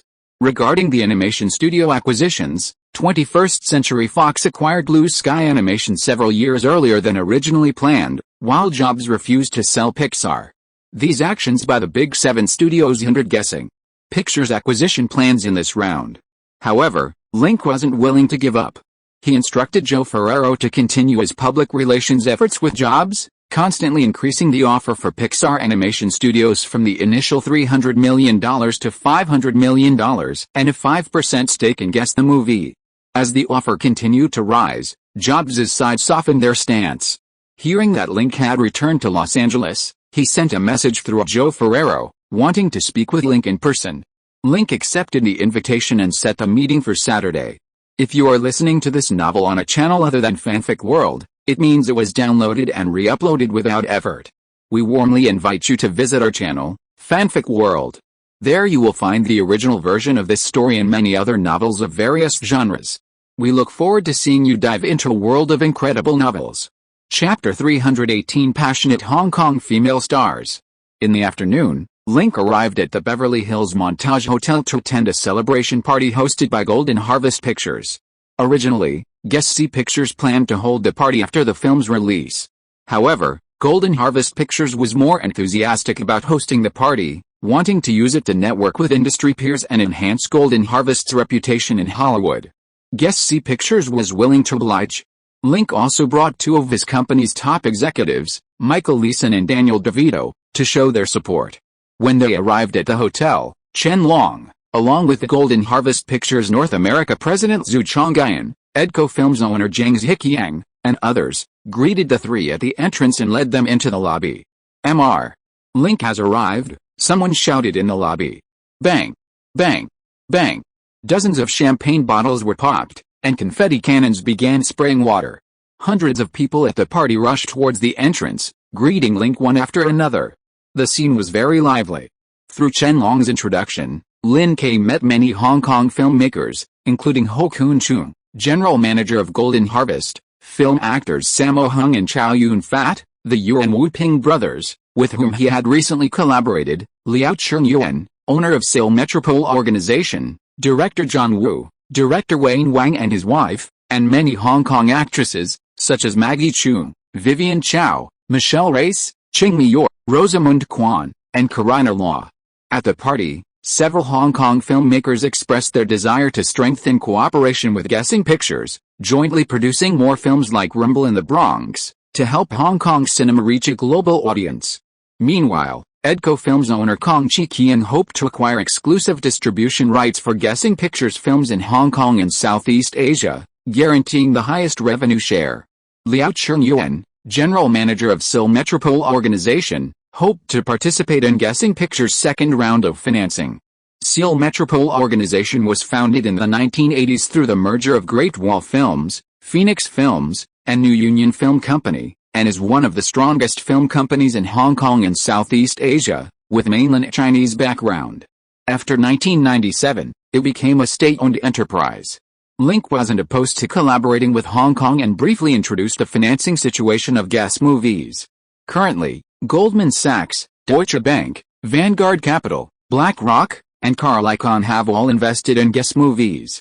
Investors who purchase more than 5% of the shares, based on a market capitalization of $2.2 billion, automatically join the board of directors after the financing round, gaining a certain degree of influence in the company. Financing below 5%-3% is calculated at a market capitalization of $2.1 billion. Below 3% is calculated at $2 billion. Because he plans to attract more than 10 new shareholders and prohibits any single new shareholder from buying more shares, the current 30% financing target is only 5%. This is a share he deliberately retained after Chen Long mentioned on the phone that there were investors from Hong Kong. Otherwise, it would have been snapped up by Wall Street investment firms long ago. After a few seconds of thought, Mr. Liao from Seoul Metropole Films expressed his intention to acquire the remaining 5%. With the opportunity to join the board of directors of Guess Movies, and promised to fully support Link's work. Link agreed. After discussing work, everyone started chatting casually. Chen Long brought female celebrities and Miss Hong Kong contestants over to warm up the atmosphere, introducing their identities and works. He jokingly encouraged them to seize the opportunity to chat with Link, a tycoon whose presence was difficult for ordinary people to even meet. The female celebrities curiously sized up Link. Some were reserved and shy, while others were enthusiastic and bold. After Chen Long's introductions, Rosamund Kwan, Karina Law, and Lee Jackson approached Link to offer toasts and compliments. However, Link responded with a slightly aloof and distant attitude. The women in his household were all top beauties, possessing stunning looks, great figures, and fame. Even if there were women more beautiful than them in the world, there wouldn't be many. Seeing these beauties from Hong Kong again, he could remain calm and casual. The more aloof he was, the more enthusiastic the women became, almost practically clinging to him. Link didn't want to pick up women in this setting, so after a few perfunctory remarks, he stopped talking and only chatted with a few acquaintances. Uncle Link doesn't seem interested in those pretty girls, Chen Long said, leaning back in his chair with a wine glass in hand, his eyes scanning Link's group. Link is a Hollywood tycoon. He's seen all kinds of beautiful women in Hollywood all these years. It's impossible for him to just pounce on every pretty girl he sees, that would be too tasteless. Hey, he's chatting well with Maggie Chung. Could he be interested in her? Ah, I just remembered something. Chen Long slapped his forehead, annoyed. I remember a news report saying Link likes older women. All the women around him are older than him. The oldest, Michelle Pfeiffer, is more than 10 years older. If I had known he liked older women, I should have invited Brigitte Lin and Catherine Hung over. We'll arrange it next time. Link chatted with Maggie Chung for a few minutes, glanced at his watch, and prepared to leave. He found Chen Long and said that Guessing Pictures had a new film project and wanted him to come and talk to them sometime. The film tells the story of a Hong Kong official whose daughter, Xiao Xiu, is kidnapped in Los Angeles by arms dealer Jin Tao while on diplomatic mission to the United States. The Los Angeles Police Department sends James Carter and Detective Lee to rescue Xiao Xiu. This refers to the Rush Hour film series, originally a collaboration between New Line Cinema and Chen Long, which grossed over $800 million worldwide. Now, Chen Long is partnering with Guess Me Pictures, and they need to prepare the script. Upon hearing this, Chen Long nodded repeatedly, indicating he would definitely attend. After seeing Link off, Chen Long happily pumped his fist. After the release of Rumble in the Bronx, he was planning to discuss a collaboration with Link, but now Link had proactively invited him to Guess Me Pictures to discuss their next film. Everyone in Hollywood knows Link has a keen eye for the market and knows the secrets to box office success. If this film with Link continues to be a hit, he'll have the opportunity to establish himself in Hollywood and earn a lot of money. That would be fantastic. Hey, beautiful lady, how did your chat with Link go? Chen Long approached Maggie Chung to chat. He figured Link's proactive approach to collaborate was probably because he was satisfied with his arrangements for the day, so he wanted to play matchmaker. Why are you asking that? Maggie Chung, wearing a cheongsam, gave him a disapproving look. Hey, Manu, don't let Link's many scandals fool you. He's a really nice guy, very talented, and handsome. You should try to chat with him more often. Are you trying to set Link up? Zhang Manu glanced at the women at the party. Several of them had chased after Link after he left, probably not wanting to miss the opportunity to meet the billionaire. Don't put it so harshly. I'm advising you to be friends with him. Link is a great director, and you're a good actress. You could collaborate on a movie. Chen Long laughed. I don't need you to tell me. This year, guess what film studio is producing China Box, starring Yan Gongli. Gongli is also Link's girlfriend. We have a good relationship. If I want to be Link's mistress, I can just ask Gongli to introduce me. I don't need you meddling here. Gongli too. Chen Long was surprised, but also thought it was good news. He knew Gongli, and if he wanted to collaborate with Link in the future, he could use Gongli as a go-between. Link. Mr. Link. As Link left the party, Vivian Chow jogged up the aisle, her face flushed and slightly breathless, looking both delicate and frail. Compared to Western actresses like Monica, Jennifer, and Mila, who regularly work out, Vivian Chow, along with Michelle Race and Cheng Miyua, appeared quite slender and thin. It was like the difference between heavyweight and lightweight divisions in professional boxing. The weight and physique of the boxers were so different that if they were to fight, someone could easily be fatal. This was also why he wasn't particularly enthusiastic towards the female celebrities at the party. Mr. Link, may I have a word with you? Even from more than 10 meters away, Vivian Chow dared to call his name loudly, but once she stood in front of him, she didn't dare to raise her head, only asking softly in a barely audible voice. Before she could finish speaking, her cheeks, ears, and swan-like neck visibly flushed crimson. Link found it amusing. This woman was in her late 20s, had had 2 boyfriends, and was considered a mature woman. He hadn't expected her to blush so easily while speaking. He couldn't tell if it was due to her personality or her excellent acting skills. While he remained silent, Vivian Chow's face turned even redder, her cheeks almost buried in her chest, her fists clenching tightly around her skirt. As she trembled slightly, Link smiled and nodded, suggesting they talk as they walked. Vivian Chow immediately looked up, her eyes brightening, a smile spreading across her lips. She brushed a strand of hair behind her ear and obediently followed him slowly. While he and Vivian Chow were chatting, Rosamund Kwan, Karana Law, Michelle Race, and others came to the corridor. They had originally intended to catch up, but seeing Vivian Chow go ahead, they stopped at the door. Why didn't you chase after her? Karana Law asked Rosamund Kwan in confusion. Michelle Race and Cheng Miyua also stopped, listening to their conversation. Vivian Chow is already chatting with Link. If we rush in and interrupt, it might upset Link and ruin Vivian's plans, Rosamund Kwan said, arms crossed, dressed in a princess dress. What are you trying to do? You're not the kind of person who would do that. Rosamund Kwan was notorious in Hong Kong for her beauty, having married and divorced at 18 and been entangled with several wealthy men. Her scandals were all over the Hong Kong media. However, compared to Link, the wealth of those Hong Kong tycoons was far less. Logically, Rosamund Kwan would definitely be persistent when she encountered such a wealthy man, but now she was hesitant, which made Liu Jialing curious. It's not easy to meet a young, handsome, super rich, and somewhat womanizing tycoon like Link. Of course, I won't give up easily, but there's no need to chase after him now, Rosamund Kwan said confidently. No need? People like Link are hard to meet normally. Do you have a way to see him again? Of course. What way? Liu Jialing and the others looked at her curiously, wanting to know what unique skills this tycoon killer had. Here's an idea. Rosamund Kwan pointed to Vivian Chow walking towards them, arms crossed, blocking the way. Vivian, what were you and Link talking about? Nothing much, just talking about movies. Vivian tried to pass, but was blocked by Rosamund and the others. Vivian, we're all sisters from Hong Kong Island. It's not a good habit to keep things to yourself. You'd better be honest and tell us if you have a chance to get a date with Link. If you do, we'll try to help you get him. Otherwise, with your personality and figure, do you really think you can tame the playboy Link? Rosamund Kwan said. Karina Law nodded and said, Vivian, Rosamund is right.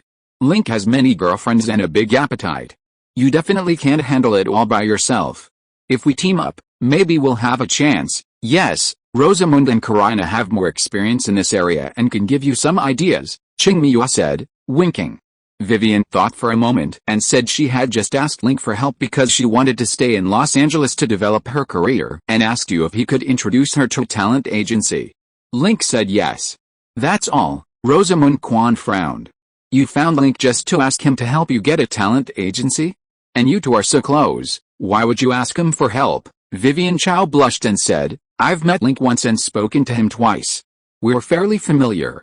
He's a very nice person, not arrogant at all. Asking him for help isn't a big deal, is it? You have Link's phone number? That's good news. Rosamund Kwan snapped her fingers and rested her chin on her hand. Here's what we'll do. After Link helps you find a talent agency, you call him and invite him over for coffee to thank him. Then, find a way to get into his bed and solidify your relationship, like this?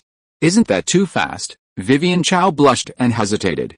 Rosamund Kwan curled her lip. Stop pretending. The fact that you dared to run out to find Link in front of so many people shows you're a woman who knows how to seize opportunities. I advise you to take advantage of Link's lingering feelings for him while he still remembers you. Otherwise, do you think a wealthy man like him will have the time and patience to slowly cultivate a relationship with you? Wouldn't that seem too promiscuous? Link will look down on me. What are you thinking? Link is Chinese, grew up in America, and is very open-minded in this regard.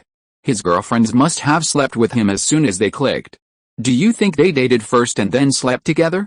If that were the case, Link would be too busy dating to make movies or manage his company, Rosamund Kwan said. Rosamund is right. I also think it's better to be direct, Liu Jialing said. Vivian Chow thought for a moment, nodded, and agreed to accept their help. After returning to the company, Link continued working. He also called Sam Haskell to find Vivian Chow an art agency. Vivian Chow didn't plan to sing or act in America. She was good at painting and wanted to make it in the American art world, hoping to have an exhibition. For a Chinese painter to make a name for themselves in the American art world, besides having considerable talent, they also need the help of a talent agency for promotion. Link didn't know much about this, but he did know a thing or two. WMA, a talent agency, had signed artists and handled such agency matters.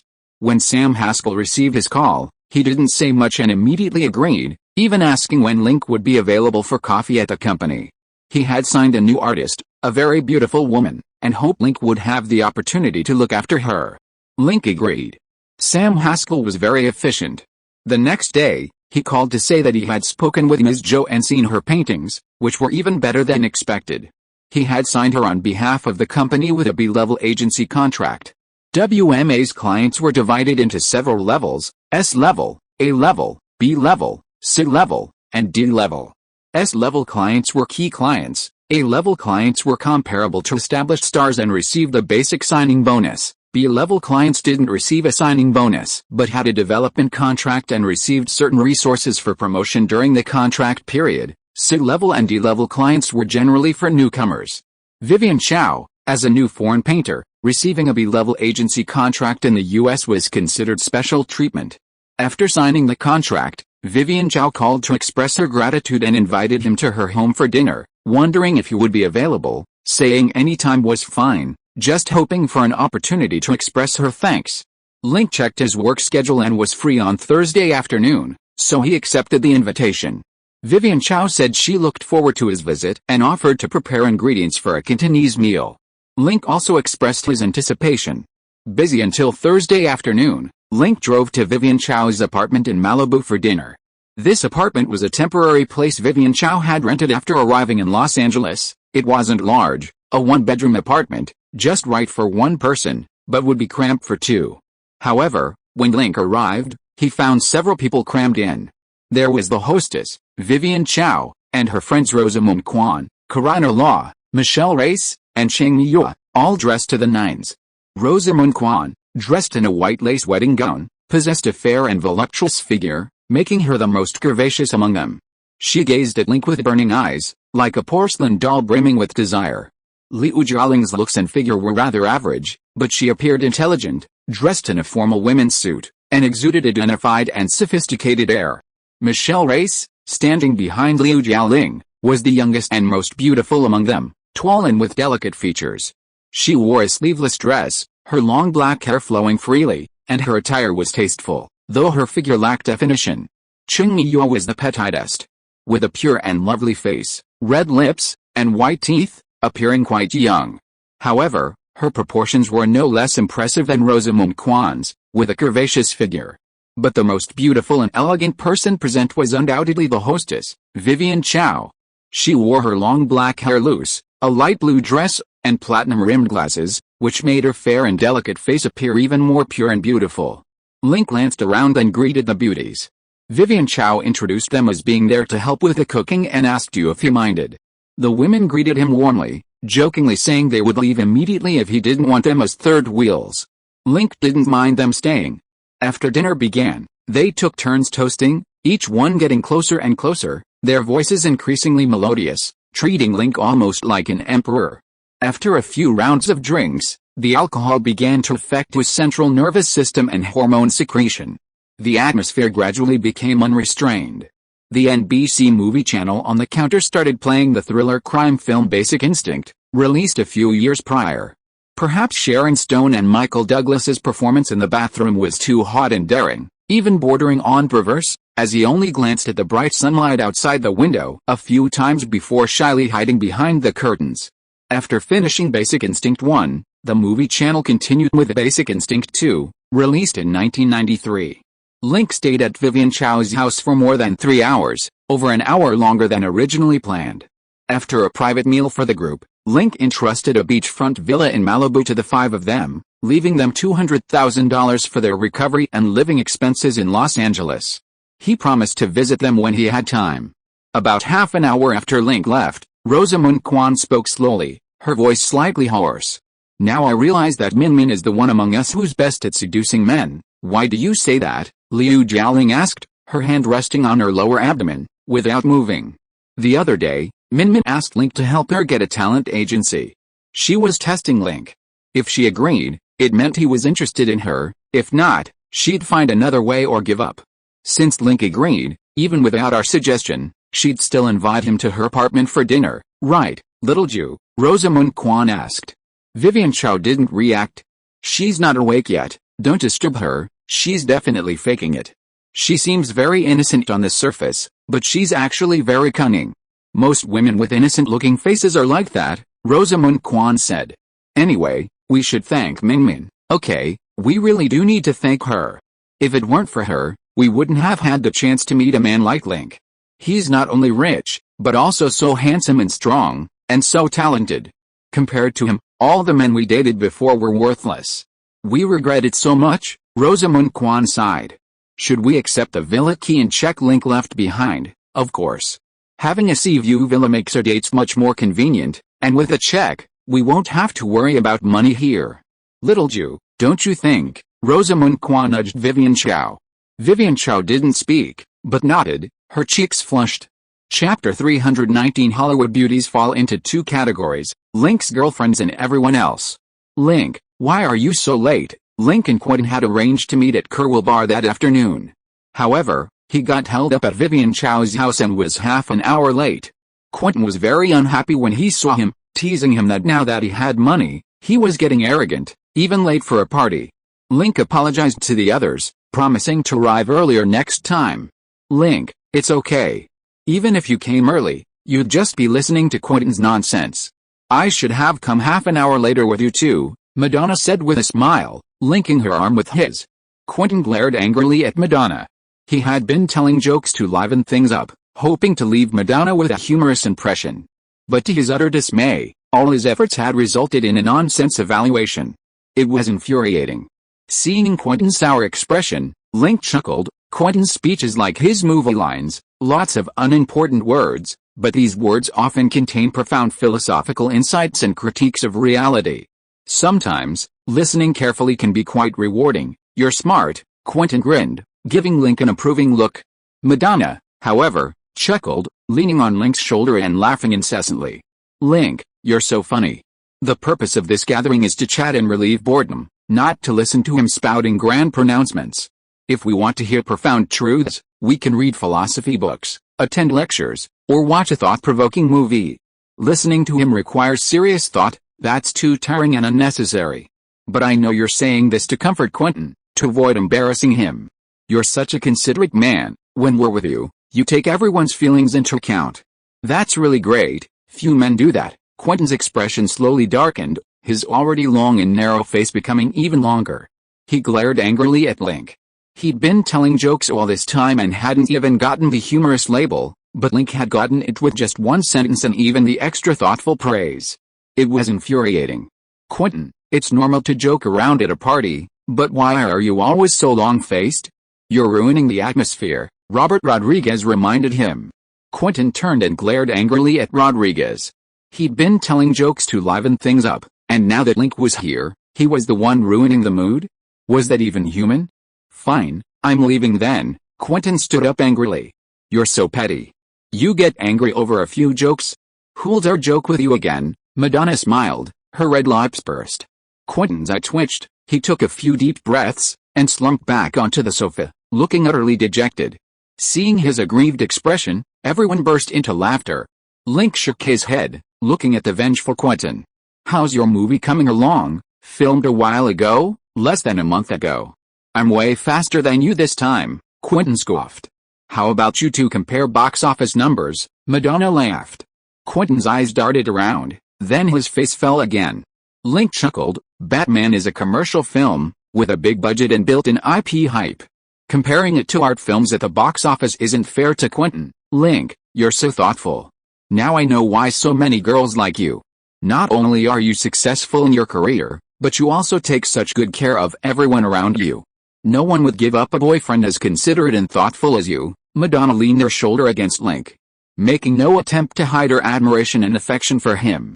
Quentin frowned, looking at Robert, Stephen, and Richard with a puzzled expression. I don't understand. Comparing box office figures between commercial films and art films, isn't everyone aware that this is unfair to art films?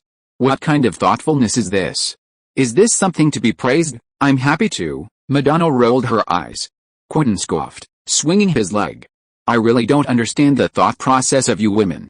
There are so many good men in the world, why do you choose to like a scumbag like Link? Why?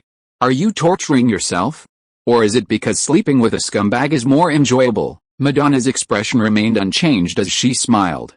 Quentin, you're 32 years old. If you've only had one girlfriend in your life, people will think you're either faithful or unattractive. If you've had 2 or 4, they'll think you're unlucky in love.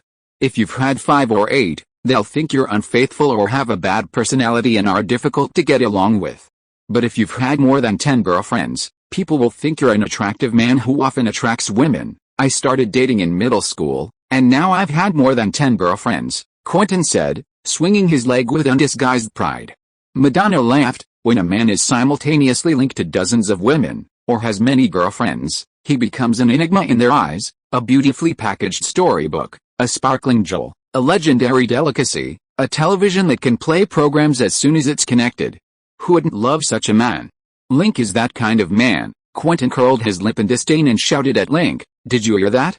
She wants to eat you up." Link shook his head, speechless. Sometimes when he met up with Quentin and his friends, he wanted to take the opportunity to talk about work, exchange experiences and techniques in directing, and improve together. However, every time they got to serious matters, Quentin and his friends would always manage to steer the conversation away to something unrelated. "Hey, Link, you're drinking here too?" As they were talking, Bruce Willis and his wife Demi Moore and Sharon Stone came over to greet him. Link got up to respond. At Bruce Willis's request, he went to the aisle next door for a few words. Demi Moore and Sharon Stone apologized to him in person. In January, 7 major media groups and CAA collaborated to spread negative rumors about him. Demi Moore and Sharon Stone had publicly made comments unfavorable to him. The two stated that it was arranged by CAA, and they had no choice but to accept it, expressing their sincere apologies.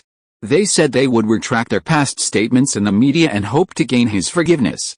Link didn't care about this. The incident happened a long time ago, and its impact on him was minimal at the time. Besides, he had a good personal relationship with Bruce Willis, and with him as the mediator, he wouldn't embarrass Demi Moore and Sharon Stone too much. As long as they didn't do such things again, he wouldn't hold it against them. "Link, thank you. You are such a gentleman and a very classy man. If I had the chance, I would definitely fall in love with you too," Sharon Stone said passionately. Link smiled and thanked him for the compliment, then chatted with Bruce Willis about movies. They hadn't been able to collaborate on The Sixth Sense last year, but there would be many more opportunities in the future. After saying goodbye to Bruce Willis and the other two, Link returned to his booth to continue listening to their casual conversation. "Link, is Sharon Stone one of your girls too?" Quentin asked, stroking his chin. "Obviously not. If she were, she wouldn't have come with Bruce Willis, and she wouldn't have looked at Link like that." "You just don't understand women," Madonna chimed in, defending Link. "It's not my fault for misunderstanding. It's just that Link has too many girls in the industry. More than 20 have been exposed by the media, and there are probably many more that haven't been exposed, like the tip of an iceberg floating on the sea. You know, because Link has so many girlfriends, many film companies now ask a question before auditioning actresses: are you Link's girlfriend? If it's a film company that's on good terms with Link, saying you're Link's girlfriend during the audition might get you a role. If it's a rival company, then sorry, we can't afford Link's girlfriend. Some people even divide Hollywood actresses into two categories, Link's girlfriends and other actresses. It's said that the number of these two categories is not much different." Quentin grinned, shamelessly teasing Link. "I'm the first type, and I think a lot of women want to be the first type," Madonna said with a laugh, clinging to Link's arm. "So you two slept together? So fast?" Quentin squinted at the two of them. "You don't understand women at all. A woman belongs to whoever she gives her heart to. Sleeping together is just emphasizing that relationship on that basis," Madonna laughed. Quentin curled his lip, glaring at Link with envy. They were both small-time directors who had risen from humble beginnings, but now Link's account was full of US dollars, his mansion was full of beautiful women, and now even a woman like Madonna was clinging to him. It was infuriating. Link shook his head and took a sip of beer. "Post-production of 7 is finished. There's an internal screening at the company tomorrow. If you're interested, you can come and give me your feedback." "Great, Link, can I come?" Madonna asked. "Of course. You're very welcome," Link smiled. Chapter 320, Catherine Zeta-Jones is joining and The Sixth Sense test screening. After a few drinks, Madonna snuggled closer to him, seemingly offering to cook him a special meal. But Link had no such intention. Earlier in the small apartment, Vivian Chow, Rosamund Kwan, Michelle Race, Ching Mi-yor, and Karina La took turns preparing hometown dishes for him. Dishes included twice-cooked pork with garlic sprouts, stir-fried daily, chrysanthemum salad, green dragon crossing the river, a dish of stir-fried pork belly with minced pork, and ants climbing a tree, a dish of minced pork with minced pork, all beautifully presented and delicious.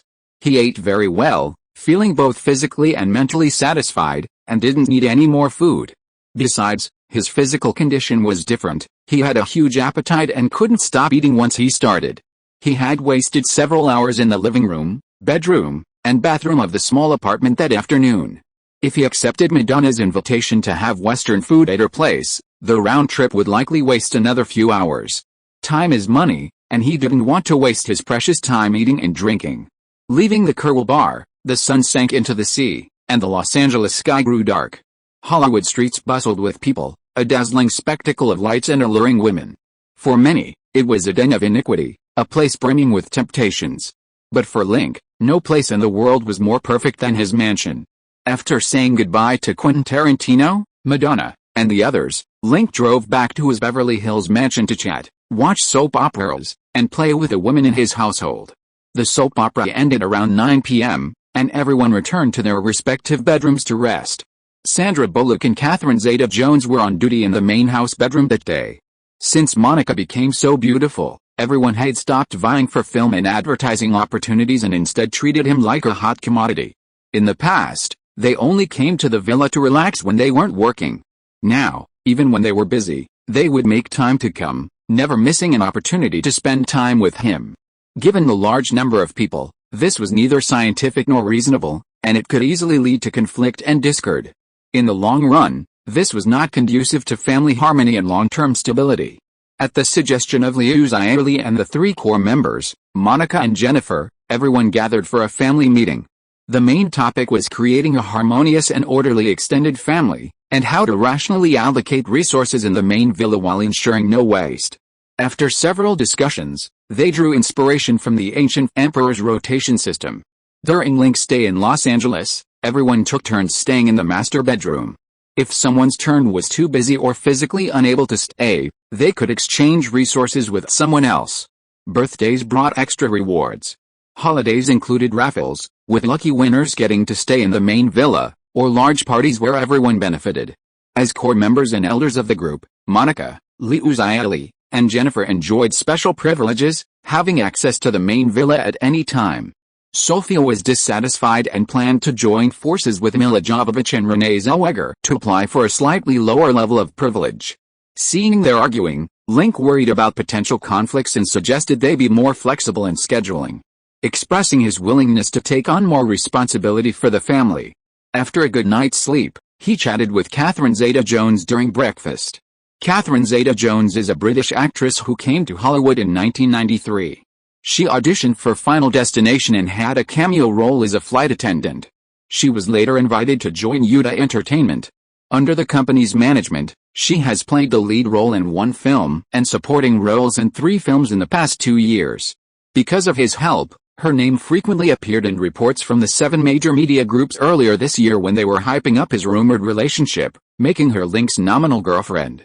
Later, after several encounters, Catherine expressed her feelings for him and proactively became his girlfriend.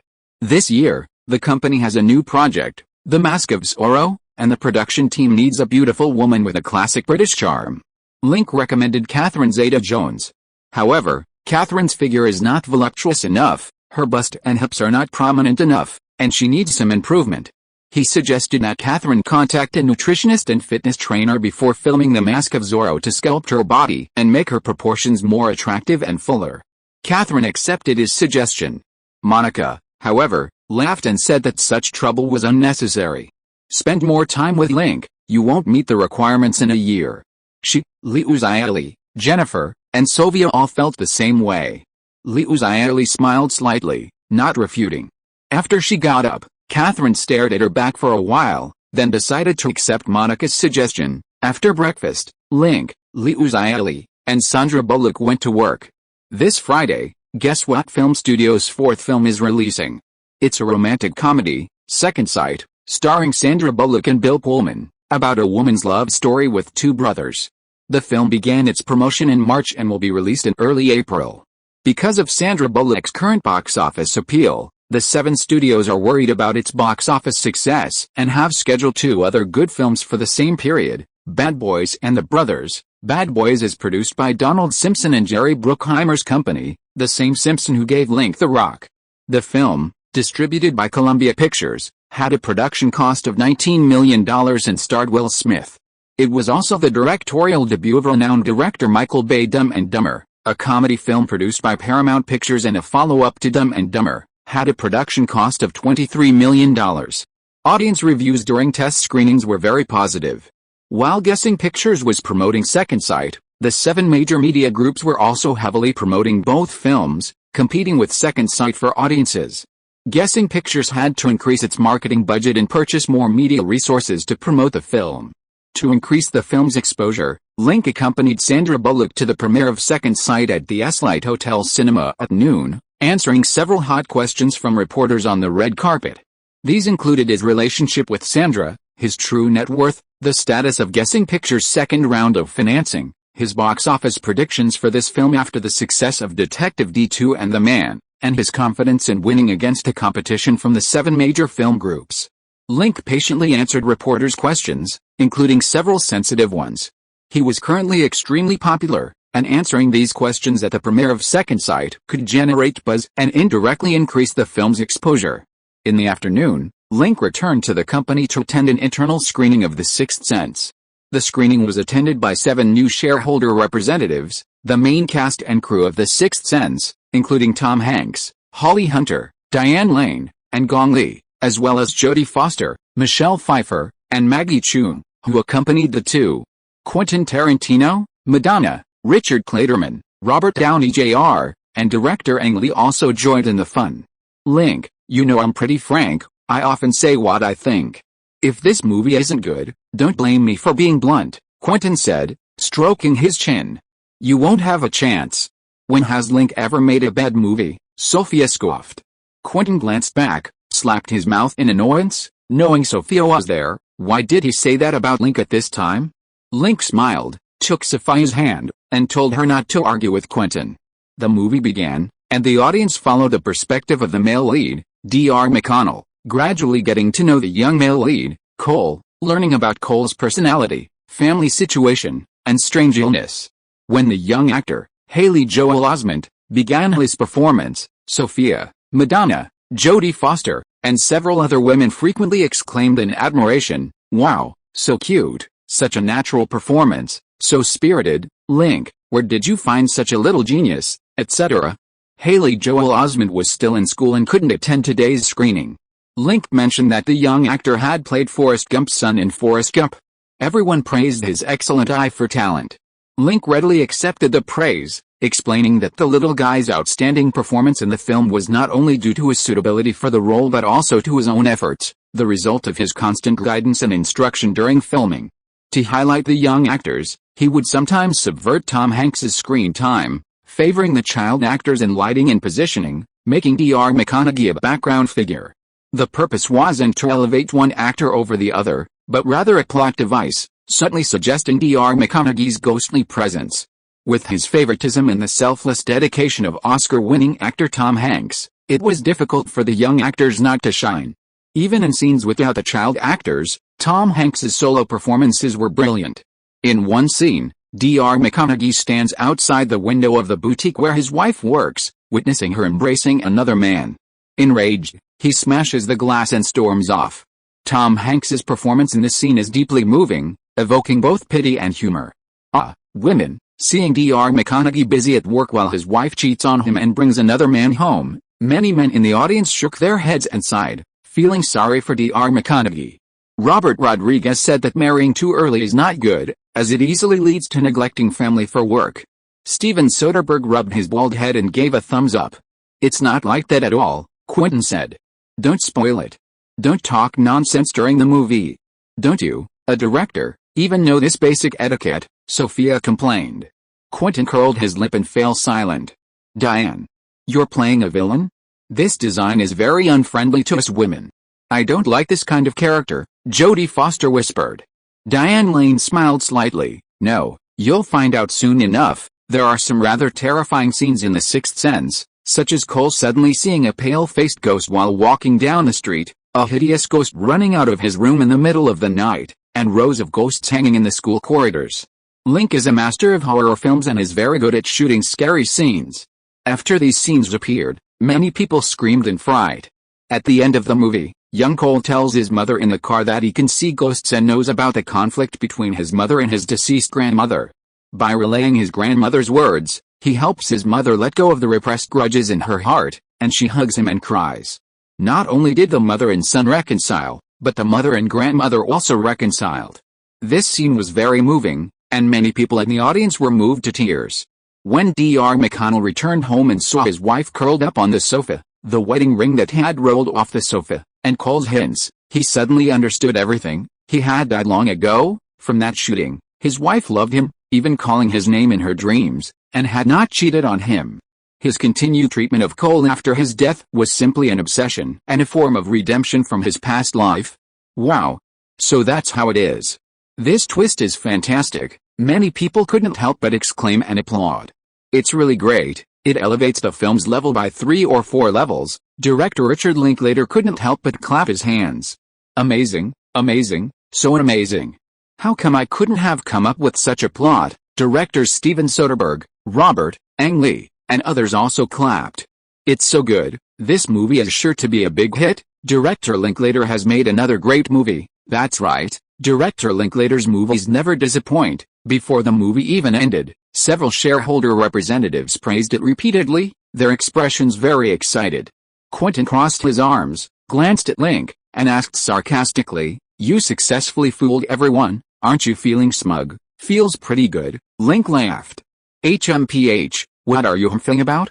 You're a director too, why don't you make a movie like this yourself?" Sophia was very unhappy with his attitude towards Link.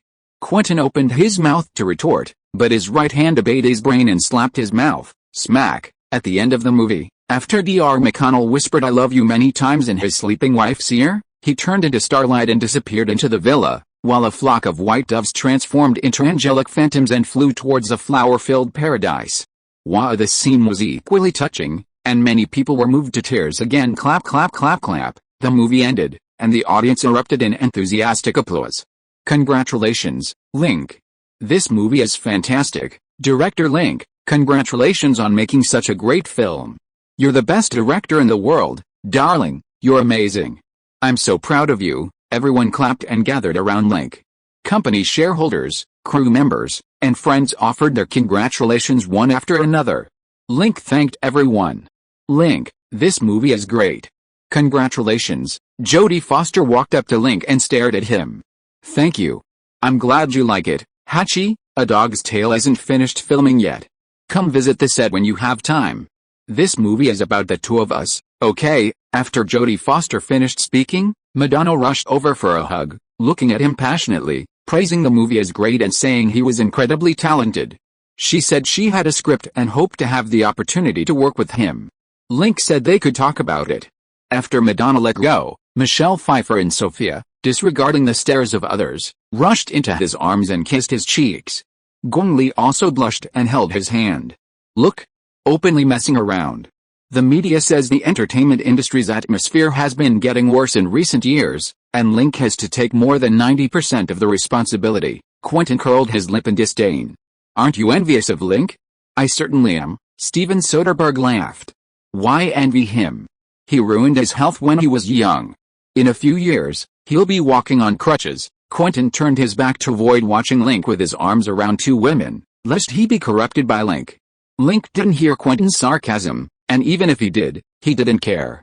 After releasing Michelle and Sophia, he continued to accept congratulations and thank everyone. At the end of the movie screening, he also received a systems evaluation. Movie production completed, box office subsidies are being tallied, host participation rate 73.1%, movie completion rate 96.3%, movies market fit 82%, rewards 2.8 times box office subsidy, director experience plus 20%, director stamina plus 25%, movie quality increase plus 16%, director stamina plus 25%. It was amazing, even more than before. After receiving the energy boost, Link felt a surge of heat throughout his body, a thin layer of sweat on his skin, and his muscles swelled like molten steel, filling him with incredible power. This strange feeling lasted for over 10 seconds before slowly dissipating. After the preview screening, Link saw off all the attendees and returned to the editing studio with a master tape to refine the film. With a 16% increase in quality, The Sixth Sense achieved a 100.7% completion rate, a near-perfect film. Link turned on the player and watched it again. After these tweaks, the new version reached an unbelievable level of quality. There wasn't a single flaw in the visuals, lighting, music, sound, dialogue, or acting, not even the camera angles, editing, or post-production effects. It was more perfect than the first version. Link watched it 3 times, identifying the differences, the reasons for the adjustments, and what he could learn from them. After finding these flaws and reflecting on them carefully, he experienced a profound sense of enlightenment and gained a great deal. Knock knock knock, it's already dark, why aren't you out? Are you going to spend the night here? Liu Xiaoli's voice came from outside the studio door. I was too busy, I forgot the time, I'm leaving right away. Link opened the door, and standing outside was Liu Xiaoli, dressed in a woman's suit skirt, black stockings and high heels, carrying a handbag, standing gracefully. Are you done? Tisk pervert, tell me honestly, what are you doing here? Liu Xiaoli suddenly took a step back, looking at him with a flushed face. Link glanced down, helpless. I was really working, I don't know how I ended up like this. Look, there are notes. He pointed to the workbench to prove his innocence. Liu Xiaoli knew his situation and believed him, turned around and locked the door, her cheeks red as she moved closer to him again, like a bride slowly approaching her wedding night. Sister Xiaoli, why don't we call home first, so they won't worry if we get back late, Link said, hugging Liu Xiaoli. Liu Xiaoli blinked her watery peach blossom eyes and rolled her eyes at him. I already called, I don't need you to remind me. That's great, we can stay here a little longer. Link gently pinched her warm cheek. Chapter 321 Steve Jobs, do you want an apple? Monica and Jennifer accidentally discovered that Liu Xiaoli was secretly working overtime at the company. Everyone was very dissatisfied with Liu Xiaoli's infidelity, believing that her actions seriously affected the benefits of others and must be strictly prohibited. After deliberation by the family committee, it was decided to deduct Liu Xiaoli's 2 opportunities to share the main bedroom resources this month as punishment. Everyone else was to take this as a lesson, abide by the rules, and not repeat the offense. However, as the person involved, Link knew that this kind of thing was repeatedly prohibited but not stopped. Even core members like Monica and Jennifer had violated the rules multiple times, let alone the others. The reason Liu Xiaoli was discovered last time was because her acting was too poor. Whether it was her voice, her posture, her movements, her expressions, or anything else, everything gave her away. The others were better actors, they covered up afterwards and didn't wander around the villa, so most people wouldn't notice. The next day was Saturday, and the weather was nice. The sun shone brightly on Beverly Hills, white clouds drifted lazily, and the spring breeze turned the trees and bushes along the avenues green, the azaleas and Diana roses in the botanical garden red, and even tousled the hair and skirts of the women on the track. Everywhere was bursting with spring. Link got up early to exercise, playing tennis, badminton, and doing aerobics with several women. After training, Link weighed himself. Since last year, he had undergone physical testing after each improvement in his fitness level, including weight, height, endurance, lung capacity, stamina, 100-meter speed, 10,000-meter speed, 100-kilogram lift clean jerk, and reaction time. Currently, he is 187 centimeters tall, 0.7 centimeters taller than in 1992, a slight increase. His weight is 105 kilograms, 32 kilograms heavier than in early 1992. Although he weighs more than 10 kilograms above the standard weight, he doesn't look fat at all, nor does he have the excess fat of a bodybuilder. His muscles remain firm and well-proportioned, with significantly increased muscle density and hardness. His actual weight is heavier than his apparent weight. Monica and the others often remarked that he didn't look heavy, but he felt incredibly heavy on his back. His endurance, lung capacity, and stamina were also measured, and while the current changes weren't significant, the changes would be more pronounced once he fully adapted to the 25% fitness boost. At his current level, even the world's top athletes couldn't match a tenth of his ability. If the system's subsidies didn't only cover movie-related expenses, he could earn a lot of money as an athlete. Around noon, urged by the women, Link changed clothes and went shopping in the commercial district at the foot of the mountain, hoping to catch up with Steve Jobs. Previously, he had to pay for their shopping trips. Now, that wasn't necessary at all. After more than 2 years of hard work and his subsidies, almost all the women in the family had achieved financial freedom. Even those who weren't completely free had net worths of hundreds of thousands of dollars and didn't lack money for luxury goods. The purpose of bringing him along was to provide emotional value. For example, if they bought a pretty dress, they would ask him which one looked best. If they bought sexy lingerie, they would ask him to choose the color and style. If they bought a ring or watch, they would buy him one as well, to create a matching couple set. While he was shopping with women, paparazzi swarmed around taking pictures. Link didn't seem to care. When he first entered Hollywood, he had considered being a good man, having one official girlfriend on the surface while secretly having dozens more. But that was incredibly difficult to pull off, and his rivals wouldn't give him a chance to fake it. They would even use such things to damage his reputation. Link simply stopped pretending. "I'm a scumbag, openly and honestly a scumbag. Report it all you want." The women around him were the same. Initially, they had some reservations, worried that such relationships would affect their acting careers and public image.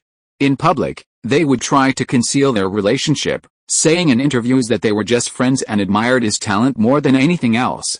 Now, however, they were increasingly unconcerned about public opinion, boldly kissing him in public, clinging tightly to his arms, making no attempt to hide their intimacy, and sometimes even fighting over him. In these situations, Link would envy Nezha, who had 3 heads and 6 arms. Link accompanied them for a while, and seeing that the appointed time was approaching, he rode his bicycle to the neighboring Roddle Street, entered an Italian cafe, and met Steve Jobs on the second-floor terrace. Jobs was not old, just 40 years old this year. He founded Apple at the age of 21, focusing on computer research and development. After 7 or 8 years of hard work, he built Apple from scratch into a company worth $1.9 billion, making it one of the most famous computer brands of the 1980s. In 1985, he lost an internal power struggle and was forced to leave Apple. He used the money from selling his shares to found Pixar Animation Studios and Next Computers, attempting a comeback. In recent years, Jobs has done well with Pixar Animation Studios, but Next Computers have only performed poorly and have little reputation in the computer market. And without his leadership, Apple's situation has deteriorated, falling behind its competitors in both software and hardware, and its original market share has been swallowed up by computer technology companies such as HP, IBM, and Microsoft. Now, it has begun to develop cameras, printers, and other products. Apple's market capitalization shrank from over $10 billion to $3.6 billion. With the release and widespread adoption of Windows 95, Apple's market share plummeted again, and its market capitalization continued to decline, almost teetering on the brink of collapse. At this time, Jobs was probably the person most concerned about Apple's survival. Link knew his ambitions weren't in animated films, so he arranged for Joe Fuller to contact him to discuss the possibility of acquiring Pixar Animation Studios. Jobs requested a meeting, indicating a possible softening of his stance on the matter. "Hey, Steve, long time no see. You still look as serious as ever." In 1993, when Interstellar was published, Jobs appeared at his book signing, asking him several questions about the book as a fan, including the design and use of future computers and mobile phones. Link patiently answered. Jobs was very satisfied with his answers and even accepted the book editor's invitation to write a preface, praising him extensively in it. The two were acquaintances who had interacted before. "Hey, Link, did I disturb your shopping?" Jobs asked, stroking his beard. "You saw them?" "Well, I was just walking around with them. My main purpose was to see you." Link sat down and ordered an iced coffee. The weather in Los Angeles was getting warmer in April, and a cold drink was a welcome relief from the heat. "Link, your lifestyle is enviable." Envious? Hearing Jobs' words, Link was somewhat surprised and laughed. "Steve, don't you think what I'm doing is decadent, vulgar, and a waste of time?" "Link, I know you. You have abundant energy and strong self-control. You're serious and hard-working at work, and you're also very capable in starting and managing your company, constantly improving its performance. Outside of work, you also have a rich and colorful private life. You manage to balance work and family life well, without making a mess of either. Among the entrepreneurs I know, no one can compare to you." Jobs pointed at Link. Link smiled slightly. Jobs had been quite the playboy in his youth. In the early 1980s, at the height of his career, he met folk singer Joan Baez. Baez was originally the lover of famous singer Bob Dylan, while Jobs also had a girlfriend, Barbara Jasinski. Jobs was a die-hard Bob Dylan fan, liking both his music and his women. After meeting Baez, Jobs broke up with his ex-girlfriend and immediately began dating Baez. He dated several more women before finally marrying in 1991 at the age of 36. Jobs also had a daughter out of wedlock. This is probably why he envied Link for being able to manage both work and family so well. After a few casual conversations, the two went from strangers to acquaintances again. Link was about to get down to business. "Steve, have you been paying attention to Apple stock lately?" Jobs frowned, somewhat surprised by the question. "No, why are you asking about Apple stock? I have over 600,000 shares of Apple stock." Apple's situation has been very bad recently. The stock price has plummeted. The Wall Street Journal reported that after Microsoft released Windows 95, Apple's market share shrank dramatically, and the stock price will continue to fall, leading to bankruptcy within the next 3 years. My investment manager also advised me to sell my Apple stock as soon as possible. You're also an expert in the computer industry, so I'd like to hear your opinion. What's your view on the continued decline in Apple's stock price? How risky is it to continue holding Apple stock? Link said slowly. Jobs' brow furrowed, and he stroked his stubble, saying, "In recent years, Microsoft and IBM have expanded extremely rapidly, almost becoming the dominant players in the computer software and hardware industry. Apple, on the other hand, has been declining significantly over the past decade, unable to compete with companies like Microsoft in terms of market share and technology. If Apple doesn't make adjustments in the next few years, it will definitely go bankrupt, so Apple has no hope at all." Link looked at Jobs. Jobs seemed reluctant to answer the question, saying in a deep voice, "Of course, I said we need to make timely industrial adjustments. Apple still possesses many cutting-edge technologies, but the company's development has gone in the wrong direction. Focusing on cameras instead of computers is an extremely foolish approach." "Indeed," Link chuckled. "If you were to return to Apple, are you confident you could save it?" Jobs was about to answer when he suddenly stopped, looking at him with a puzzled expression. "Link, we should be discussing the acquisition of Pixar Animation Studios here, not Apple." Link smiled gently. "I like your Apple computer designs and your design philosophy. This perfectly aligns with my vision of the future of computers. I believe you are an entrepreneur who can lead the technological trend of the times. Therefore, I want to cooperate with you, support your return to Apple, and use your abilities to make Apple great again, to let Apple technology lead the world's technological trends, and at the same time, to use Apple to turn my vision from interstellar into reality." Jobs stroked his stubble, lost in thought. If anyone else offered to help him return to Apple, he wouldn't have paid any attention, but this was Link's offer. Link was worth over $3 billion, a giant in the entertainment industry. Apple's current market capitalization is $3.6 billion, and it's expected to fall below $3 billion in about 6 months. With Link's abilities, he's fully capable of controlling Apple's board and helping him return to the company. However, there's no such thing as a free lunch, and Link wouldn't help him unconditionally. Jobs opened his mouth to ask for terms, but suddenly realized that from the moment they met until now, Link had been controlling the conversation, leaving him only able to answer passively. Having spent over a decade in the business world, leading multi-billion-dollar companies, and dealing with many formidable figures, he was considered an industry elite. Yet, facing Link, a young man in his early 20s, he found himself so passive. Jobs secretly admired Link. He truly lived up to his reputation as a Hollywood star, possessing both ability and shrewdness, capable of being a formidable figure even in other industries. "Link, I haven't considered returning to Apple yet, but I'll consider your proposal if I do. Now let's talk about Pixar Animation. Guess Movies is a live-action film production company with no experience in making animated films. I want to know how you plan to ensure Pixar stays on track and continues its research into computer animation technology after the merger, rather than becoming a failed investment due to mismanagement," Jobs said seriously. Link smiled slightly. As a director, he had a keener eye than most and was good at reading people. Judging from his earlier reaction, Jobs was definitely interested in his suggestion of returning to Apple. However, seeing that Jobs didn't want to continue the discussion, Link didn't press the issue. He returned to the main topic, explaining to Jobs Guess Movies' strategy in the computer animation industry and how Guess Movies was starting from scratch and forging a different path in film animation from Disney. Chapter 322 Disney's Reaction, Girlfriend's Special Requests. While Link and Jobs were having coffee at the cafe, news of their meeting quickly reached Michael Ovitz and executives from the 7 major film studios. Although the news of Guessing Pictures' attempt to acquire Pixar was no secret in the industry, Jobs' consistently firm stance, refusing to negotiate or even discuss the matter, made the chances of Guessing Pictures successfully acquiring Pixar extremely slim. The executives of the 7 major studios hadn't paid much attention to the matter. Now, Link and Jobs were suddenly sitting together, seemingly discussing the acquisition, a change that caught the executives off guard. Michael, do you know what they're talking about? Can you find out what Jobs is thinking? In the Disney president's office, Michael Eisner dialed Michael Ovitz's number, his tone urgent. Michael Ovitz took a deep drag on his cigarette and said helplessly, "That's difficult. We can't exactly plant listening devices in a coffee shop, can we?" "That's not good," Eisner sighed, his brow furrowed.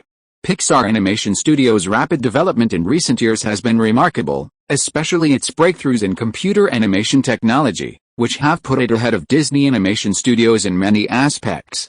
While Disney was still relying on hand-drawn animation, Pixar had already produced numerous animated short films using computer technology, winning several Academy Awards for technical excellence. Pixar's success not only showed the film industry the potential of computer animation, but also put unprecedented pressure on Disney. Before last year, Disney and Pixar had a good relationship and even co-produced an animated film, with Disney providing the funding and Pixar handling the animation. However, the person who initially contacted Pixar was former Disney Studios chairman Jeffrey Katzenberg. Katzenberg was also the head of Disney's animation division, and all of Disney's blockbuster animated films in recent years, such as The Lion King, Beauty and the Beast, and Aladdin, which reached the top 10 of the annual box office charts, were produced under his leadership. Now that Katzenberg has left Disney, the collaboration between the two companies has been put on hold. Michael Eisner had personally approached Steve Jobs to discuss restarting the project, but Jobs, with his eccentric personality, was ruthless towards those he disliked, even refusing to engage in lengthy discussions. Unfortunately, Jobs didn't like him. Eisner had to find someone to negotiate with Jobs on his behalf, but at this crucial moment, Guess Movies suddenly intervened, proposing an acquisition of Pixar. While Pixar rejected Guess Movies' offer, it also shelved its collaboration with Disney, seemingly waiting for a better price. Therefore, Eisner personally called Link, asking if he was truly interested in acquiring Pixar. After receiving an affirmative answer, he hoped Link would abandon the acquisition, as it would be detrimental to Disney. After all, Link was also a Disney shareholder, and obstacles to Disney's development would also harm his interests. Link stated that acquiring Pixar and entering the animated film field was part of Guess Movies' plan and strategy, a means to counter the pressure from the Big 7 studios, and he wouldn't easily give up. However, the matter wasn't entirely unnecessarily unresolved. If Disney agreed to abandon its conspiracy with the Big 6 studios to suppress Guess Movies, and if a close partnership was established where Guess Movies could invest in Disney-produced animated films and Disney could invest in Guess Movies films, allowing everyone to profit, then Guess Movies could consider postponing its acquisition of Pixar. Hearing Link's rogue proposal, Michael Eisner felt both angry and helpless. Animated films were Disney's foundation and the basis of its Hollywood success. How could it possibly be shared with other companies? Moreover, suppressing Guess Movies was a joint decision by the boards of the Big 7 studios, aimed at maintaining their dominance in the film industry. As a member of the Big 7, Disney had to align itself with the other 6. Eisner decisively rejected Link's proposal while also monitoring the progress of Guess Movies' acquisition of Pixar. Now, hearing news of Link's meeting with Jobs, he had to take steps to deal with the impending crisis. Michael, isn't Link a Disney shareholder? Why is he doing this? Michael Ovitz asked, puzzled. HMPH. I suspect his purpose in investing in Disney is to use the board to undermine our decisions, Eisner said coldly, a hint of resentment in his voice. If Guess Movies successfully acquires Pixar, how significant will the impact be? Very significant, Eisner said in a deep voice. Guess Movies' capabilities in film promotion and distribution are already comparable to the Big 7 studios, their only weakness is production capabilities and technology. If they acquire Pixar, Guest Movies will gain access to Pixar's technical support to produce animated films. This will greatly enhance their production capabilities, increase the number of films released, and further expand their market share. In the long run, the advantages of the Big Seven studios will be weakened, while Guest Movies will grow stronger and stronger, ultimately becoming the true hegemon of the film industry. That damn Link is a real menace, Michael Ovitz couldn't help but remark. Eisner nodded in deep agreement. Before Link's arrival, the executives of the 7 major film studios lived leisurely lives, spending their days drinking coffee, playing golf, and occasionally engaging in illicit affairs with male and female celebrities. Since Link founded Guest the Movies, their workload has skyrocketed, overtime has become commonplace, and work pressure has increased more than tenfold. Link is indeed a menace. After venting his frustrations with Link, Eisner called Barry Diller, president of Fox Studios, Ron Mayer, president of Universal Pictures, and Miguel Guas, president of Warner Brothers, to ask for their opinions on the matter. Hollywood doesn't only produce animated films with Disney, the other 6 major studios also release animated works every year. If Guest the Movies enters the animated film field, it will undoubtedly have a profound impact on the entire industry. Barry Diller and Ron Mayer's views were surprisingly consistent. There's no need to worry too much. Their reasoning was simple. Link doesn't understand animation at all and has no experience in animated film production. Can he succeed by rashly entering the animation field after seeing the huge success of The Lion King? The answer is no. Even companies like Disney and Warner Brothers, with their vast pool of animation talent and established distribution channels, inevitably experience losses on their animated films, let alone a fledgling studio like Guest Movies. They believed that Link's idea of making animated films with Pixar, while appealing, was extremely unrealistic, with a failure rate exceeding 90%. Furthermore, while the cost of producing computer-animated films was lower than hand-drawn animation, it was still a significant investment. If Guest Movies invested heavily in animated films, it would inevitably impact the production of other films. From this perspective, the Big Seven studios not only shouldn't obstruct Link's acquisition of Pixar, but should actually encourage it, allowing Guest Movies to enter the animation industry's deepest pit sooner. Eisner carefully considered this and felt their arguments were valid. Disney, founded in the 1920s, had produced hundreds of animated films and television series, creating countless classic animated characters. It took decades of development for Disney to achieve its current scale and global market share. How could a newcomer like Link succeed? If he failed, it would be a heavy blow to Guest Movies' development. But what if Link succeeds? After hanging up the phone, Eisner pondered for a while, feeling that this matter couldn't be taken lightly. The reason Barry Diller and others weren't paying much attention to this was that the main products of those companies weren't animated films. Even if Guest Movies successfully entered the animated film field, it wouldn't have a significant impact on them, unlike Disney. Eisner arranged for people to continue monitoring the progress of Guest Movies' acquisition of Pixar Animation, and to try to disrupt their cooperation if possible. If it was truly impossible to stop it, then they could only gamble on luck, betting that Link, this newcomer, wouldn't succeed in the animated film field. In the Italian cafe, Link and Jobs talked for over an hour. As the sun began to set, the two shook hands and parted ways in front of the cafe. Director Link, I saw you talking to Mr. Jobs for over an hour. May I ask what you were talking about? A middle-aged man carrying a camera called out as Link was getting into his car. Link stopped and chuckled. I'd like to buy a new laptop. I asked Steve for a recommendation, and he suggested the 1984 Apple Mac. Is that all? I heard Guest Movies is planning to acquire Pixar Animation Studios. Did you discuss this during your conversation? A middle-aged man called out. Yes, Director Link, please talk about this, several reporters shouted. That's a trade secret. Link smiled slightly, waved his hand, and got into the van. He called Monica to ask if they were home yet. Monica said no, they were still out shopping and getting beauty treatments. Link praised them, saying they were amazing, shopping for 2 hours straight without getting tired. Unlike when they sleep, they'd cry out they were going to die after only 10 minutes. Monica angrily called him a jerk. The car started again, drove to Rodeo Drive, and picked up the tired women to take them home. Link, how did your chat with Mr. Jobs go? Sophia, wearing a knee-length skirt, put her legs on his thigh, saying her legs hurt and asked him to massage them. Not bad, Jobs agrees with my point of view. Link gently squeezed Sophia's smooth calf. He had originally intended to use helping Jobs return to Apple as a condition to facilitate the acquisition. However, Jobs wasn't taking the bait and wanted to discuss the two matters separately.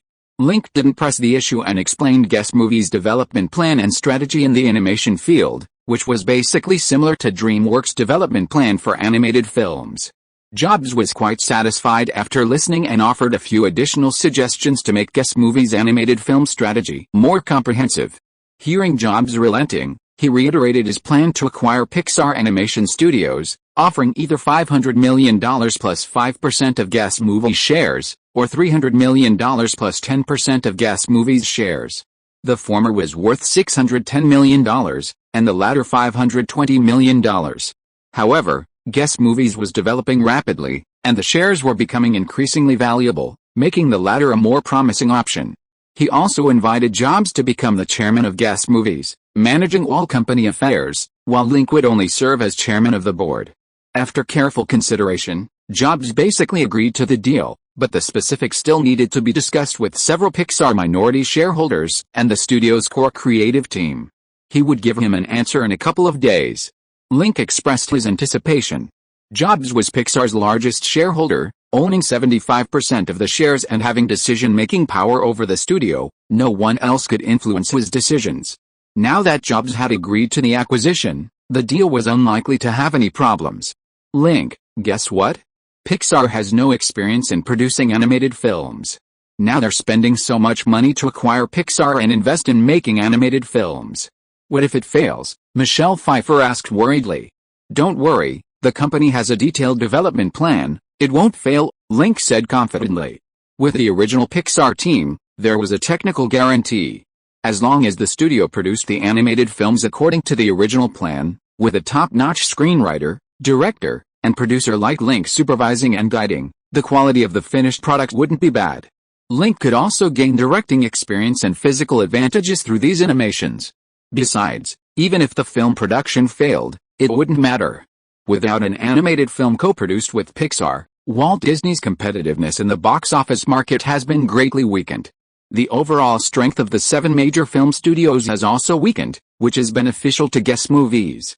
Thirdly, by acquiring Pixar Animation, it can also strengthen cooperation with Steve Jobs and prepare for further investment in Apple. So regardless of whether Guess Movies' animated film plan succeeds, this investment is profitable for Link. Wow, that feels so good, Link, you're really good at massaging. Sophia moved her legs, looking very comfortable. Really? I want to try it too, Link, me too, my legs hurt so much. Monica Bellucci, Michelle Pfeiffer, Renee Zellweger, Brooke Shields, and Catherine Zeta-Jones also raised their long legs, asking him to massage them. Link looked at them stretching out their legs and sighed inwardly, thinking how miserable their lives were. So many long legs, he could never massage them all in a lifetime. But as a considerate and good man, he wouldn't abandon his women when they needed it. He told everyone to line up, one by one. On the way back, Monica, Michelle Pfeiffer, and the others made a request. They wanted Flash Gold Investment Company to manage their funds. They didn't want to spend all their earnings on shopping. They wanted to plan for the long term. Link massaged Mira's calves, surprised by their suggestion. Although they were his girlfriends, belonging to him, they were relatively financially independent, earning and spending their own money. Now, they were proactively asking to entrust their money to his investment company. This was tantamount to handing over their financial lifeline to him, deeply binding themselves to him. It was a sign of great trust in him. Link secretly sighed, thinking he was a pretty good husband. Chapter 323 Godfather, come teach me how to do the problems. Back at the villa, Link instructed Liu Xiaoli to inform the women in the house who else needed financial management services, to make a simple list, regardless of the amount. Once the list was complete, it would be given to the Flash Gold investment manager to set up accounts for them, and they would be included in future company stock investments. With his help, their assets would at least multiply several times, turning them all into billionaires. Do I need to notify everyone? You need to make a list first, telling me which women you have. Otherwise how can I compile the statistics? Liu Xiaoli said slyly, blinking her beautiful peach blossom eyes. Link patted her on the back. Don't try to trick me. I only have you guys, no one else. I'm talking about those who live and work at the villa. Those living at the villa accounted for 80% of the women. Women who hadn't yet joined the circle didn't need to be counted, they could be included later when they wanted to make money. Okay, then I'll go make a call. You come and tutor Kyankian in math. Her math grades are the worst, she just can't learn it no matter how I teach her. Liu Xiaoli pushed away his disruptive hand and left. Link glanced at the math materials on the table, then at Liu Kyankian, whose bright eyes were blinking, and felt a bit of a miscalculation. Perhaps the headcount should be left to Jennifer Connolly. She was a top student and excelled at that kind of task. Godfather, stop daydreaming, come teach me how to do this problem. The little girl tugged at him, urging him on. Link tapped her little head and sat down to fulfill his duties as godfather. After a pleasant weekend, Link returned to work. He had just entered his office when the phone rang. It was Steve Jobs calling, representing Pixar and accepting the offer from Guess Movies. Their chosen acquisition price was $300 million plus a 10% stake. After hanging up, Link immediately summoned Joe Fullerm and instructed him to lead the acquisition team to follow up on the project. The acquisition of Pixar had officially entered the negotiation stage, with an agreement expected to be reached this week and the merger completed within the next 3 months. If all went smoothly, Guess Movies was expected to release its first animated film within the year. After Guess the Movies and Pixar began discussions, the media quickly picked up on the development. The American Express was the first to report, Guess the Movies' plan to acquire Pixar Studios has made new progress. Once the acquisition is completed, Guess the Movies' industrial chain will be more complete, possessing not only a complete film production, promotion, and distribution system, but also mastering Hollywood's most advanced computer animation production technology, significantly enhancing its competitiveness in the film industry. The Hollywood Reporter reviewed Guess the Movies' acquisition history in recent years, from acquiring Good Machine Films, Triangle Entertainment, and Artisan Entertainment in 1993, to acquiring Marvel in 1994, and now venturing into the animated film field. Guess the Movies is growing step by step. If it continues to develop, it may rival or even surpass the 7 big studios. However, some media outlets have raised doubts. The Los Angeles Times commented, Guess What Films has no experience in producing animated films, and entering this field rashly carries a very high risk of failure. If it fails, Guess What Films' development will be severely hampered, and it may even revert to a mid-sized production company. However, if successful, Guess What Films' influence will be further enhanced, and the Big 7 studios will face a life-or-death crisis. Therefore, this acquisition has a profound impact on the entire film industry. Guess What Films and Pixar Animation Studios have not yet responded to these reports and comments. They plan to hold a press conference after the acquisition is successful to answer media questions. At the shareholders' meeting, some shareholders also questioned Link's decision. They believed that Guess What Films lacked experience in producing animated films, and that acquiring Pixar was too risky and not worth a risk. Link stated at the board meeting that acquiring Pixar was an important step for Guess What Films' future development. He expressed confidence that after acquiring Pixar, the company would lead its team to produce excellent animated films, giving Guess What Films another pillar industry and bringing more revenue to everyone. As the company's major shareholder and founder, he wielded immense authority, and after hearing his explanation, the shareholders ceased their objections. Boss, you're amazing. Lewinsky followed him after the meeting, clutching a folder, her eyes filled with adoration. Before the meeting, several shareholder representatives publicly declared their intention to block the acquisition, their stance very firm. But the moment you spoke, they all fell silent, and in the end, some even changed their minds and supported you. You're like a king, in complete control. Lewinsky's cheeks flushed, her eyes overflowing with adoration and admiration. Link smiled, saying nothing more. He knew that the shareholders' change in attitude wasn't entirely due to trust in him, but rather to self-interest. If the acquisition of Pixar resulted in blockbuster animated films, the shareholders would naturally support him, but if it failed, they would use the opportunity to question his decisions and weaken his authority. This kind of internal corporate infighting was commonplace in large companies. For example, Apple, Disney, Universal, CAA, and other companies were all the same. The more complex the company's structure, the more severe the internal strife. This is also why large production companies are less efficient than independent film studios. After finishing the acquisition, Link returned to the film studio to continue editing Batman Forever, completing the edit in 3 weeks before handing it over to the production department for follow-up work. While editing was underway, The box office results for Second Sight, the fourth film from the studio this year, were released. It grossed $20.82 million in its opening week in 2,105 theaters, taking the top spot. Second place went to Bad Boys, an action film distributed by Columbia Pictures, which grossed $18.69 million in 2,355 theaters. Third place went to Detective D, The Final Chapter, which grossed $10.23 million this week, bringing its North American total to $112 million, making it the first film of 1995 to surpass $100 million at the North American box office.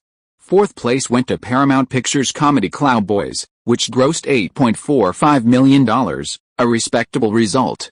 Due to positive reviews, Second Sight expanded its screenings in its second week, reaching 2,507 theaters and grossing $22.79 million, retaining its top spot at the box office.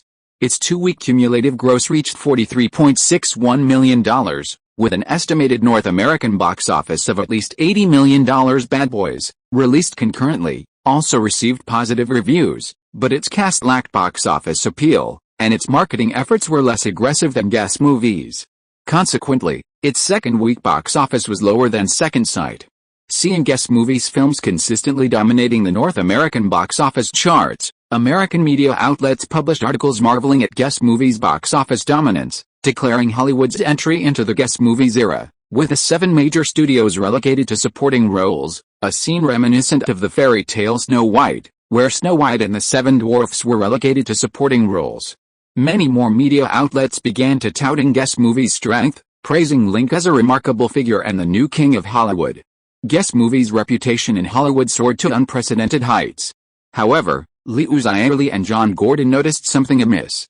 They discovered a surge in media coverage praising Guess Movies, with even the major media groups of the 7 big media groups touting its success.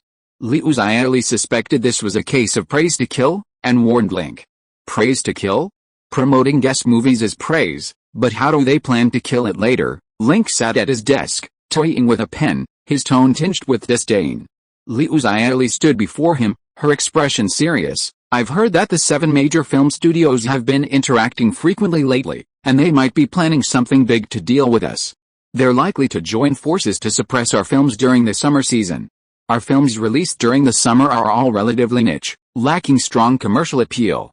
If we lose at the box office, the media that's currently praising us will turn around and mock us, damaging our image and reputation. John Gordon added, the butterfly effect is too niche, its box office performance might not be very high. How about we move The Sixth Sense to the summer season? That film is great, and I'm more confident in its box office performance. Link shook his head. The Sixth Sense is a supernatural romance film, set in winter. A release date at the end of the year would be more suitable. Don't worry, The Butterfly Effect and The Shawshank Redemption are both good films. Even against the blockbusters of the 7 major studios, we won't be inferior. The company just completed its second round of financing. We have money, resources, and several high-quality films. This is our strength and confidence. No matter what methods our opponents use, we can handle them. Hearing this, John Gordon regained his composure. After seeing the two off, Link continued with his work. After wrapping up Batman Forever, he began preparing for his next film. He currently had several good scripts in hand: The Internet, Jerry Maguire, The English Patient, The Rock, Fight Club, Rush Hour, and Primal Fear. He could direct any of these scripts, but time was limited, and filming multiple movies simultaneously would affect the quality of each. After careful consideration, he decided to drop Jerry Maguire. The film had good quality and box office returns, but its style differed greatly from his own and didn't quite suit his taste. The Rock was an action film, which didn't fit his current style. The original director, Michael Bay, had given a good performance in the newly released Bad Boys. He could try working with Michael Bay first. If Bay wasn't interested, he would then consider directing it. Rush Hour was an action comedy, so he could also try working with other directors first. The English Patient is a romantic war film. He has explored many romantic themes in his past films, and the movie received positive reviews upon release. Critics believe he excels at telling love stories and look forward to his romantic films. This film could be a transitional piece, expanding his film repertoire. Furthermore, the film has received both critical and commercial acclaim, winning numerous awards at major film festivals worldwide and at the Academy Awards. Making this type of film would bring in more box office subsidies and greater physical incentives for directing.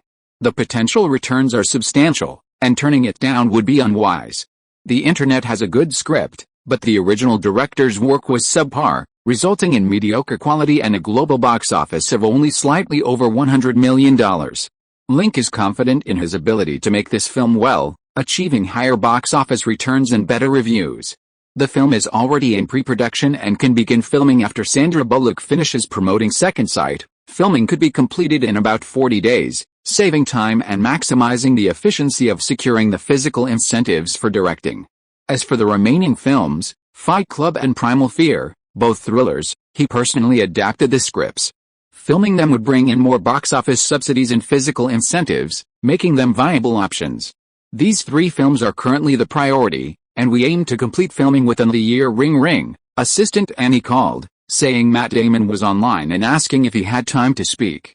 Link answered the phone, asking Matt Damon what was wrong. Link, do you have time lately? Could you come see Ben? Ben? What happened to him? Link walked to the French windows, opened the blinds, and let the sunlight stream in. He got too immersed in the role while filming Batman. Even 2 weeks after filming Wrapped, he hasn't recovered. He's still expressionless, silent, and prefers to stay in his room alone.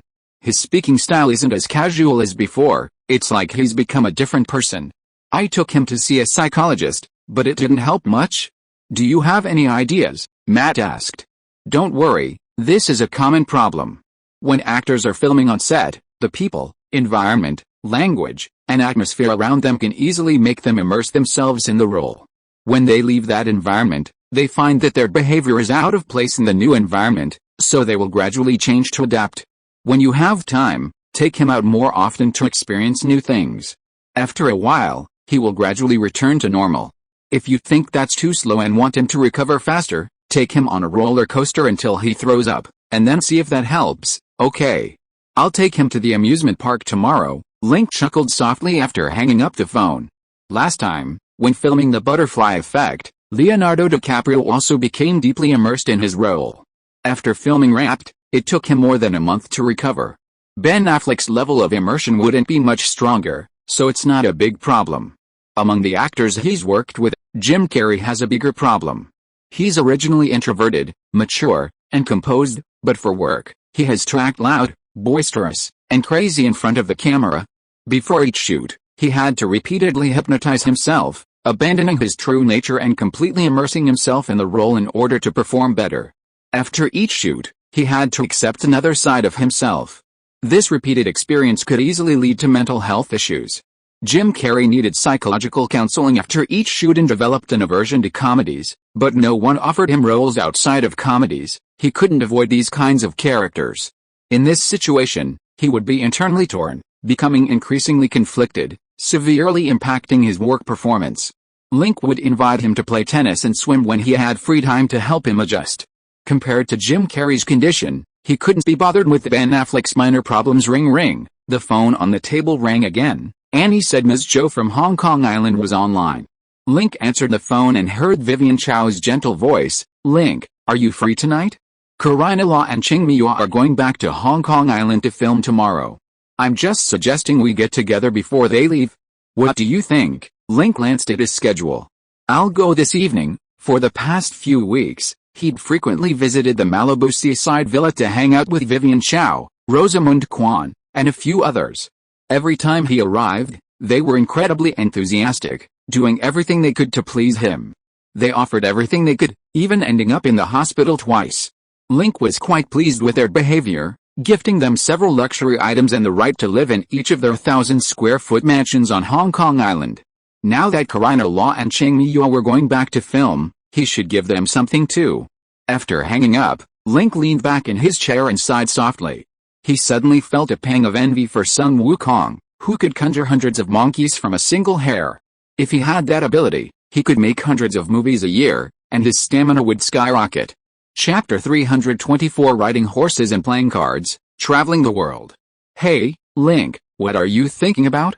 Hurry up and play your cards. In the K-pop club on Hollywood Boulevard, Link rested his chin on his hand, his fingers lightly tracing two smooth, white playing cards.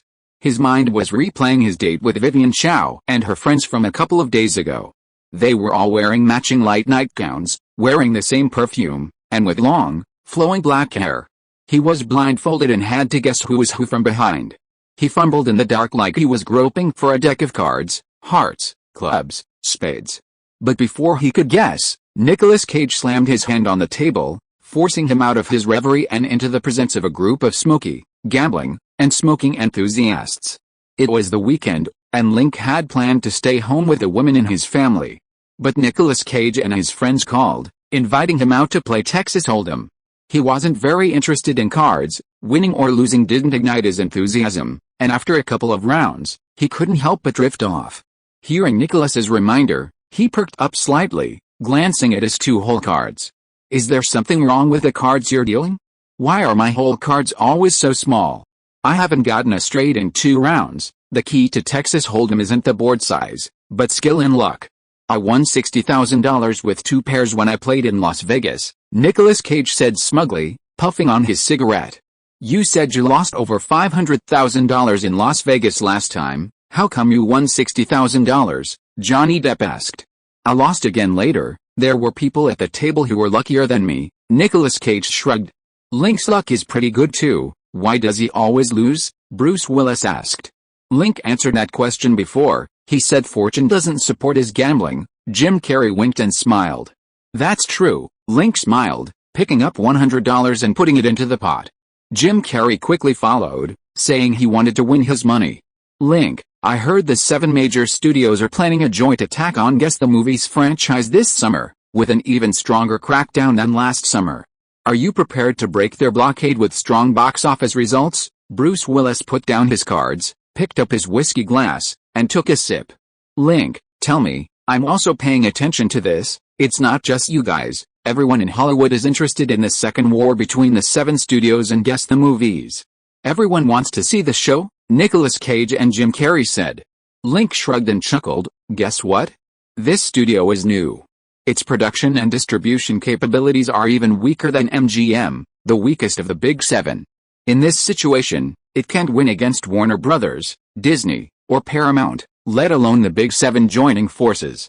Our current concern isn't how to beat the Big 7, but how to survive their onslaught and avoid being served up, Keanu Reeves added. Don't be so pessimistic. Last summer's biggest winner was 7, even surpassing critically acclaimed films like Forrest Gump and The Lion King. This summer, with The Butterfly Effect and Tim Robbins' The Shawshank Redemption, maybe they can achieve the same box office success as 7, it's difficult. Last year's success with 7 was mainly due to luck. It's unlikely this year. Besides, the films released by the 7 major studios this summer are all blockbusters, Apollo 13, Waterworld, and Bruce Willis' Die Hard 3. The promotional campaigns were already extensive before the summer season even started. In comparison, Guess the Movies films are more niche and less commercially viable, so their box office performance is unlikely to match those films. Link turned over his hole cards, 3 apes with 2 singletons. His opponent, Depp, had a flush of 3/8/JQA, slightly stronger, and lost by 350. Link, when I took on Die Hard, I didn't know they were going to use this film to compete against you, Bruce Willis said. No need to explain. This can't be blamed on you, Link. What if Guess the Movie loses this summer? Jim Carrey asked. So what if we lose? Even if our film's box office loses to the 7 major studios as a whole during the summer season, it won't lose to any individual studio. I don't know if we can continue to be the annual box office champion, but staying in the top 5 shouldn't be a problem, Link said confidently with a smile. Top 5 is not bad either. Guess what? It's a new film company. As long as we maintain a top 7 position for a few consecutive years, guess what? It will become an established film company like Warner Brothers or Paramount, Bruce Willis said. Link nodded, picked up his hole cards and glanced at them. The 8 of diamonds and the 3 of clubs, he wanted to discard them as soon as he saw them. Hey, why didn't you invite me to play cards? At this moment, Ben Affleck, Matt Damon, Joaquin Phoenix, Edward Norton, and a few others pushed open the door and entered the room. Ben, I heard you were depressed. Are you feeling better? Jim Carrey grinned broadly. A hint of embarrassment flashed across Ben Affleck's face. It sounds cool for actors to get into character while filming, but afterwards, thinking about the past actions, like getting drunk and causing a scene in a square, is embarrassing. Ben's fine. We took him to the amusement park to ride the roller coaster, just like Link suggested, and he was back to normal in less than half a day. Matt Damon laughed. Sounds great. Link, no longer wanting to play, stood up and gave his seat to Ben. Thanks. I haven't played cards in ages, I'm going to dominate today. Ben Affleck rubbed his hands together excitedly as he sat down. Link sat in the nearby lounge area, drinking tea and chatting with Matt Damon, Joaquin, and the others. Last year, Matt Damon's Good Will Hunting was a huge hit, winning the Academy Award for Best Original Screenplay, making Matt Damon a rising star and an A-list Hollywood celebrity, not quite as big as Ben, but not far off. After rising to fame, Matt Damon landed leading roles in several films, including Casino Tycoon, produced by Guessing Pictures, and The Rainmaker, directed by Francis Ford Coppola. Joaquin Phoenix also fared well, frequently playing important roles in Guessing Pictures films, including At All Costs, Scream, and Dangerous Games. Edward Norton, after filming Final Destination, studied at acting school for a while and recently returned to acting, but he's lagging far behind the rest of the Final Destination cast. Link told him to visit Guessing Pictures sometime. There were 2 lead roles that seemed suitable for him, and he could take a look at the scripts and see if he was interested. Edward Norton excitedly nodded in agreement. Edward, you're so lucky. You got roles right away, you have to treat us. Joaquin excitedly patted him on the shoulder. No problem. Edward Norton grinned. It must be true, you can ask Link. Link was chatting with a few people when someone called him from the next card table. What? Link turned around and asked. Jim Carrey laughed. Ben said he went to WMA agency yesterday to discuss work and saw a stunning beauty in the corridor. Blonde, blue-eyed, tall, and not very old, she looked incredibly beautiful. Ben was smitten and wanted to pursue her, but we advised him against it. That beauty might be your secret girlfriend. Link, is it true? Ben Affleck looked over with a look of indignation. Link was speechless. I don't know who you're talking about. WMA has hundreds of actresses, they can't all be my girlfriends. Charlize Theron, she's Mr. Sam Haskell's new client. Is she your girlfriend? Ben Affleck looked nervous. I've heard Sam mention her, but I haven't seen her yet. Is she really that beautiful? Link laughed. No, not beautiful at all, just average, Ben Affleck quickly replied. Ha ha ha. Jim Carrey, Nicolas Cage, and Johnny Depp couldn't help but laugh when they heard him say that. Ben, that girl is an artist signed by Mr. Haskell. He'll introduce her to Link sooner or later. What's the point of hiding it? Joaquin Phoenix teased. Ben Affleck frowned, looking at Link warily. Link, you have dozens of girlfriends, and I don't have a single one. You're not going to steal her from me, are you? Don't worry, I never steal other people's girlfriends, Link said. Ben, does Link need to fight to get girls? He's so charming and talented, girls will flock to him. What you need to worry about now isn't whether Link will steal her from you, but whether the girl you like will actively pursue Link. Once she's infatuated with Link, will you still have a chance? Joaquin Phoenix laughed. Ben Affleck's face slowly darkened upon hearing this, and even the straight flush in his hand lost its appeal. Link shook his head, somewhat helplessly. People's prejudice against him was too deep. His current situation was very similar to that of the Guess the Movies studio. Guess what? After his film company grew, it faced hostility and exclusion from the 7 major studios. And after having many girlfriends, many male actors and directors disliked him.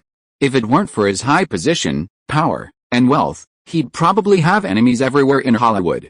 So he gradually understood a principle: when a person reaches a certain level, there's no choice but to keep moving forward. Once their status declines, former friends will turn against them, and those who were hostile will bare their fangs and devour them. Link sat for a while, received a phone call, and then got up to leave. I bet he's off chasing girls, Ben Affleck said, scoffing. It's a woman's voice, speaking French. I understand a little French, Jim Carrey nodded. French, Ben Affleck jumped up. Charlize Theron is from France too, could it be her? Everyone looked at him with pity. The poor guy hadn't even started dating before he was heartbroken again. Chapter 325 The French Rose and 3 Other French Beauties. Leaving the K-pop club, Link drove to the Kingston Hotel on Beverly Avenue, where he met Sophie Marceau in his hotel room. She hadn't seen him in a long time. Her long blonde hair was loose, and she wore a striped shirt with a trendy pattern, paired with high-waisted straight-leg trousers, highlighting the elegance and casualness unique to Parisian beauties. Sophie turned around, blinking, revealing her exquisite and charming face. Her rosy lips were full and glistening, and her fair skin reflected a shimmering glow under the light, like an angel in a church painting. Link, Sophie Marceau excitedly rushed into his arms. Link hugged the petite and slender Sophie Marceau tightly. Separated by half the globe, they had only met once this year, after the Berlin Film Festival, and hadn't had a chance to see each other for several months. After meeting, Link didn't say much, gently lifting her and leaning her against the wall, expressing his longing for her through his actions. Suddenly, a thunderbolt struck, a comet collided with the moon. The entire Kingston Hotel seemed to tremble under Thor's hammer. Sophie is 29 years old, in the prime of her life. In terms of looks, figure, temperament, and experience, few in the world of entertainment can rival her beauty and talent. The two first met at a signing event for Interstellar. After a conversation, they admired each other and shared a blanket that very night. At the time, Sophie had a boyfriend, and Link wasn't yet a playboy. That was just a one-night stand. However, after Link left Paris, Sophie frequently called him, saying she missed him terribly and had even broken up with her boyfriend, wanting a long-term relationship with him. Link didn't reject Sophie's advances. Later, whenever he went to Europe or France, he would stay at Sophie's house for a few days, enjoying time alone together. Over time, Sophie fell deeply in love with him. If Link hadn't had many girlfriends in America, and she didn't want to get involved, she would have moved to Los Angeles to live with him long ago. Darling, the French film industry has been stagnant in recent years, with very few films produced each year and even fewer good roles. Why don't you come here to develop your career?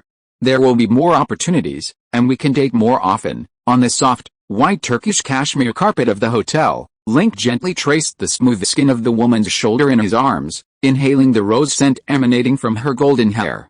I've thought about it, but commercial films dominate in Hollywood. Art films are quite different from French films, and my acting style is significantly different from that of Hollywood actors. It would be difficult for me to fit into the crew. Sophie nestled in his strong embrace, her eyes closed, her eyelashes fluttering. Her delicate face displayed both the joy of rain after a long drought and the shyness of a water lily in a storm. It's okay. We can use French scripts, French directors, and French actors to make French films in Hollywood. As long as you want to make it, leave the rest to me. I'm willing to do all of this for you, and I can do it well for you. Link held her tightly, his movement somewhat domineering. Sophie Marceau smiled slightly, leaning lazily against his chest, and said, "Darling, I know you can, but I don't want to trouble you, nor do I want to add too much materialism to our love. What I love most is Link, who talked to me about literature by the Seine that night, not the billionaire world-renowned director Link, although the latter is also very charming, but the former belongs only to me. If you insist on this, we'll have fewer opportunities to meet each year, so we'll cherish every moment we spend together even more." Sophie Marceau looked at him with bright, sparkling eyes. Link lowered his head to kiss her, then lifted her slender body with his strong arms. They cherished each other even more.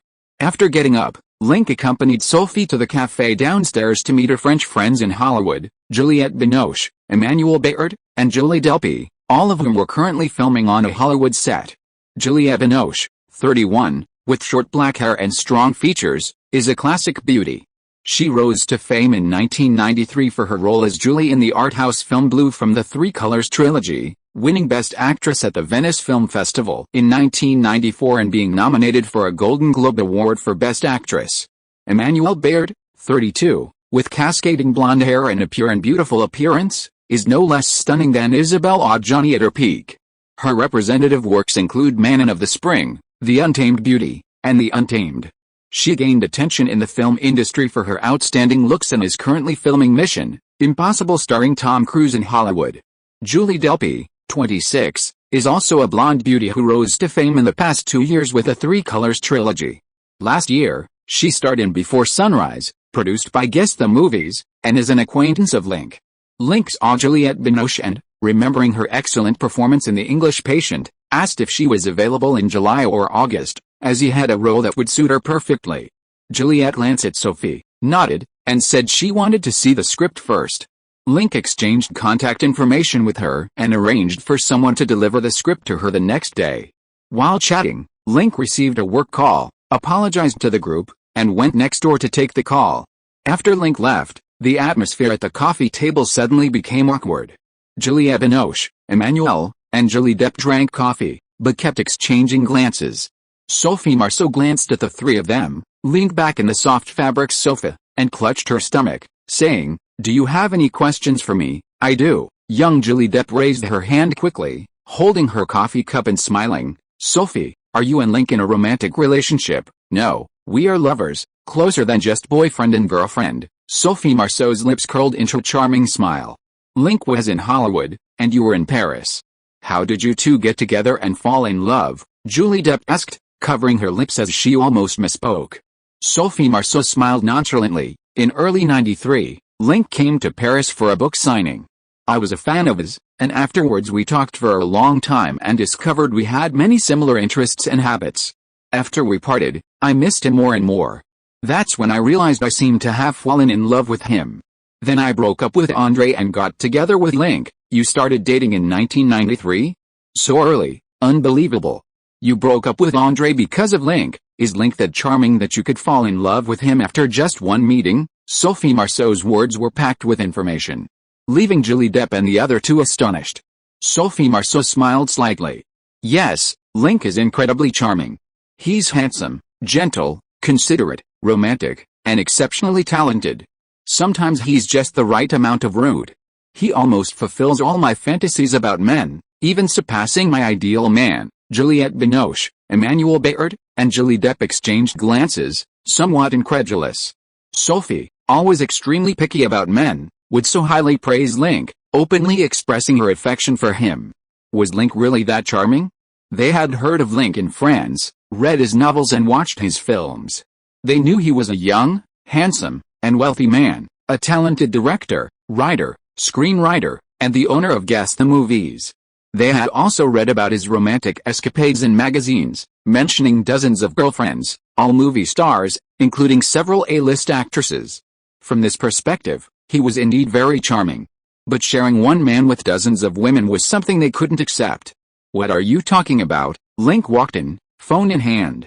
"We were talking about how we fell in love, and how much I love you." Sophie Marceau laughed. "I love you too." Link put his arm around Sophie's slender waist and kissed her lips. Sophie wrapped her arms around his neck.